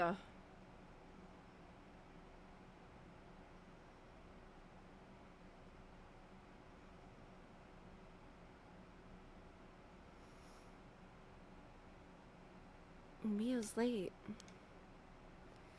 I've been waiting for 20 or 30 minutes, but there's no sign of her. Huh? There's someone coming down the road. That's... Oh, we don't like him. Oh no, a teacher. It's Mr. Araishi. He looks on edge. I wonder what he's doing. That thing in Mr. Araishi's hand? It can't be. Oh. Could that be a curse stone? Oh, this is bad. What do I do? What do I do? What do I do? I don't think anything good can come from him seeing me. Wait, he's the one who discovered the rite of resurrection. Wouldn't be strange at all for him to have something to do with the curses. Then, could the curse echo from before have belonged to him? Shoot, did he notice me? Oh, hello, Yako. What are you doing here? That was fast. Did you not hear me? What are you doing here? I forgot something. I came to get something I forgot at school. Just late at night? It couldn't wait until tomorrow? No, it couldn't wait. Just, what did you forget? Is that what's in your pocket? Take it out and show it to me. But, it's... Ah, stop it! I know it. I see you have one. It's not. That Netsuke is of great historical importance to the area. But it's dangerous to speak here. Why don't you come with me? This is important. Ah, that hurts. Stop. You're hurting me, Mr. Hiraishi. Stop pulling me. Fire! Stop that. Someone will come here. Damn it, get over here. Where am I? It's completely dark. What's the meaning of this, Mr. Araishi? Ah! Oh, yeah. So, Yako is dead. Because of him. Because we didn't have a lighter. Darn.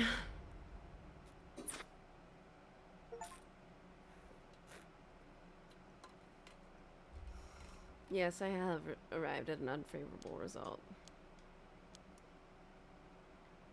Wait, I missed what she said.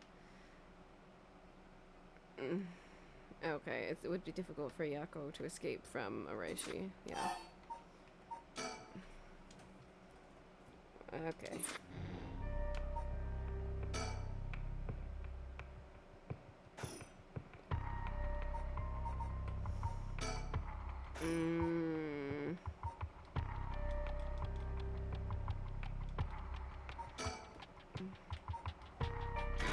Maybe can resume this.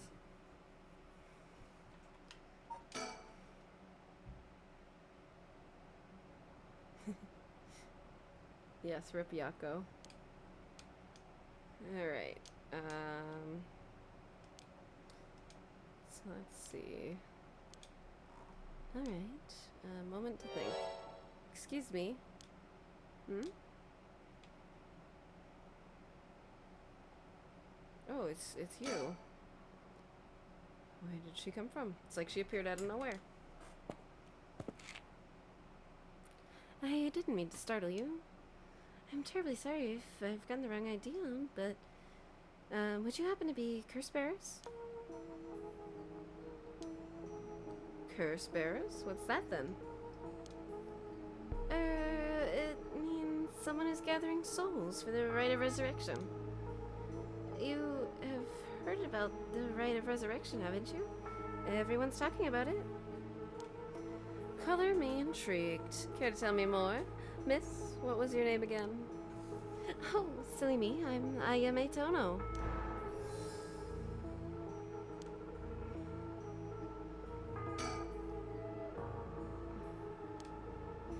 Alright, she's about 20. She must be brave, walking alone this late. Or maybe there's more to it. There's more to the rite of resurrection than meets the eye, you see. So the best way to collect soul tracks is to kill other curse bearers. And that's about the size of it. I hope it wasn't too much to follow. No, I think I got the gist. Funny old world we live in, huh? So, are you saying you're one of these curse bearers? No, well, not quite. It's complicated. I'm not, but Yutaro is. Yutaro? Is that your boyfriend? Oh, heaven no. He's just a friend. His full name is Yutaro Namigaki, where I suppose you could say partners in crime. Funny way of putting it. So, where's this Yutaro now? Well, about that, he's not actually a curse bearer anymore. He's more like a former curse bearer. Former? How so? I don't really know the details myself, but apparently he lost his curse stone. Typical, right? He makes such a show of being a top student only to flunk where it counts. So, now I'm out here looking for curse bearers myself, if you want something done right. He lost it? How'd he do that? I wasn't with him at the time, so I don't know exactly what happened. All I know is that he came back saying he didn't have it anymore. Although, well, it's strange that you'd probe into that of all things. I'm just the curious sort, that's all. Sorry if it's a touchy subject. Oh, I don't mind. I don't particularly care about keeping it a secret. So anyway, mind if I ask you why you thought I was a curse bearer? Oh, that. I'm terribly sorry. I was so rude. I saw the two of you out late at night, and I suppose I made assumptions. Gotcha. Sorry if we gave you the wrong idea. Out of interest, what was your plan if we did turn out to be curse bearers? Great question. The answer is, I was going to ask you very nicely for your curse stones. And you thought we'd have given them to you, just like that? Well, maybe not, but you know what they say. You never know until you ask. You must really love your boyfriend if you're willing to try something that risky. Oh, goodness no. We're just friends. My life doesn't revolve around him, you know. Anyway, you aren't curse bearers, so I'm just bothering you, aren't I? Please ignore me.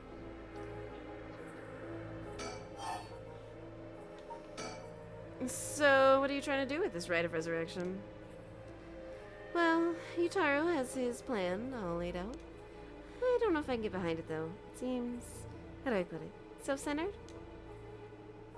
I mean, if you've got a chance to resurrect the dead, it would be a waste not to use it on someone that really matters, right? So, I was planning to steal his curse stone at the last second and use it for myself. Well, until he lost it anyway. Oh, but don't tell Yutaro I was gonna do that, okay? I don't think he'd be very happy to hear. Of course, keeping secrets is my business. My, aren't you dashing?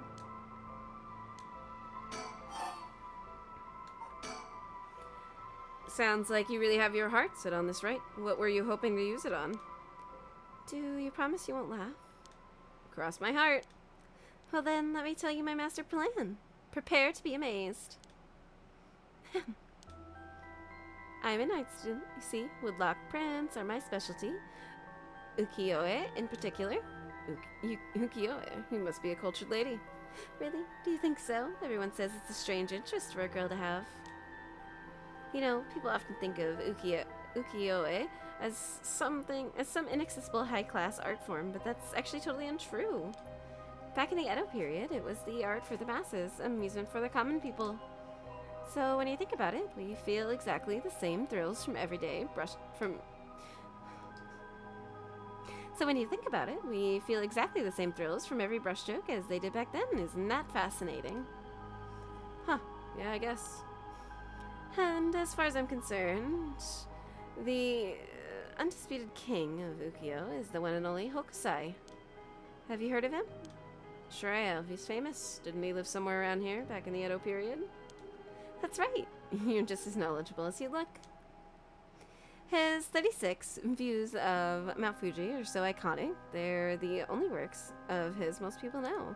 But Hokusai was so much more than just mountains and waves. That's only the teeny tip of a veritable iceberg of work.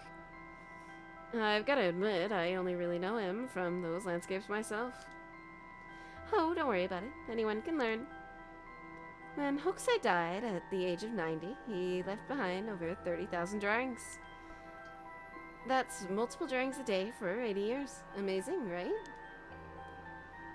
So he kept on drawing right up until his old age, huh? Impressive. But even in his final years, he was never satisfied with his own work. His dying words were, "Should heaven afford me but 5 more years, I shall finally become a true artist." Even on his deathbed, he still thought he had more to learn. He was already the greatest painter and artist of his era. Who knows what he could have done with more time? Well, that's what I wanted to find out. Huh? Hold on, are you saying... Besides, he said he always wanted to move out of 100 houses, and he only made it to 93. Isn't that just tragic? Oh no, nah. No way this is going where I think it's going. Imagine the masterpieces he could create with modern techniques. I feel how dizzy just thinking about it. You've got to be kidding me. So if I understood correctly, you want to use the Rite of Resurrection to... That's right, I want to bring Hokusai back to life. That's certainly a novel idea. That's what she'd use it on? What a waste. That is a waste. Ah yes, Katsushika Hokusai. They're really only going to show that one painting that he did. He's done a lot of good paintings. A master ukiyo-e artist, 1760 to 1849. Hokusai was active during the late Edo period, considered to be the golden age of ukiyo-e in Japan. Born in Honjo, Hokusai spent most of his life in the area now known as Sumida City. Among his most famous works are the 36 Views of Mount Fuji and the Hokusai manga. Hokusai was a prolific artist from the young age and has left behind a wide variety of works, producing an estimated 30,000 pieces during his lifetime. Though the general popularity of ukiyo-e declined during the Meiji period, Hokusai remained a core figure at the center of the Japonisme movement, providing inspiration for countless artists around the globe. Despite his fame, Hokusai himself was said to be rather indifferent to money or decorum, and lived a life that quite appropriately resembled that of a whimsical and otherworldly scenes often depicted in ukiyo-e. Though he went by many names, in his later years he took on the title Gakkyo Rojin Manji, or the Old Mad Painter. Hokusai lived to be 90 years old and never lost his passion for art. Oh gosh, is that the time? I should be going. I need to get my hands on a curse bearer before daybreak. Sorry for flagging you down out of the blue like that. Best of luck.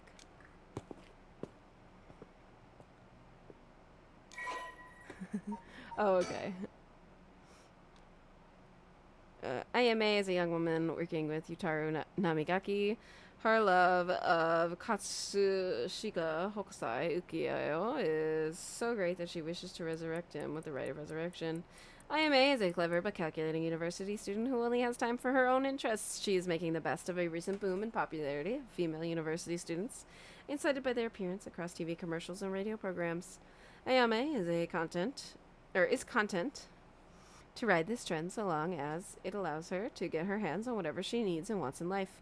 Recently, Ayame has figured out that older men will fall for her if she acts a little bit stupid. She was approached by Yutaro Namigaki in town, and although she was not attracted to him, agreed to date him because his family seemed rich. However, she does not think much of him as a human being and is beginning to grow bored of their relationship. Damn. Well, there goes trouble. If we're going after cursed stones, we should keep an eye on her. Two if we can. Why do you say that? Before she left, she wished us best of luck. She's got at least an inkling that we're curse bearers. My. There's a good chance we'll clash sooner or later. We're after the same thing, after all. You head on back to the mansion, ma'am. I think I'll tail her for a while.